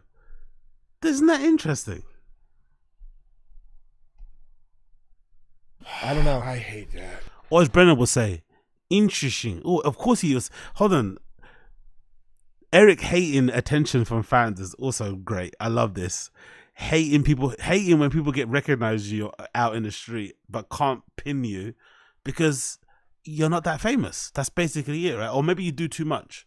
Maybe it's you do too much, or maybe it's you're not that famous. But either way, not that big of a deal really for most people, right? The fact that you're getting noticed is still a good thing. But for these guys, you need more, you know? It's like, give me more. Where would I know you from? I'm like, I don't know, dude. I don't know. I hate that. Where do I know you from? Like, do we have to do this dance? I just say, I'm a comedian. Maybe you see me. I don't know. Or I say, like, do I owe you money? Ha ha ha. Okay, shut the fuck up. Give me the thing. Thank you. I don't even do that because I've gotten burned by that. Well, no, yeah, you do, but yeah, you could be like, well, that's it. The worst one is, no, what have I seen you in? And you the one time you're like, all right, well, I was in this, and they're like, no, I haven't seen it. You're like, all right, well, that's what I'm saying. I don't even. Yeah. I'm not giving you my IMDb. Right, my stock IMDb, answer is like, they go, you look familiar, and I go, I get that a lot, and then that's the end of it. Oh, that's nice. Either they know or they don't. Start using that. Yeah. Just say that. I get that. Or they I got know. one of those faces. I'm Mark McGuire. Yeah, I got one. Maybe it's a US thing, but in the UK, we have too much pride. I would never, ever go up to somebody famous and say something, ever in my entire life. The only one time I've said something to somebody famous was Harry Styles. That one time ages ago when he was in One Direction, he was drinking in a bar that I used to promote at and stuff and do parties at called The Alibi. And he was there just on his own, just like surrounded by like 15 white girls, right? I was like, shit, this guy's like, he really lives his raps. And he was really nice. That's why even to this day, I still fucking defend Harry Styles, like, you know, on my fucking Twitter and shit, like a psycho. Because of that one brief occasion where he shook my hand and was really nice and stuff, and we cheersed with our drinks, and I kind of left him to do his thing. But for the most part, people in the UK, we have so much pride. We won't, I think that's why celebrities like to live here. We still have paparazzi. People still can annoy you. But that's why celebrities prefer to live here, because you can kind of have a normal life. No one's ever going to really say nothing to you. If at most, you'll get like, if anything, the people that get probably disturbed the most are probably footballers. Actors and whatever, anybody else, probably not. But sports people probably get bothered the most. Like if you're a footballer here in the UK, you know what I mean? Like, especially if you live in the town where you play, you know, with that kind of thing, you're going to be bothered a lot. Like any player that plays for Chelsea, Arsenal, Crystal Palace, QPR, whatever else London-based team, even Leyton Orient is going to get bothered around here. But for the most part, everyone just leaves people alone. But God forbid you do, like a fan, go up to somebody and say, hey, where do I know you from? And then they give, especially these comedians on pod, like they're not even like A-listers, and they roll their eyes at you. Like, how dare you, motherfuckers? I contribute to your views. I like some of your posts. I watch your fucking reels. The least you can do is at least pretend for the briefing. Like, if Rihanna can take pictures with, honestly, if fucking Rihanna can take pictures with fans outside of a hotel room while she's probably been breastfeeding her kid, she's tired, whatever she's doing, running fucking Fenty, these comedians could spare a couple of minutes, you know, entertaining some fan that just wants to be nice. Come on, bro. Like the ego, honestly, like you're not even that famous. Like, just relax. I understand it's probably a bit bothersome when you're out with your family and shit, but somebody saying, "Where do I know you from?" isn't an insult. Like, I think they're seeing it like a backhanded compliment because they don't really remember. But it's like, how am I meant to remember? There's so many faces, so much content, so much hours online. It's not that, don't take it, it's not like a bad thing. They can't precisely say where they know you from. One of those faces. I'm Aaron Hernandez. One time, it's a while ago, this fucking dime piece is like, she was. Yeah, I think that's okay. Be up Keith T. I wouldn't feel embarrassed by that. I think that's perfectly okay. Keith T says, I was drunk once and told a musician eating with his family, good show. He was cool, but I regret it. I don't think that's bad. I remember seeing, what's his face? I forgot his fucking name. It faced me. But in general, I think hey, I'm a big fan, love what you do, whatever, is perfectly fine. I think most celebrities would prefer a stop and acknowledgement. Like not a stop and chat, a stop and acknowledgement, a stop and flowers. Oh my God, by the way, I just saw your Furious thing. You were fucking amazing. Keep killing it. Oh my God, that scene. Wow. Anyway, just wanted to say that and just keep it moving.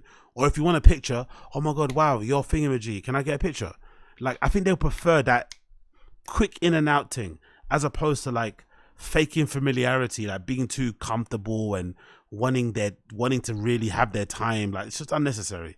Especially if they're eating and all that sort of stuff. It's not needed, but a quick like acknowledgement, like, hey, big fan, like, oh, whatever, saying their nickname aloud. Nothing wrong with that. But I think most people, because most humans are sometimes a little bit, awkward. I think they just don't know how to act. And, sometimes it comes across a bit clunky and you say weird things, but I just find it insane that these guys are complaining about it. Like, come on, man. Like, how much attention do you really get day to day? Like, for real. Like, let's be honest, for real. Like, it's not enough to make you like close, because it's different if you're like a proper A-list, or even just a regular reality TV person. You probably get a little bit too much attention and it kind of annoys you. Cool. How often do these guys really get recognized? Let's be real. Come on. It's like, hey, I know you. I'm looking to suck recognizable cock. Then I'm going to give him my resume. Well, you might have seen me. The thing is, like, I know already, so I'm not going to be like, well, workaholics. I'm not like that. I'm just like, I don't know. Then she goes, oh, it's that restaurant in Santa Monica. We go to that thing, and I'm like, so funny, and I was like, oh yeah, I do like that place. And then that's it, because that's especially in LA. Yeah. Oh, that's humbling, isn't it? That's fucking humbling, right? You act all big time, like they know you from some show or something, but they just recognize you from a place you like to eat. And you go there all the time. So they're weirdly enough calling you a fat shit. That's a kind of crazy story. That's brilliant though. That's similar to me when I was in the gym that time. And I thought this woman was hitting on me or something, but she was just giving me advice because she was just telling me to take it easy, basically, because I was breathing like a walrus.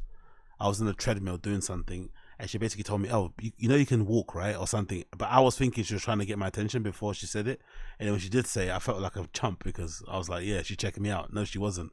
She was making sure I didn't collapse on the fucking treadmill, so she didn't have to fucking perform CPR. That was what was really going on. Oh my God.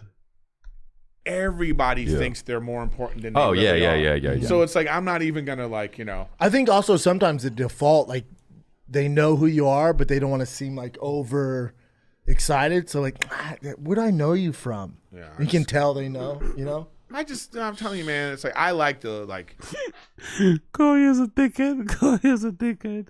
She wanted to ride that jet through London. Big up Fyodor. Ari Shafer walks into a Berghain bathroom. He sees Oz in a stall bent over on Ken and says, "Aren't you that black bloke that streams too much?" Me and Ari in Berghain going crazy. That would be a sight. That would be a story worth telling, isn't it? You're not allowed to share Berghain stories, but that would be a one worth sharing. Right? Me and Ari in the fucking stall somewhere going fucking nuts. Oh, you guys are too much. The workaholic level of fame is perfect. It's 1 out of 50.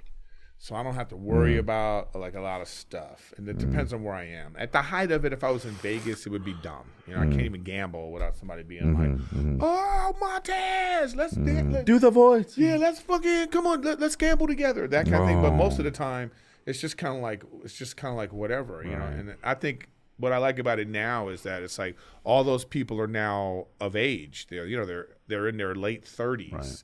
They're mature. They're not gonna mature act all now. crazy. Now they're coming to comedy shows. Right, you know, they're like, oh man, you know, it's great. I mean, that's what it is about building fan base. Yeah. That must be a bit hard, isn't it, to deal with, right? That's probably why they can't let go. Like, you want more because you don't really want those fans. Because that's your old work, Workaholics, whatever. That's back in the day thing. You want new fans, you want more fans, but having the same people, the same type of people that you used to recognize coming up to you when you were at your height of your fame, still be there when you're at your stand-up. It must be difficult to deal with. But again, I would be happy if that was him. I'd be happy because that means you're doing something right. That they've still backed you all these years since. They're still there. They're still riding for you. That's actually a sign that you are doing something good in their eyes. But with these guys, they don't seem to be like. There's really is a lack of content, they don't seem that content with what they have. They don't seem that grateful really or appreciative. They always want a bit more. And unfortunately in life, the more you want, the more you'll be left wanting, really. So you're never really gonna fill that hole or make yourself happy. Really. And it's worse now because there's new people blowing like the chats. Like I've always said, I think when it comes to creative or entertainment fields, it's hard to really be like okay with what you have because the differences are so stark. Like for instance, Bryan Callen the other day was bragging or was like, you know, talking well about his special. Oh my God, I just checked my special. I haven't checked in a while and I've got 750,000 views. And then Brendan kind of scoffed, well, Shane Gillis has 24 million. And that's the problem with entertainment. Brian's got 750,000 views on YouTube on his comedy special. That's quite good for Bryan Callen, I think. He's not that famous. He's not that funny. He's not, you know what I mean? He's an older guy. Having 750,000 views, especially if you haven't been botted, if you haven't bought any views, having 750,000 views is pretty good. It's quite a good accomplishment. But when you compare it to the hottest comedian out at the moment, who's Shane Gillis, who's getting 24 million, it makes you feel like shit. You feel worthless. That's why they say comparison is the thief of all joy. Because your numbers are great for you. And the fact that you can look after your family doing stand-up, that's amazing still. Especially after everything he's been through. The grape allegations, harassment, cancellations, Crystalia stuff, being associated with Brendan. Like the fact that you're still around at 60, however old Brian is, still doing comedy, and you're still able to pull nearly 1 million views. Nearly, not all the way, but still close enough. What's wrong with that? But when you compare it to the 24 million guy, you feel like you're useless. And I think that's a problem with all these guys because they all technically do the same thing and they all think they're the funniest people that walk the face of the earth. It can be hard to be okay with what you have when the next person, because that's the issue, is like, you know, the end and the top, like the people at the bottom get no views and the people at the top get all the views. You know, and they get all the money. So it can be hard to be content and to be satisfied with what you have when the person that's above you, you think you're funnier than, but they are getting all of the stuff and you're getting zero. But again, I don't think they're getting zero. They're just getting a small portion of the pie. Not that bad, really, you know? Not that bad. My favorite time seeing this is like I did some shows with Dane Cook one time he took Texas, right? And like he has this meet and greet, and I love seeing the people that come to his meet and greet. I mean, yeah. You know what I mean? At this point, they're older, yeah. Yeah, it's literally like it's like Pauly Shore's. It's these fucking fat girls with their husbands, and they're coming in and they're like, "Oh my God, yeah, man, what." You're my favorite, that's you know, cool, and I just go, that's pretty cool. Yeah, you know what I mean? They stay with you, yeah. They stay with you like that. So it's like, it's a cool thing. Because I even have people coming up to me now being like, man, I love this show, Workaholics. I just started watching it. Yeah. I mean, that's such a great, that's a great thing right there. Oh, I thought I'm glad he said that. I thought he was gonna get annoyed. I thought he was gonna be annoyed that people are just watching Workaholics now and coming up talking to him about Workaholics in 2024. I'm glad he said he's happy to hear people are rediscovering the show now. Because if he was gonna complain about that, I was gonna say, Jesus, this guy's miserable for real. There, because they keep it going, but we're gonna make this movie. I don't know what's gonna happen. Paramount Plus won't give up the rights, the bastards. Yeah, it'll be about three chicks and 3 trans girls. Yeah, exactly. Yeah, man. Oh, we got one? We might as well just do one to make it seem like it's still the same show. What's up, fellas? Got a debate club for you guys. Would you rather shovel snow in 10-degree weather or mow grass in 100-degree weather? Mow grass. I've done both. We grew up in Illinois, shoveled snow for 26 years. By the way, they said that, didn't BGL say that most of these people are like actors and stuff that they pay to do this stuff? Which I don't understand really. Why don't just say why doesn't just Nick just say it? You save yourself the money of hiring an actor and pretend someone's calling in.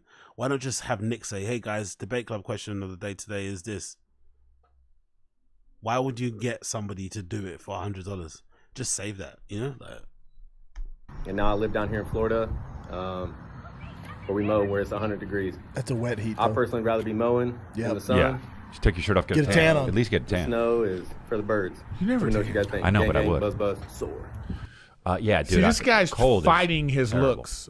You know, right? He probably got teased because of his eyes, and now he's like actively trying to be ugly. What are you talking about? Yeah, he's pretty. Wow, insecurities, handsomeness, insecurities from fucking Eric popping out there. Fucking hell, I didn't even notice what he's talking about. What? He got teased about his eyes. What the fuck did Eric say? That is... Look at how Chris is looking at him. Bro, what are you talking about? Look at them both looking at him like, what? What the fuck was that? That was pure projection. Eric hates that guy, innit? He's like thinking, that's the guy that my wife would like to marry, but she had to marry me or something. Come on, Eric, bro. You can't, I can call you, we can call you ugly. I can call you ugly, but you can't openly be thinking of yourself like this and projecting onto some other guy all your insecurities. You have to think of yourself as the prize all the time, even if you're not the prize. Let's hear what he said there, because that was strange. What? Take your shirt off, get a tan on. At least get a tan. Snow is for the birds. You never know what you guys think. I know, gang, but I gang, would. Buzz, buzz, soar. Yeah, dude. See, this guy's cold fighting his looks. You know? Right. This guy's fighting his looks. Why is he fighting his looks? What? Fighting his looks? I don't understand. What's wrong with this guy's face? Like, he probably got teased because of his eyes. What's wrong with his eyes? Is he blind? He doesn't look blind to me. He got teased because of his eyes. What's wrong with his eyes? And now he's like actively trying to be ugly. What are you talking about? Or is Eric trying to fight the urge to say he's not good looking or something? Is that what Eric is? Is this like one of those things where he's battling his inner demons? He can't handle the fact that he's seen somebody on camera that might be good looking, and he's like, he can't acknowledge it because it makes him feel weird. Yo, Eric, bro. He's pretty handsome. He's got handsome. He's a good looking dude. Yeah, he's a good looking dude under all that nonsense. Right, I have a friend like this. I have a friend like this.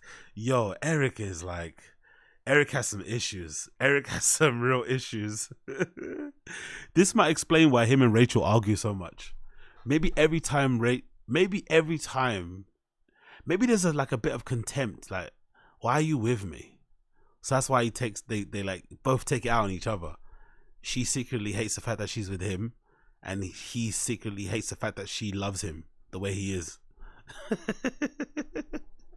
Maybe I'm psychoanalyzing. I'm armchair fucking psychologist-ish thing, but that was a weird outburst. Yeah, he's just trying to like not look good looking. Look at this guy. He thinks he can like have a rough beard and like we won't see that he's like. It's like, what the fuck are you talking about?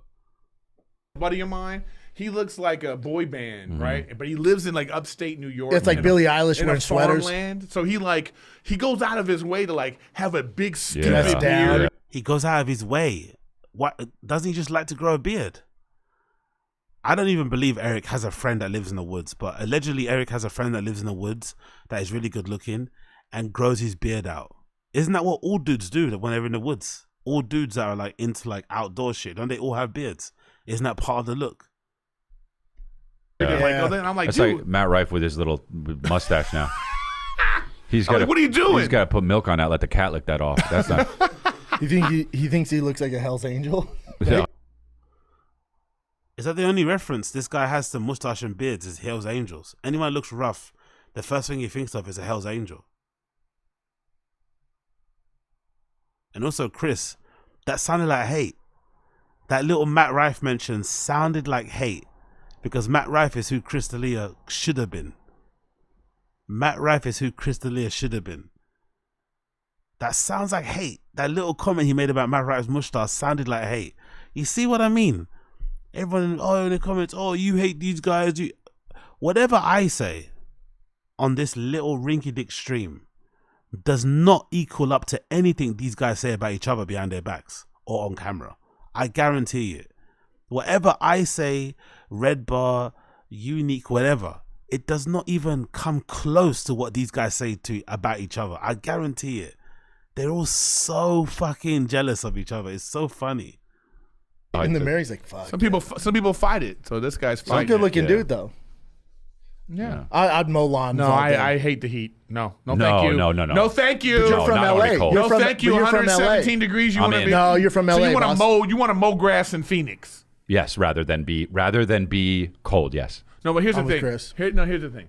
You can put shit on. They're not. The question isn't where would you want to be shirtless in Phoenix. Oh, young old vibes, bro. I could do with a nice plate of hot fries covered in some sort of like melted cheese combo right now. I would devour that bad boy. I'd be all over it like Brian Callen's all over Sanaz. I swear to God, bro. Cover that with some of fucking, Brian Callen's tahini.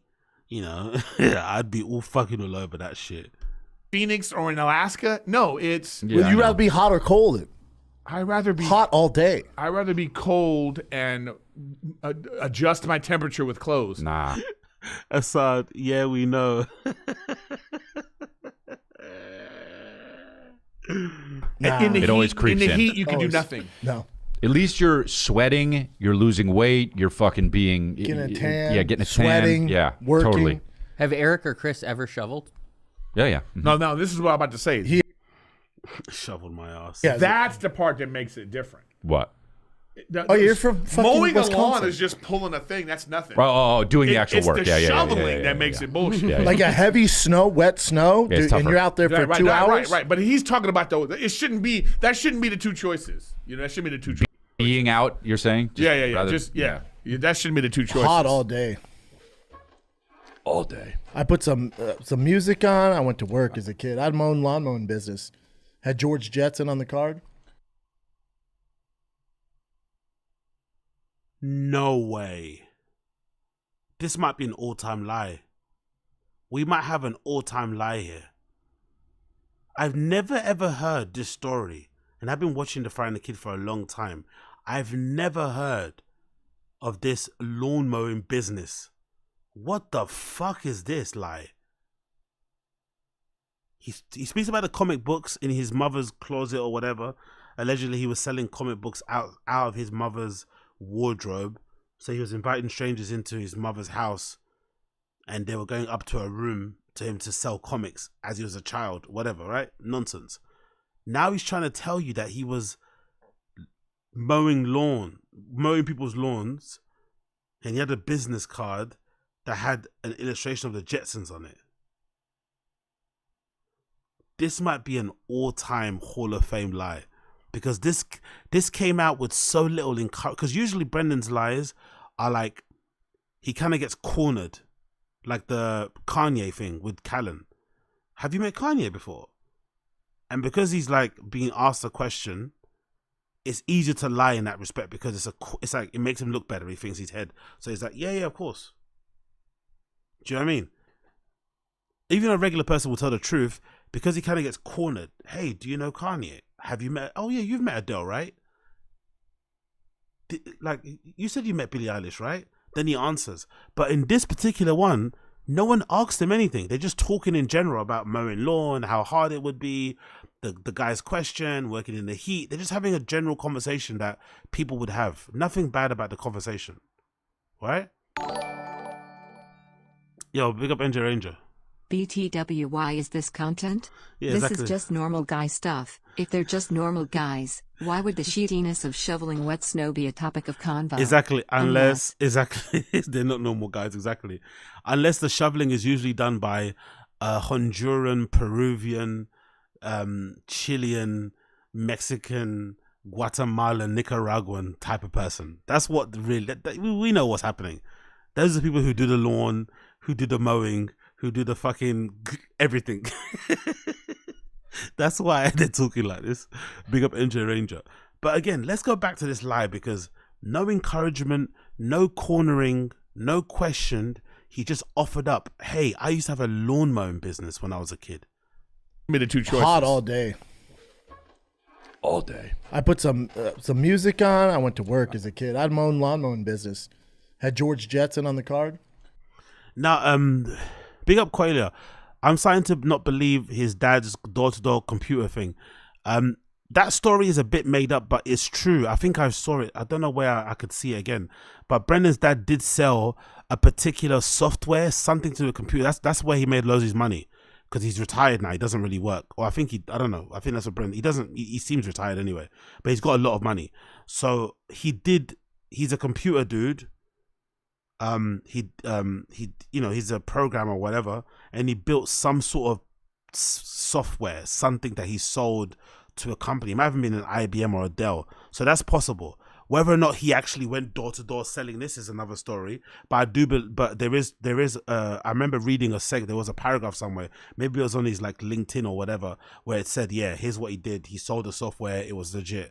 So that is for sure. It's just funny that Brendan's dad is similar to Top Dog, Tom Segura's dad.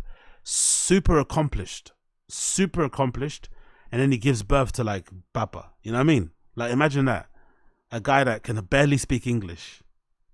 A guy that's legitimately redacted and who lies all the time. It's quite funny. It's pretty funny. But I love this story, bro. I had my own lawn burn business. Like, even the look he's giving as well. Immediately looking to see if somebody can call him out on his bullshit. Guilty look. Hot all day. Let's go back again. Yeah, that should be the two choices. Being out, you're saying? Yeah. That should be the two choices. Hot all day. All day. I put some music on. I went to work as a kid. I had my own lawn mowing business. Had George Jetson on the card. Huh. You had a lawn. Look at Chris's face. Thank God they're starting to realize that he's lying. Look at Chris's face. He knows he's lying. Had George Jetson on the card. Huh. Chris definitely knows he's lying. Chris definitely knows he's lying, right? And I think Eric knows too. Does Eric know? You had a lawn mowing business? Yep. Eric knows. Eric knows he's lying too. Eric knows he's lying. When I was 13. You are Mexican.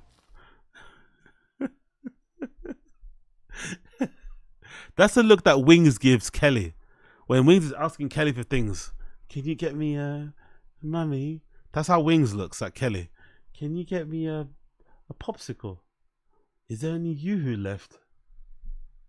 Is there any burgers I could have? Could I have a burger, Mummy? Mummy Kelly. I mean, wife. Yeah, big up Ruben Rivera. Wagwan. Hope you're well, my dear. What's good, my G? Hope you're good. Basically. You probably got shafted too. All the neighbors knew about it. Oh, I'm going to be in St. Petersburg here, Irvine, Chattanooga, Charleston, West Virginia. That's a beak, isn't it? That's a fucking beak. Lucky he doesn't do coke because he'd shovel all of it. It's actually fortunate for all the fucking cokeheads out there that he's not involved, because he'd be taking all of your gear. That's a complete, an entire 8-ball could fit underneath that. Fucking hell, mate. An entire 8-ball could fit under there. Yeah, and I got a bunch of in New Zealand and Australia. Go check it out, chrislea.com. Can you just yawn? Yeah, I know. That doesn't make me want to buy tickets. I yawn when I yawn. Okay. Love you guys. We did it. We fucking did it. That was fucking awful, but we did it. That was fucking awful, but we did it. Wow. Wow, wow, wow, wow, wow. Wow. That was awful, but we did it. That was fucking awful, but we did it. We fucking did it somehow. I'm not sure how, but we did do it.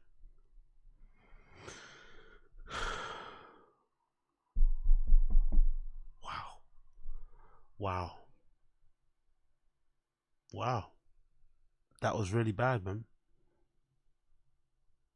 But weirdly enough, it was bad, but I still say it's more entertaining than T-Fat K. I don't know what you guys think. It's really bad, but I think to get through it, you could have this on in the background and not run to turn it off, more so than T-Fat K. I think The Fright of the Kid is definitely a lost cause. That show is dead. But I think this is more entertaining. Because on any given day, Chris and Eric can have some good banter and you could laugh over the things they're saying. And obviously them laughing at Brendan when he says some dumb shit. But as a show, oof, it's a tough listen, bro. It's a tough listen. Why did I do this to myself? Because somebody told me a really good advice. I think it might have been Amy back in the day. Said you can't chat shit unless you watch the content. And I've held on to that. So if I want to chat shit, if I want to laugh and point at these guys, I have to watch it. I can't just be, waiting for people to put clips up online. No, you have to watch the whole thing. And I think that's part of it. If I'm going to chat shit, I have to earn the right to chat shit and I have to put myself through this shit. And you guys have to join me. That's basically it. And I think we've earned the right to laugh at these people. Oof. It's a hard one, but we did it. Let's see what the fans say. Because again, we have our thoughts. I have my opinions. What do the fans actually think? Let's see what the fans think here. Rachel consistently sounds like a spoiled nightmare wife. Poor Eric. Wow. People actually think Eric sounds like the abused husband. He sounds like the one that's the victim in this. Okay, fair play. Tony skipping Tom and then standing in front of them while Tom tries to stay in frame was a pinnacle. What? Let's see how long Eric...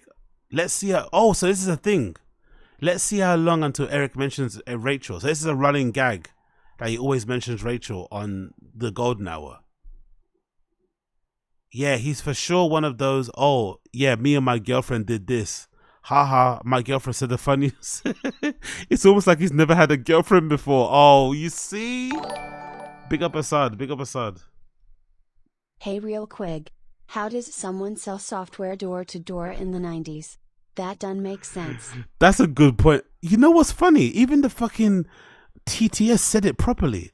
Wow. The TTS can understand chauvinism. Let's play that one more time.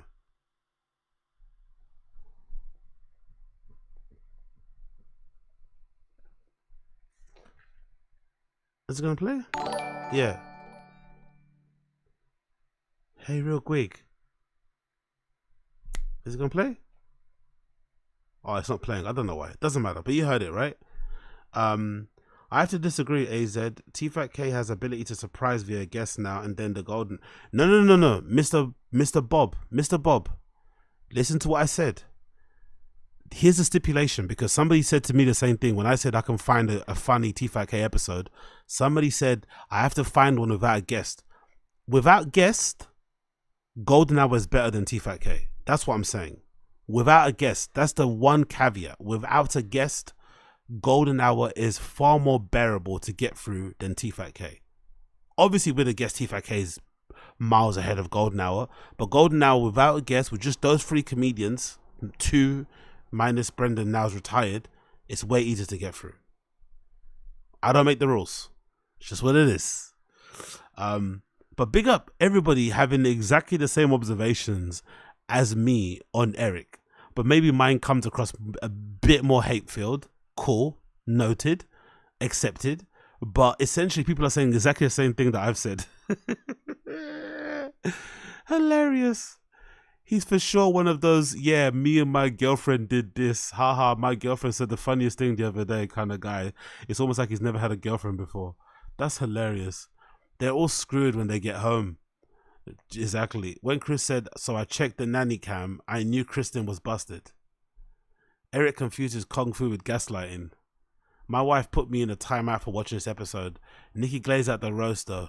I relate to this episode so much. My wife, okay, cool. These guys spent the whole episode describing immature relationships. Bro, that shit Chris went through with his drunk wife is spot on. Holy shit.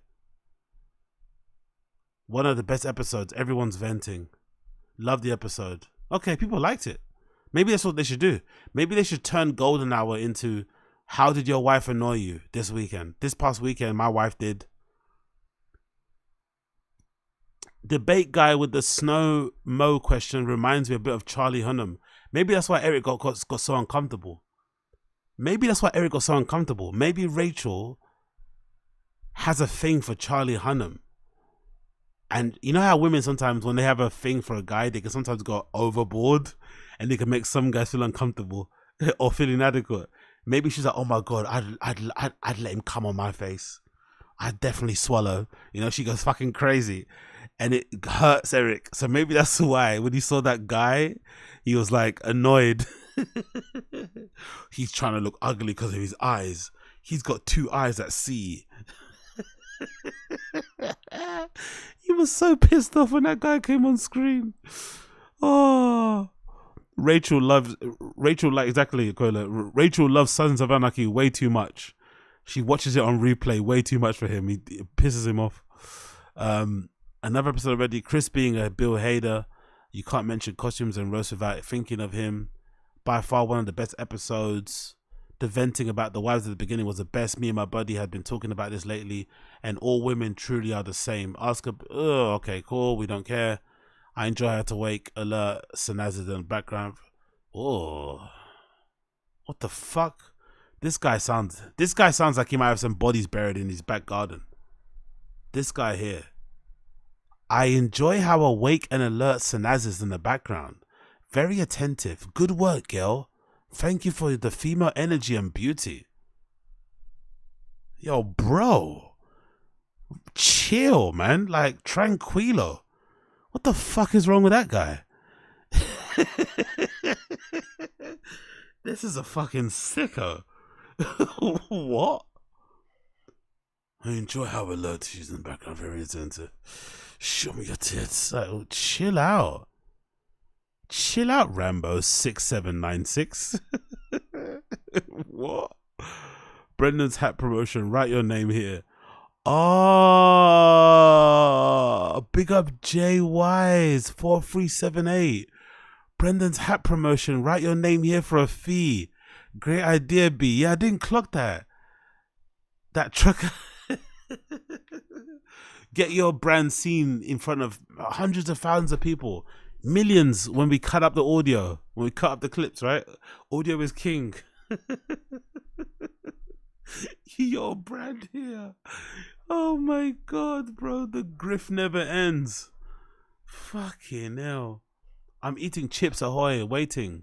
Best opening theme song on a pod ever. FTW. I'm doing an absurd amount of cocaine and watching. Really? People do coke and watch Gringo Pappy.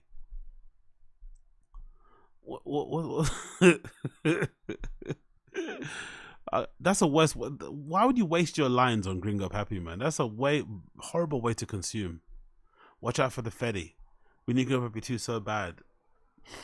Anyway, what can you do? That was pretty decent. I enjoyed that. Thank you, those guys, for that. Thank you so much for that incredible content. I really did enjoy it. I enjoyed every fucking part of it. I swear to God I did. I enjoyed every single part of that amazing show. I cannot wait to see more. Let's move on from that. We did a bit of that already. Let's go on to some other stuff. So if you're watching the show and you enjoy it, please make sure you like the stream down below. Give me a like down below. Don't be stingy. Give me a like down below. Don't be stingy. Give me a like down below. Let's do some no jumper stuff quickly. So no jumper things, right? I've got some observations here I want to give you regarding no jumper. No jumper observations, right? Please bear with me while I try and make this make sense. Let me see if I can find it. Bear with me here. Pollard goes off. Blasey used to. Yeah, cool. So this is my theory, right? I don't know if you guys agree, but no jumper. So Blasey from Reconnected went back on no jumper. Everyone's annoyed by it because everyone kind of left no jumper because they thought they accused Adam of being a bad boss, bad leader, maybe being a pedo, whatever, right? But they had all their reasons for leaving no jumper because Adam was treating them badly, so they all left and did their own thing. Blasey then goes back and it's caused a bit of of friction. And obviously one of the people that's really annoyed by it is Yuri, because Yuri and Adam have this weird back and forth where it feels like Adam's got a problem with Yuri. Maybe he doesn't. Maybe Yuri feels slighted because he got fired. Who knows what the issue is, but they're not on good terms. And I guess Yuri kind of looks at Blasey a bit differently now because he went and sat with a quote-unquote op. I've long thought, since I've been watching a lot of No Jumper content throughout the years, and now I've watched a bit of Reconnected. I've obviously Reconnected when it was on No Jumper, and now their own show called Disconnected, sorry. I've always had the feeling that Blasey doesn't really like Yuri anymore because of how he treats Riley and the streams. I think he's one of those type of dudes who which is admirable, right? One of those type of guys where if you treat your girl, he's the kind of guy where he wouldn't let you cheat on your girlfriend in his company. He wouldn't be happy about that. There's some guys that encourage that kind of behavior. Like, oh yeah, lads will be lads, and you're out together and they're encouraging you to get crazy and get some strippers or go back with somebody. There are some friends who don't like that. Nah, I know your girl, not around me. Do you know what I mean? If you do around me, I'm going to snitch kind of thing. He's that type of dude. So I don't think he likes how they are on stream, and he definitely doesn't like how Yuri treats her. I think so. This is a shit theory. I don't know nothing. I'm a random English guy, from the bumfuck place in London. I'm in my mum's basement, covered in Cheeto dust. I know nothing. I don't know these people at all, and I'm talking out my asshole. But I just saw this clip that somebody posted on the No Jumper subreddit, and it's an old clip of them on No Jumper, right? House Phone, Yuri, and Blasey. And Blasey says in this clip specifically that he's a big fan of Yuri's streams. So he used to watch Yuri's live streams before they were popping on Kick, and he was doing the Harmonious Man thing on his YouTube and the Tent Talks. He was loving Yuri's live streams. Cool. Let's watch the clip and see what Blasey says. Exactly. I'm not IRL streaming. I'm design streaming. But with Yuri, he's an IRL streamer, so I live vicariously through him. Yeah. So I want to set these moments up. You know what I mean? It's honestly really fun watching you just sit around. So he's always been a fan of him, and if you live vicariously through somebody, not vicarious, vicariously through somebody, not bi-curiously, but whatever, you're taking a lot of content. He's designing in his studio, watching him in the background. So he's probably, he's grown familiar with him, watching and listening to him all the time. So in the recent episode, when they all confronted Blasey about why he linked up with No Jumper or went back to Adam, notice how Blasey's kind of looking at Yuri. It's kind of a little bit like what the fuck are you talking about? Don't you think? Look at this clip. We're saying I'm the glue to this shit. Your bitch ass niggas wouldn't do nothing without me, bruh. Like you were saying, fucking, you haven't gone on Reddit in a while, right? Like a long time. Same here, especially during the 30-day stream. I had no time. I was fucking streaming 24/7. So I don't think you would have wanted to do during that. During that whole time, I wasn't on it, right? But I had people coming to my chat who were telling me we're posting about you. Look at this post about you. Yo, big up Assad. No, who's that? No, somebody else. Who's that? Why is that? Who is that? Oh no, I think it's from the clip. Sorry, I think it's from the clip. Blah blah. And basically, I would go on these rants saying yo, why the fuck is number one my girlfriend? My girlfriend was never even on this. scene, like on camera. She was behind the scenes. She was super cool with everyone. And then now Adam and the rest of No Jumper, who have complete control of that Reddit, have been throwing me and my girlfriend under the bus the whole time. So my whole rant, and it still is my rant, I stand on this to this day, is if you want to keep posting about us, everyone, go check out the pinned post on the No Jumper V2 Reddit. And then there's a bunch of other information you could check out as well. I'll go in, bro. It's like, get us off that fucking Reddit, and then you'll get no, I won't say a word after that. So don't you think he kind of looks at him a little bit like, what the fuck is this guy talking about? So again, it's just a theory, but I have a theory that maybe Blasey doesn't really like Yuri too much because of how he treats his girl. And that might have played into the fact that he went back to Adam. And also I think a lot of it has to do with, if you remember your No Jumper law, Yuri stayed at No Jumper for quite a bit after Riley was fired. Riley got fired in a pretty scumbaggy way. If I remember correctly, Riley went up to Adam 22 and said, while she was working on No Jumper, and was like, oh, I need to make more money and do other things. Again, it was her own fault. She's a bit dumb and naive, but you should never ever tell your boss your career aspirations. You should just go ahead and do it because they're always going to advise you to stay. But she did. She announced it. She declared it and said, hey, I want to make more money. I want to do other things. And then Adam obviously said, no, stay. We don't want you to go. We don't want to have you split priorities. We're going to pay you more money. So they convinced Riley to stay at No Jumper. They allegedly gave her a raise.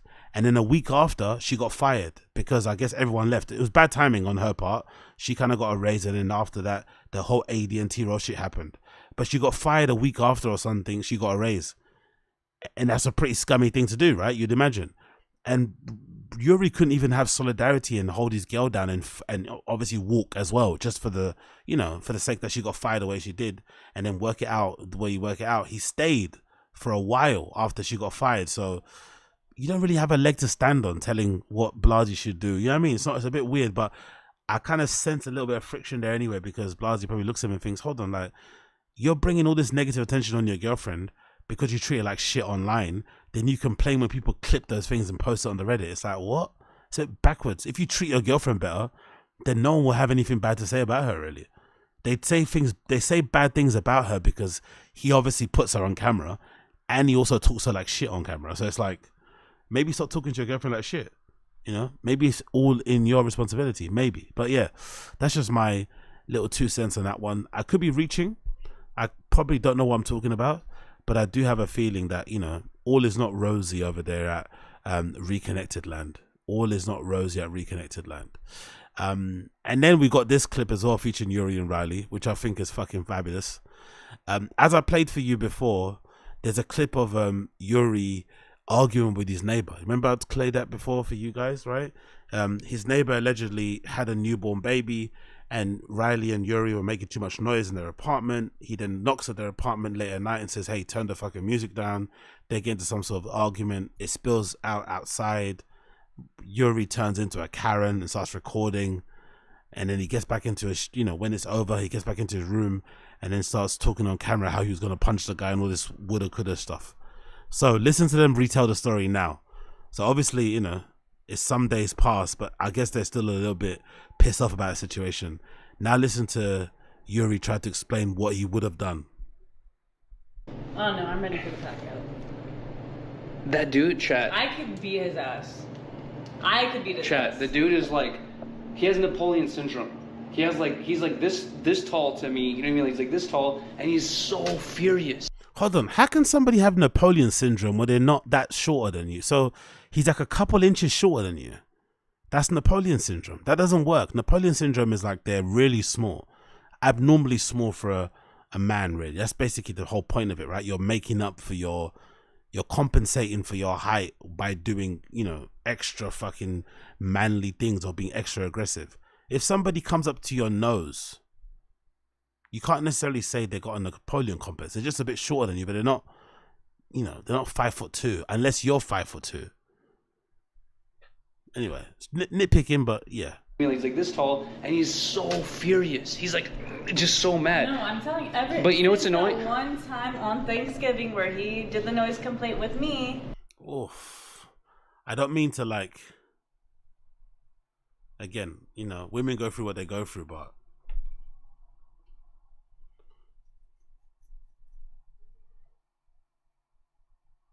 That's not the same Riley, innit? Unfortunately. And also, a bit of a nitpick, but, you know, maybe wear like a white bra instead of a black one underneath the white top. Maybe. Again, not my business. Not fair to comment on women's looks and shit, but whew, being with Yuri is not easy.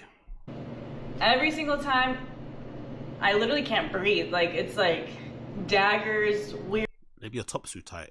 energy. Like, you can just feel the fucking energy. Like, No, he fucking hates you. Guess And I'm what? just like, Guess what? ugh. Every time I pass by him, I'm going to make him uncomfortable. I'm going. Same. Now I am. Exactly. No, 100%. thank you. And You see how they're perfect for each other. You see this enabling. Even if what they're saying is true, even if that guy was in the wrong, if that's your neighbor, don't you want to just like lower the temperature a bit? He came up to your door. He maybe stepped into your living. Like, it was very close to being a physical altercation. So the temperatures were really high. If you're going to live next to this person, why do you just want to cool it down a little bit? Hey, tempers are up. Hey, last night I had a bit to drink.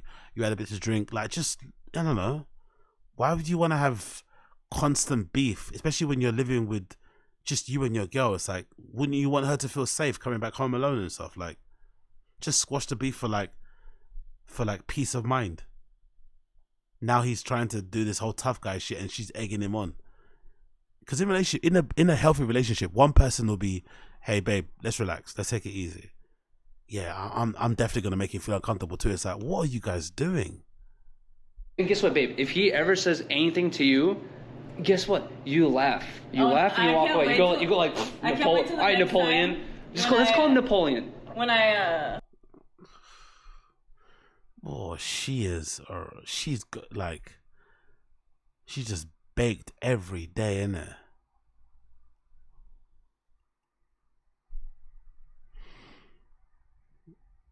She is high as a motherfucker. when he next time he's outside smoking and I like coming through the gate or whatever after work, I'll be like, oh my god. Really, dude? This is disgusting.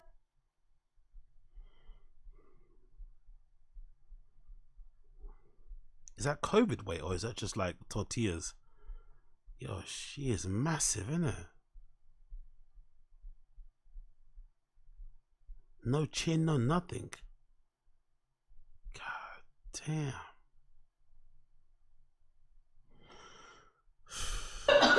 Oh my god. Really, dude? This is disgusting. This is disgusting. How dare you? How dare you? You should say I have lung. We have children out here. I have lung issues. Yeah, I have asthma. Yeah, exactly. What the fuck? What the fuck, bro? I'm gonna like a chat. I didn't have a chance to like talk to him face to face since that situation, but I want to tell him like, yo, dude, do you understand? I will make your life a living hell. I will.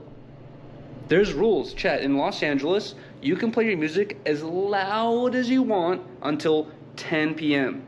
People are gonna be like, oh, what about the baby? What about the newborn? Fuck the baby. No, it's not fuck the baby. No. You can tell somebody hasn't been punched in the face before, innit? You can tell somebody that has not had to face the consequences of their words. He just needs a good punching. He just needs a good, like an actual punch directly to the nose. You know, the kind of one that makes your eyes water. You probably don't even get bloody. It just makes your eyes water and you can't stop it from watering. And it's like, it's weird. Like, you know, that sort of shit. Just a little wake up one. Because, what? Okay, bro. Okay. Play dangerous games, man.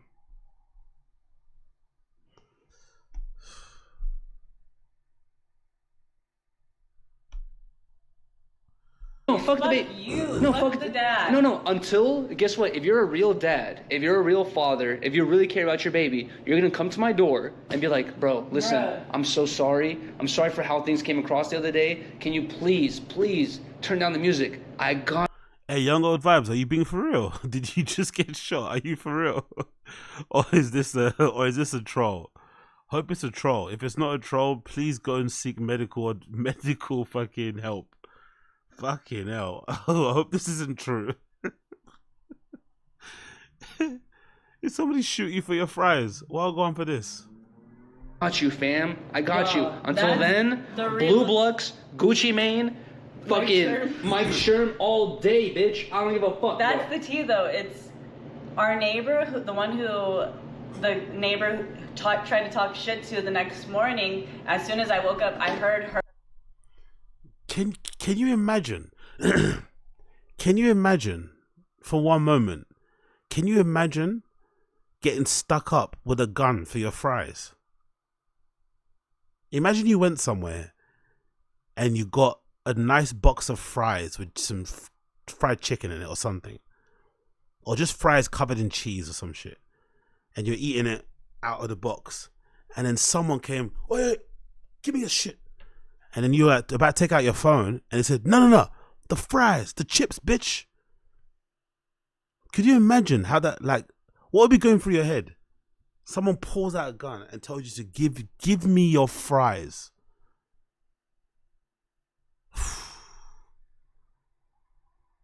That's when you know you're in a rough part of town, bro.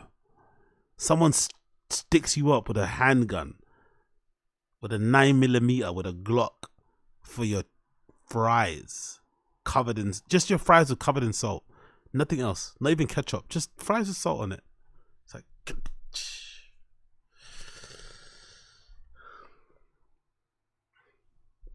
her, and I heard him trying to talk shit, and he was like, "This asshole, blah blah blah," and I heard her just be like, yeah, whatever, and like walk away. And then once I went out to walk Beans, she was out there, and I was like, "Oh, thank fucking God," because I know she's gonna stop and see Beans and want to say hi. Mm-hmm. And so, No, you already said this. Someone says she's on other stuff. I remember when I made a clip, someone says she's on more than just weed. Maybe that's true. She's talking like she's on other stuff, innit?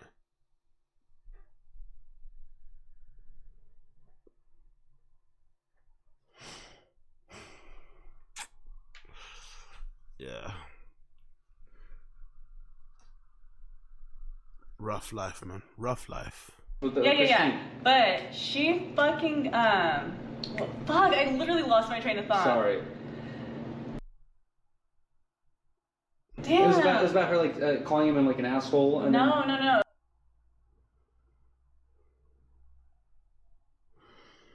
Yeah, man.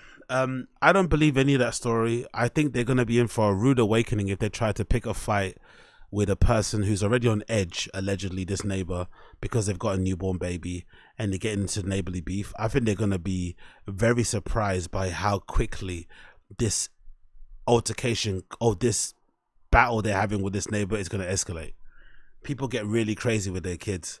So if you play around and you keep them up at night, or they think you're an enemy to their kids' sleep or something, or to the safety or whatever, you're gonna get it. So be careful the games you play with people and their kids, especially just to make a point. But obviously, you know, in Yuri's case, he's always gonna call the police anyway. So he's probably doing this because he knows deep down if it gets crazy, he just call the police.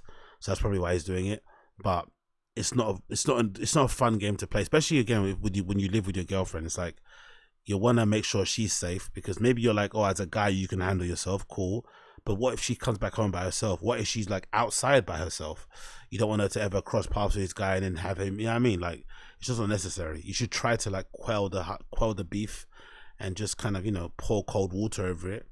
But he doesn't. He wants to act like a tough guy. So let's see how it plays out. I don't think it's going to end well, but, you know, he's got his phone on charge. You probably call the police straight away, but dangerous game to play with people. Dangerous fucking game. Again, like, even if the guy came, like, I understand if the guy knocked on their door rude, or like in, you know, in a very demanding tone or whatever, or was condescending, I get it. But still, even if that was me and I knew I wasn't in the wrong, just because the person is upset and they're whatever, I'll just say, okay, cool, I'm sorry, I'll turn the music down. I'm really sorry. Apologize profusely. Just kind of kill them with kindness. It's not really that deep, really, to get into a beef like with your neighbor. Like, what happens all the time? We've all played music a bit too loud and had a neighbor bang our wall. It's like, it is what it is. You just, you know, acquiesce, lower it a little bit, and that's it. They're not telling you to turn it off. They're telling you just to lower it. That shouldn't be too hard of a, you know, thing to like, you know, agree to really. But what do I know? What do I know? And then of course we have some, you know, just to put the final icing on the cake. Pick up the person who uploaded this, right? Just to put the final icing on the cake. Look at this. Riley before and after Yuri. Before, obviously that picture's filtered. She's looking down, good angles, we get it. But look at the difference, bro. Fucking hell.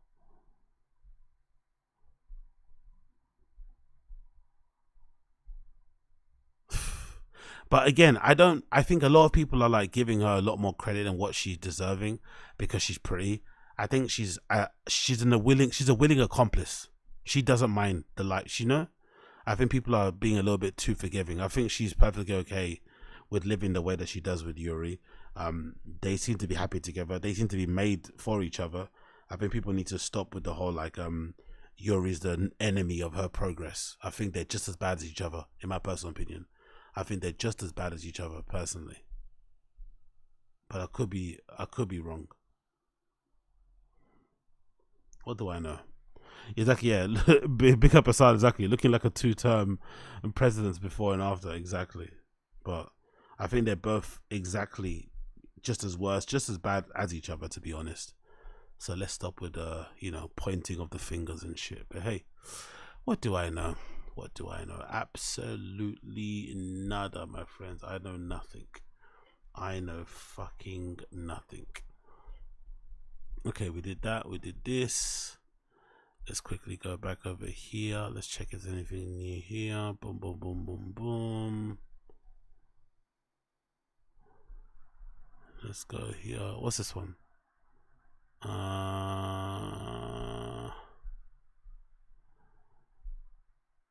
A little stress one for Sunday. This is a good one. Yeah, this is new. Big up to Find the Kids subreddit, guys. Let's play this one. A little stress one for Sunday. Let's see this. Bish bash bosh. For a long time, I've been in rooms with people who hate me. They're the nicest people to me. Legendary clip.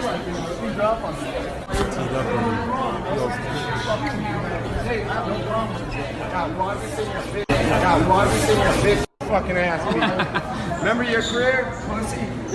Fuck you. Who's the coolest celebrity you've met through your travels with the UFC? Ooh, that is a good question. Obviously, MC Hammer's involved with my management. He's pretty cool. Good guy? The Rock, man. The Rock? After I knocked Chris Tusher out at UFC 116, I'm on the... Hold on. MC Hammer was involved in his management. Yo, the fall of Brendan has been insane, bro. At one point, he was familiar with MC Hammer. He literally had everything, and he still fumbled. He's had everything, and he still fumbled. Fucking hell. Elevator, he's on the same elevator, and he was really cool, man. So for me, that's a great experience. I had a bunch of donuts at 49th Parallel. Oof. By the way, that's the thing people don't talk about enough. There's too much conversation about white privilege and shit. It's not really a white and black thing, I don't think. Even nepotism, it's more so an opportunity privilege. Some of us get one shot to make it, and usually we don't. Yeah, some motherfuckers get many shots, like shot after shot after shot. Even in the midst of taking a shot, they get another shot. That's the real privilege, opportunity privilege, not white privilege, not whatever else. The real privilege is opportunity privilege, where despite all your fuck ups, despite how inadequate you are, despite your lack of ability, despite your horrible personality, everything else that regular people have to kind of work against or, you know, work to improve, you just still keep getting opportunities. They just keep coming. Literally, they're cooming non-stop. It's like a fountain of coom, of opportunity. Just there at a fountain of coom with your mouth open. It's missing your mouth. It's hitting your chin, hitting your eye. But it just keeps coming. It keeps coming like a faucet. Whereas some of us, it's like one of those, those fountains at school. Some of us, opportunities wise, we like those fountains at school where it would come up like a trickle. You had to get down and like literally suck it out of the tap. That's me in my life. My opportunities, I've had to get my mouth under the tap with all that lime scale, and I've had to suck the water out. That's how I got my opportunities. My opportunities, I've had to suck them. I've had to get on my knees. Whereas these guys can just sit down, have somebody put a bib on, give them their knife and fork in their hands, and sometimes even cut up the fucking opportunities for them in little pieces. And then get some big bosomed Latina woman to feed it to them while they whack them off. Like, that's how they get their opportunities. Wow. Hello. Kind of fell into that. I was just there for coffee. I saw the donuts in the window, and I was like, oh, well, I gotta try one. Alcohol Papa was rough, innit? I missed the booze era, man. Always looking inflamed, always looking puffy, hair looking mad greasy. I miss that era, man. I miss that era. I miss it. And then I ate it really fast before my coffee came. I'm like, well, I gotta get 2 more. And so I ate two more. I ate another one, and I got a sprinkled waiting for me in the room. What's up? Holler. I stay thick, guys. The premises is oof. Fucking hell, bro. Ozempic definitely worked for Papa, innit? He was struggling. And this is recent too. Look, Rain Energy. Rain's a recent sponsor. Bloody hell, man. Pre-Ozempic, Papa was... that's why my theory about Brendan being depressed, I think was somewhat true. I think he was comfort eating. Brendan was definitely comfort eating. Back at, like, whenever, before Ozempic came around. I think he realized his comedy career was going down the pan. The ads weren't adding up. He was definitely going through it. Because look at his face there. Fuck yeah, no. Yeah, he does look like Alpha, exactly. Yeah. Big up his baby fat is hilarious. But yeah, Jesus Christ. I'm gay. One more, what? One more. What? Guys, the premises is I'm gay. What that rich guy said is true, isn't it? His whole content is about dicks and talking about gay shit. The premises is I'm gay. He was right, that guy. That guy was right. He really was right. Oh my God, bro. Oh my God. Anyway, what can we do? Cool, we did that. What else you got to do there? We did that, Epa. We did this. Oh, have you guys seen these pictures? Are fucking hilarious. Big up the Find the Kids subreddit guys for showing these.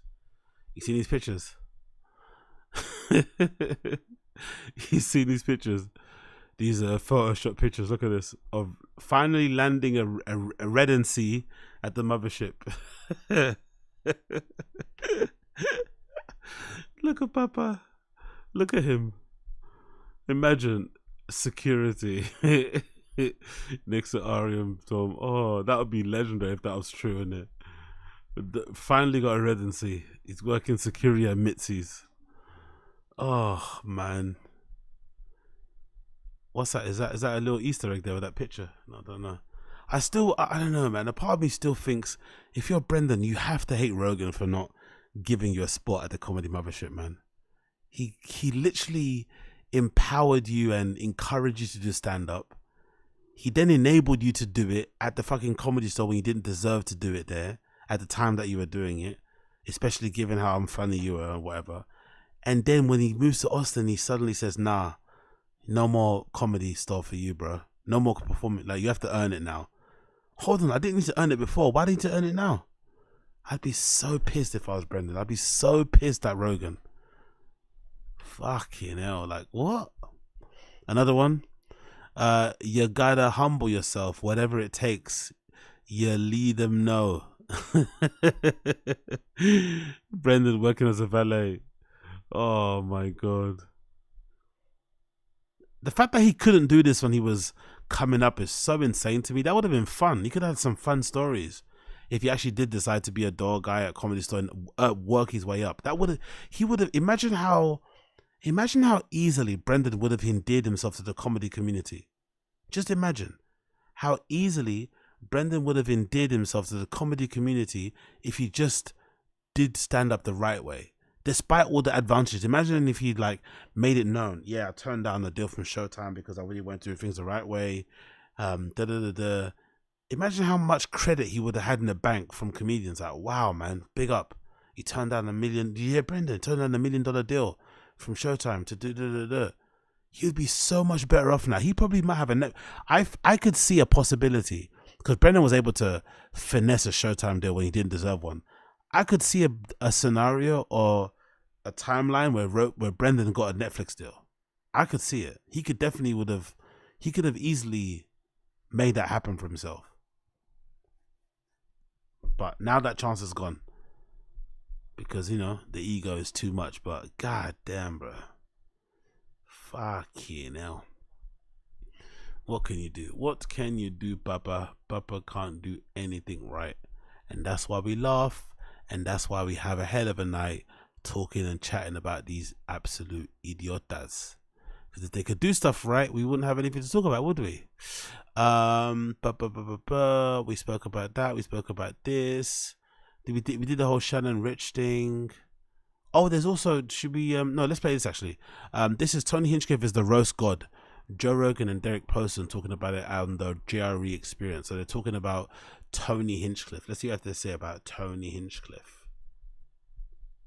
So glad I did, brother. Yeah, man, I'm glad you did too. Changed my life. I mean, that helped me meet Schultz. I didn't know Schultz in LA. Oh, that's I got funny. here, and then he was coming to San Antonio, and he hit up Tony Hinchcliffe. Thank God for Tony. And he hit up Tony and said, "Hey, I need a host for the night." And Tony said, I'll never forget. Nice. It's awesome that Tony said this, and he showed me this too. He said, "Schultz, I got the perfect guy for you. I think you guys will work well together." He called it. He said, "Man," and Tony told me, he said, "I have a feeling you guys are gonna be friends." Yeah. And now that's my brother. Like, you know, he came to the wedding. I went to hit. Like, I always find it suspicious how quickly these guys go from like not knowing somebody to calling someone their best friend and calling someone their brother. Like, how does that happen? I know I'm not the best person to judge this due to my lack of social circle, but I find it interesting how quickly they can go from like not knowing someone to then inviting them to your wedding. That's a wedding is like a big deal for some people, isn't it? You're meant to have all your close family and friends. It's a really important time in your life. How do you go from not knowing somebody to inviting them to your wedding? Like, you don't even invite co-workers like that. That's not even a thing you do. Like, you just start working with somebody and like, yeah, do you want to come to my wedding? What? Anyway, maybe it's just me. love that guy. Tony is one of the unsung best guys for like promoting talent. You know, people don't think about Tony when they think about that, which is kind of crazy because that's what Kill Tony is. Yes. He doesn't get the credit that he deserves for like starting careers. Like there's a lot of guys that they started their career with Tony. Yep. And he's like really good at promoting people. Hey, yo, big up. 8 inches. Yeah, yes. Exactly. That was about the other clip. Yeah, big up Addy Z. Appreciate you, bro. Appreciate you. He's like real generous about it. Yeah. He's always talking about it. On camera and off camera. He'll do it. That's what people don't see. They think, oh, he's doing it on Kill Tony. It's like, no, he's doing that off camera. He's doing that in the green room. He'll tell us about how someone killed in the green room, about he let someone open for him somewhere and they murdered. And He'll tell you to be like, oh, Joe, look at this door guy, or watch this door guy. Like I've seen him do it. Like, you know, where it's like, he man, does it all the time. Yeah, Tony loves comedy. He loves it. He fucking lives it. He breathes it.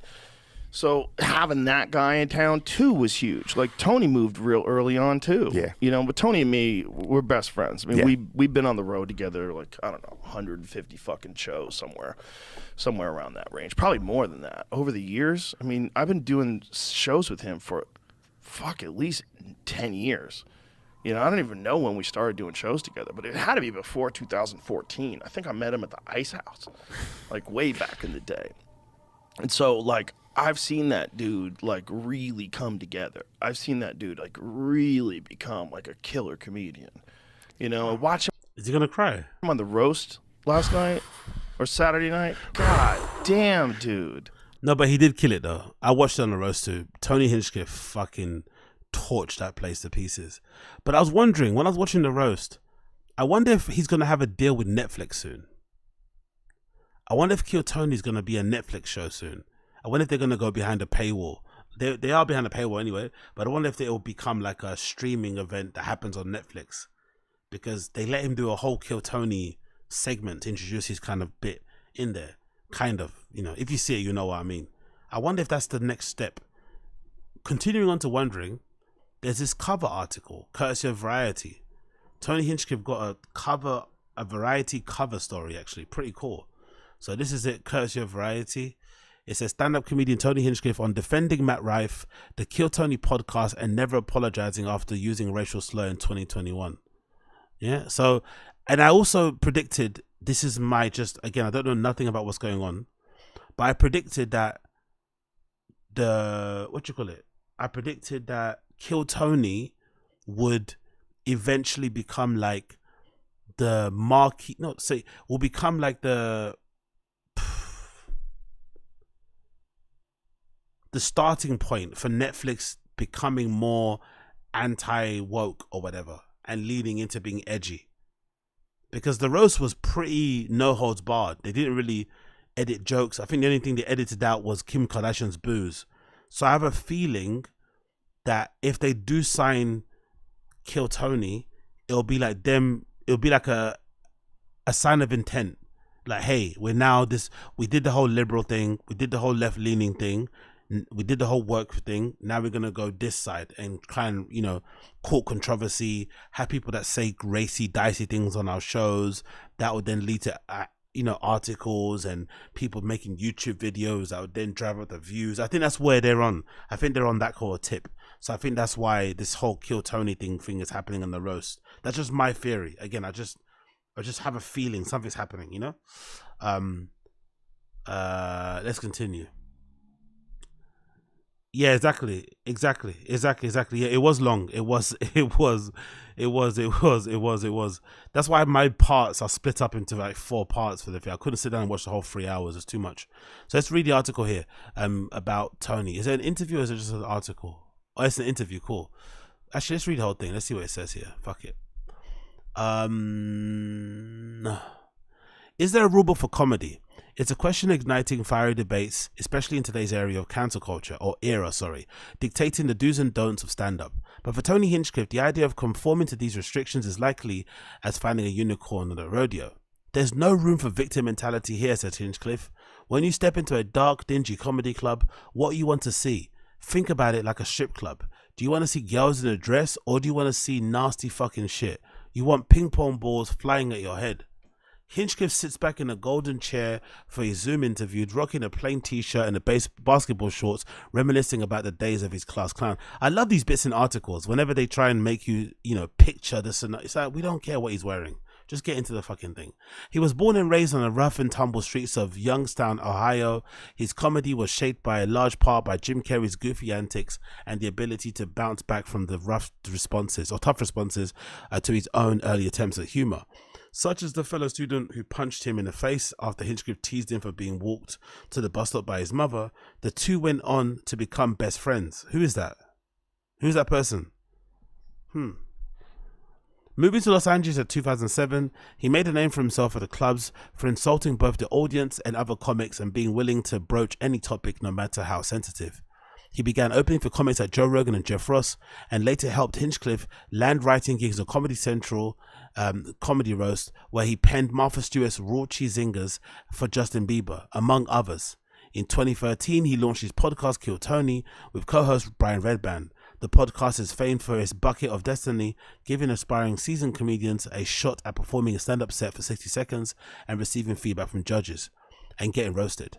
In 2020, Hinchcliffe moved himself and the podcast to Austin, Texas, where he continues to put out weekly episodes. They should have put, he moved because Rogan moved. They should have put that there. But hey, his manager, Alex Murray of Brillstein Entertainment Partners, notes of his appeal. Okay, he's not signed to CAA. I think all of them are usually signed to CAA. That's another. I never heard of, what is Brillstein Entertainment Partners? Who else is signed there? Let's check that out. Who else is signed to Brillstein Entertainment Partners? They'll 1986 edition to, let's see. Oh, is that Wikipedia only? Brewstein Entertainment Partners is a talent management firm and television production company formed in 1986 by Brad Gray to the Brewstein Company, founded by Bernie Brewstein in 1969. It was acquired by BEP. Brewstein acquires BEP. How much did they pay for that? Wasman, this is all like, you know, this is all like Israeli stuff, isn't it? Casey Wasserman Ponia's sports music management company has closed its deal and acquired long-standing representation of Brewstein Entertainment. Wasserman formally announced the transaction on Monday alongside Brewstein co-CEOs Cynthia Pratt. Basically, Tony is signed to some real power players, right? This is not some mum and pop operation. This Brewstein Partners is like, for real. Who are their clients? Brewstein clients include all comedians: Alejandra Marquez Abella, Heather Han Campbell, Nate Bargatze, Lindsay Beer, Nate Burkhouse, Maggie Beth, Susan Bura, blah, blah, blah, Russell Crowe, Scott Derrickson, Tanner Buchanan, Rachel Brownhouse. Jesus Christos. Okay. Some heavy hitters, bro. Heavy hitters. Tony has an unapologetic original voice that he's been carefully crafted for 20 years. Sorry. Sorry again. He takes the art of stand-up comedy seriously, and it shows. He's one of the best joke writers in the business. He says it practically proud of how the comic has helped to elevate new voices. In today's business, there is very few opportunities for young comedians to be seen. Murray notes, with the popularity of Kill Tony, he can make a star in 60 seconds. When it happens, it's magic. Yeah, that's a good point, to be fair. Fucking hell, mate. Red Band might need to get on that Brendan Ozempic, innit? That's a big ute. But Hinchcliffe is not without controversy. In May 2021, more than a year into the pandemic, Hinchcliffe found his way into the eye of counterculture storm. A racial slur was held at a fellow comedian, an Asian American Peng Dang gig during a gig. Jesus Christ. You don't even need to put Asian American there, innit? We can kind of guess. Peng Dang during a gig in Austin catapulted him into a whirlwind of backlash. The incident, caught on video and circulated widely on Twitter, resulted in Hinchcliffe being dropped by his talent agency WME, and several scheduled performances were cancelled. Oh yeah, that was true. He was dropped, in it. Cool. Despite these setbacks, Hinchcliffe secured a representation with Nick Nuciforo at United Talent Agency, whose clientele includes notable figures like Will Ferrell and Servo Silverman. So he didn't really get cancelled. He just got fired by one and rehired by another one. Performative firing. I bet you that happened quite a lot in it during the peak of counterculture. People just performing. I bet you during the peak of counterculture, some talent agencies and shit would probably call their clients and say, "Hey, we're gonna sack you, we're gonna fire you, we're gonna drop you, but just lay low and then we'll rehire you in about 6 weeks." I bet you that was a thing. Because who's keeping an eye on who WME signs, or like, who gives a fuck about that shit, you know? So they probably will just drop you to be performative and to show like they're doing something and they're listening, quote unquote, and then rehire you down the line. Unlike other comedians, Hinchcliffe hasn't apologized since 2021. In fact, the number one rule is never apologize, and he has leaned into it even more. In October 2023, Hinchcliffe continued to stir the pot, this time appearing on a controversial YouTube show called Trigonometry. On the episode, Conspiracy Theories. Oh, fucking shut up. Let's get the interview. What inspired you to get into comedy? I had a crazy childhood in a rough, tough neighborhood. At the time, it was the crime capital of America, Youngstown, Ohio. People that say this as well is annoying. If you might have lived in a rough area, but you didn't do anything rough. You lived amongst squalor, but you weren't really in the squalor. Like, let's relax. I was really just trying to entertain myself by being the class clown. Back then, Jim Carrey was goofy. Everything mixed in with mum's love for the Golden Girls. Gold comedy was my only escape. Anytime my father, who would visit sometimes, would come around, my goal was to make him laugh because I thought that would make him visit more. The rest is history. Ooh. Fucking hell. Comedian's origin story, isn't it? That's fucking tragic, isn't it? Wanting to make your dad laugh so he stays. Fucking hell. Who's your favorite Golden Girl? you could definitely tell he's brought up by his mum, innit? Golden Girls. Someone asked me at a Q&A in front of 3,000 people, and I would not answer. It's whichever one spoke last. It's like a Tarantino movie. Whichever one have yet to see in your least favorite until you rewatch it, and then you realize that it's the best movie, and then it's the same exact thing. The Golden Girls. How do you feel about being part of Netflix Is a Joke, the Coachella of stand-up comedy festivals? I'm looking forward to being the Netflix outlier. We surprised the industry when we put our tickets on sale for the YouTube theater and they sold out in a couple of hours. The Kia Forum is an added show. I'm excited to return to where this started. I spent the last 3 years in Austin, but I built everything. I loved everyone and everything about Los Angeles. We're the comedy show. The comedians are watching comedians do comedy on Kill Tony. I'm using pro wrestling model. Anything can happen and it's ridiculously exciting. You could watch someone's entire life change in front of your eyes. Everybody we pull out the bucket has a chance. Okay, cool. When it comes to next generation, we're seeing TikTok, Baltimore Brit.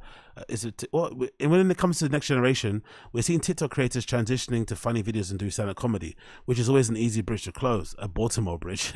What could the nugget of inspiration be for them? It's very dark, lonely road. It's the opposite of TikTok, where your content is immediately seen by tens of people.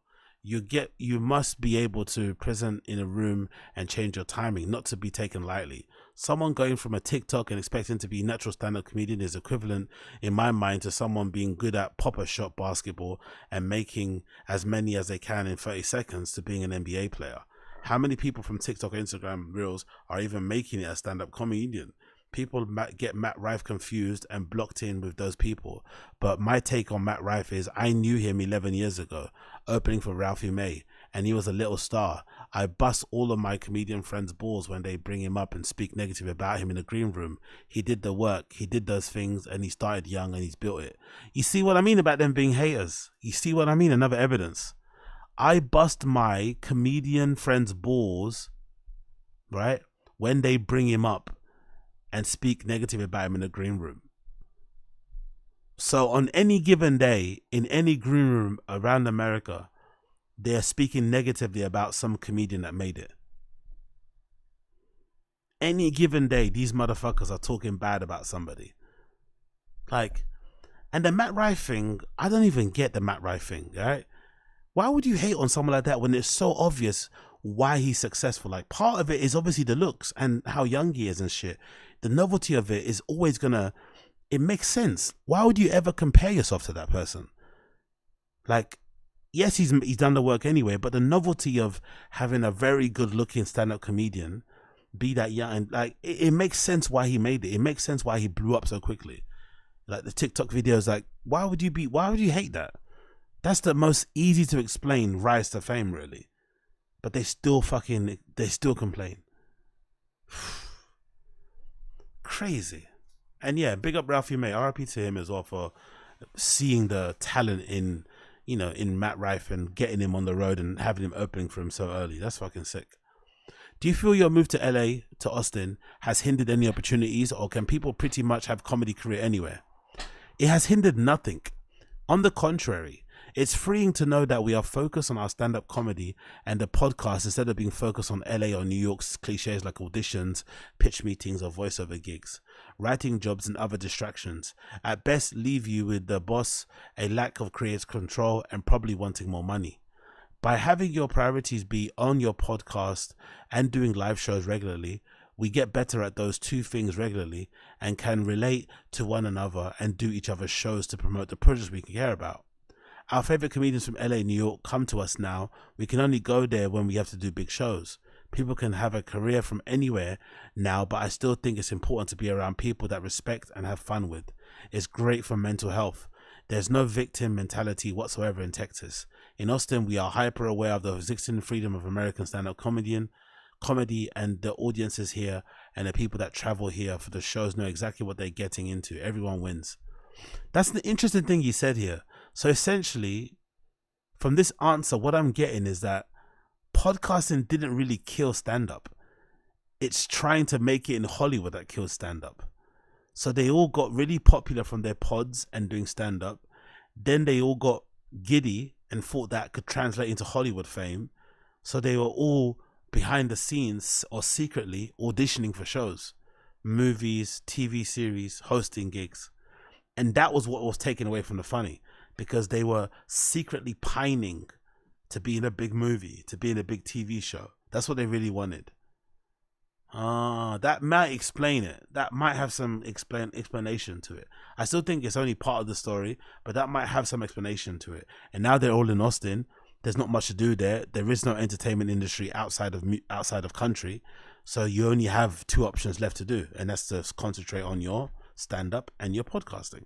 So that makes a lot more sense then. Let's continue here. What have you learned since the Peng Dang situation? I just never stopped. What happened in 2021 was that I was playing a joke on stage with somebody who knew me and knew my style. And it was this time in which I think being a victim was looked at as I don't want to say a good thing, but it was something that people were utilizing to get their names out there. I knew that what I had done was not wrong. I wasn't even the worst thing I did that week. I couldn't believe when the video came out and it was one of my former openers doing it. It was so dumbfounding to me because it was a joke. And my stance is that comedians should never apologize for a joke, should never stop working if everyone comes after them, and should never slow down. In fact, they should utilize anything that happens to them for more material. Maybe Brian Callen and Chris D'Elia should have done that. They should have doubled down on the fucking degeneracy. Real comedy fans see through it. They want that line. They know that line, and they love that line. That line is exactly where I love to exist. I push that to the limits. I did P. Diddy jokes this past weekend. I told Nickelodeon jokes, a Baltimore Bridge reference. People say, but what if someone's family was at the bridge to see that? It's a different little island that were created. It's existed in Texas, obviously a staple of free speech, but while in LA, New York have virtue signaled their way into what's right and what's wrong, we go forward here. I wonder if Brendan and Chris Brian and Chris could have benefited from leaning into the allegations. They would have never done it because they were still trying to pretend that they were good people. But if you actually accept that you're a piece of shit, if you actually accept that you're a scumbag, and you basically play with the allegations, similar to what OJ did, right? With obviously, you know, the thing he got away with, maybe it's actually going to be beneficial for your career, because Chris took like a year off, innit? He went ghost for like a year or something. Then he popped up in a green flannel and pretended he was, you know, apologetic and shit. But maybe there's something to be said for just like, you know what, fuck it. You guys say I'm a rapist? Fuck it. I'm going to do a week of like rape jokes on stage and just lean into it super hard. And then give the audience no choice but to like ride with you or jump off the train. But there's no in between here. So to be clear, are you saying that people use being offended as a crutch to advance their business? 100%. It's virtue signaling. I don't want to make it political or anything like that, but I look at it like wearing a mask at an airport. What does wearing a mask at an airport have to do with virtue signaling? I wear one now just because it's nice to kind of be incognito and to kind of be left alone, really and truly. And it's also full of random people. Do you remember before in the past when we used to laugh at Asian people for wearing masks, and then when COVID happened, we're like, oh yeah, I get it now. Especially if you're ill, you don't want to be coughing and splurting or anybody. So it's kind of like a way to, you know, it's a kind of like it's just a manners thing. I'm a bit ill, so I'm just going to put this on just to kind of signal to you that I'm ill so you can stay away and to kind of keep me in my own little bubble. Like, I don't know. I still from time to time, if I can remember to take one, I don't remember to take one all the time, but if I can remember to take a mask with me, I'll take it to the airport just to be left alone. Just to kind of be like in your own little zone, put your headphones in and no one's kind of talking or touching you. But linking that to like virtue signaling is interesting. I don't want to make it political or anything like that, but I looked at it like wearing a mask at an airport. I've been on the road all these weekends and I still see people wearing masks, and I get it. People are fighting cancer or something like that, but what the reality is, are you really? Are you really trying to not get sick? Are you afraid to get somebody sick? The whole thing is non-existent. So you say it's existing, but whatever. Now a doctor will tell you you don't have to do that. You should do it. You shouldn't. There are more negative repercussions. The mask is virtue signaling. It's like, look at me, I care. Okay. Fair enough. Look at me, I care. I just think the COVID situation is just an interesting one. The fact that people still talk about it this passionately is interesting. I guess because it burned a lot of people career-wise, especially stand-up comedians. They seem to be really personally offended that they had to like take some time off from the road, and it might have cancelled some of their gigs. But it's like, get over it, man. It's done now. If somebody wants to wear a mask now, let them fucking wear it. Who gives a fuck? Let them wear a fucking face shield, fucking gloves. Who cares? It really doesn't matter. Like, most people aren't wearing it. You don't have to wear one. The world is open again. Who gives a fuck? Such a bizarre hill to die on.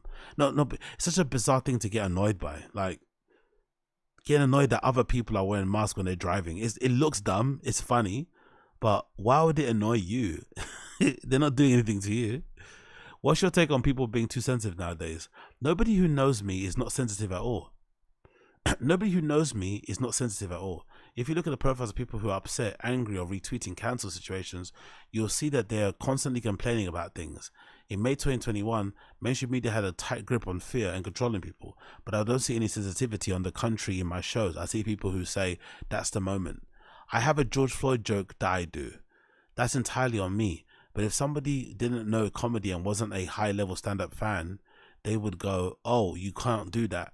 You cannot bring up that kind of subject matter. I think people must realize that we are professionals, and yes, for sure, we deal with repercussions of what happens. So now he's turning comedy into like an us v them thing.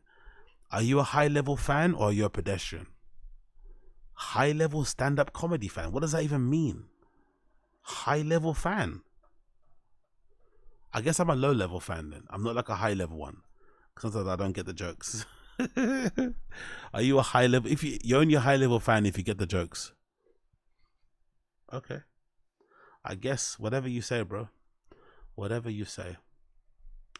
What are you guys saying in the chat? Does you mention Pakilta and Purpose Idea? Lols, big up young old vibes. Comedy where work meets work. Comedy, the last line of defense. Super Jello. AZ becomes a completely different person every 5 years. B. What are you talking about, Super Jello? What do you mean? How do I become a different person? You haven't even known me for 5 years, brother. I haven't even had this channel for I had this channel more than 5 years, but I haven't even doing the show for 5 years. What are you talking about? The guy who said the likes rocks was only a joke. Danny Brown said the biggest haters on the earth. Yeah, exactly, Cody. Yeah, they are. They are. I personally don't know why comedians are the biggest haters, because there's just so much avenue for them to all make their own money. That's the thing that really doesn't make sense to me. Like, why would you hate on like a Matt Rife when Matt Rife audience is never going to be your audience? Like, the audiences for certain comedians are very specific for the type of jokes that they do. There's hardly any overlap. Like, it's like Bert being angry at Matt Rife's fans or being jealous that he's got like, there's no overlap though. Apart from you doing comedy, like, why would a Matt Rife fan be a fan of Bert? They're completely different styles or different types of personalities. So I find the jealousy part of comedy weird in that, because they're all so different people. But I guess that's part of, it's just human nature probably, isn't it? You just want what you can't have. You want more, blah, blah, blah. But it's a strange thing to be annoyed by. It's like, but they were never going to be your fans anyway. Why would you be pissed off that this person's getting a special and you're not? No, it definitely does go on. Be a Cambridge footballer. It definitely does go on in the UK for sure. It goes on everywhere. It's not just an American thing. Obviously, I focus mostly on American comedians, but this jealousy thing exists in stand-up comedy here too. 100%. No, there's no way, no shadow of a doubt. I think that's probably the one thing that these guys share. They definitely have universal attitudes about things for sure. There's no way this is just a unique thing to American comedians. No, every comedian out there has this idea that they should have more, that they should, they deserve this person does. They all have the same thing for sure, because there's just too many of them and not enough opportunities. So I'm sure they all feel entirely entitled to things that they probably shouldn't be entitled to. I'm almost sure of it. Almost fucking sure of it. But again, I could be wrong, but I know I'm not, because I'm always fucking right. I think that might be it, my friends. I think I've done all my fucking tabs, I think. Let's just check one more thing here. Let's check Netflix as a joke tab, but I think I might be done. That might be it for now, my friends. We've done quite a few, innit? We've done quite a bit. We hit 4 hours. Yeah, we hit 4 hours already. So we've done quite a bit already. So this might be where I have to love you and leave you all. It's been a fucking pleasure, never a fucking chore. Let's see some of these things actually for the Netflix as a joke account. What's happened here? Netflix is a joke. What are they saying on their account?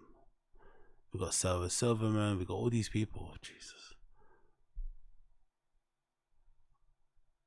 We got Netflix comedy special with the White Mark Twain Award. That's probably a payola thing. Tim Dillon on stage.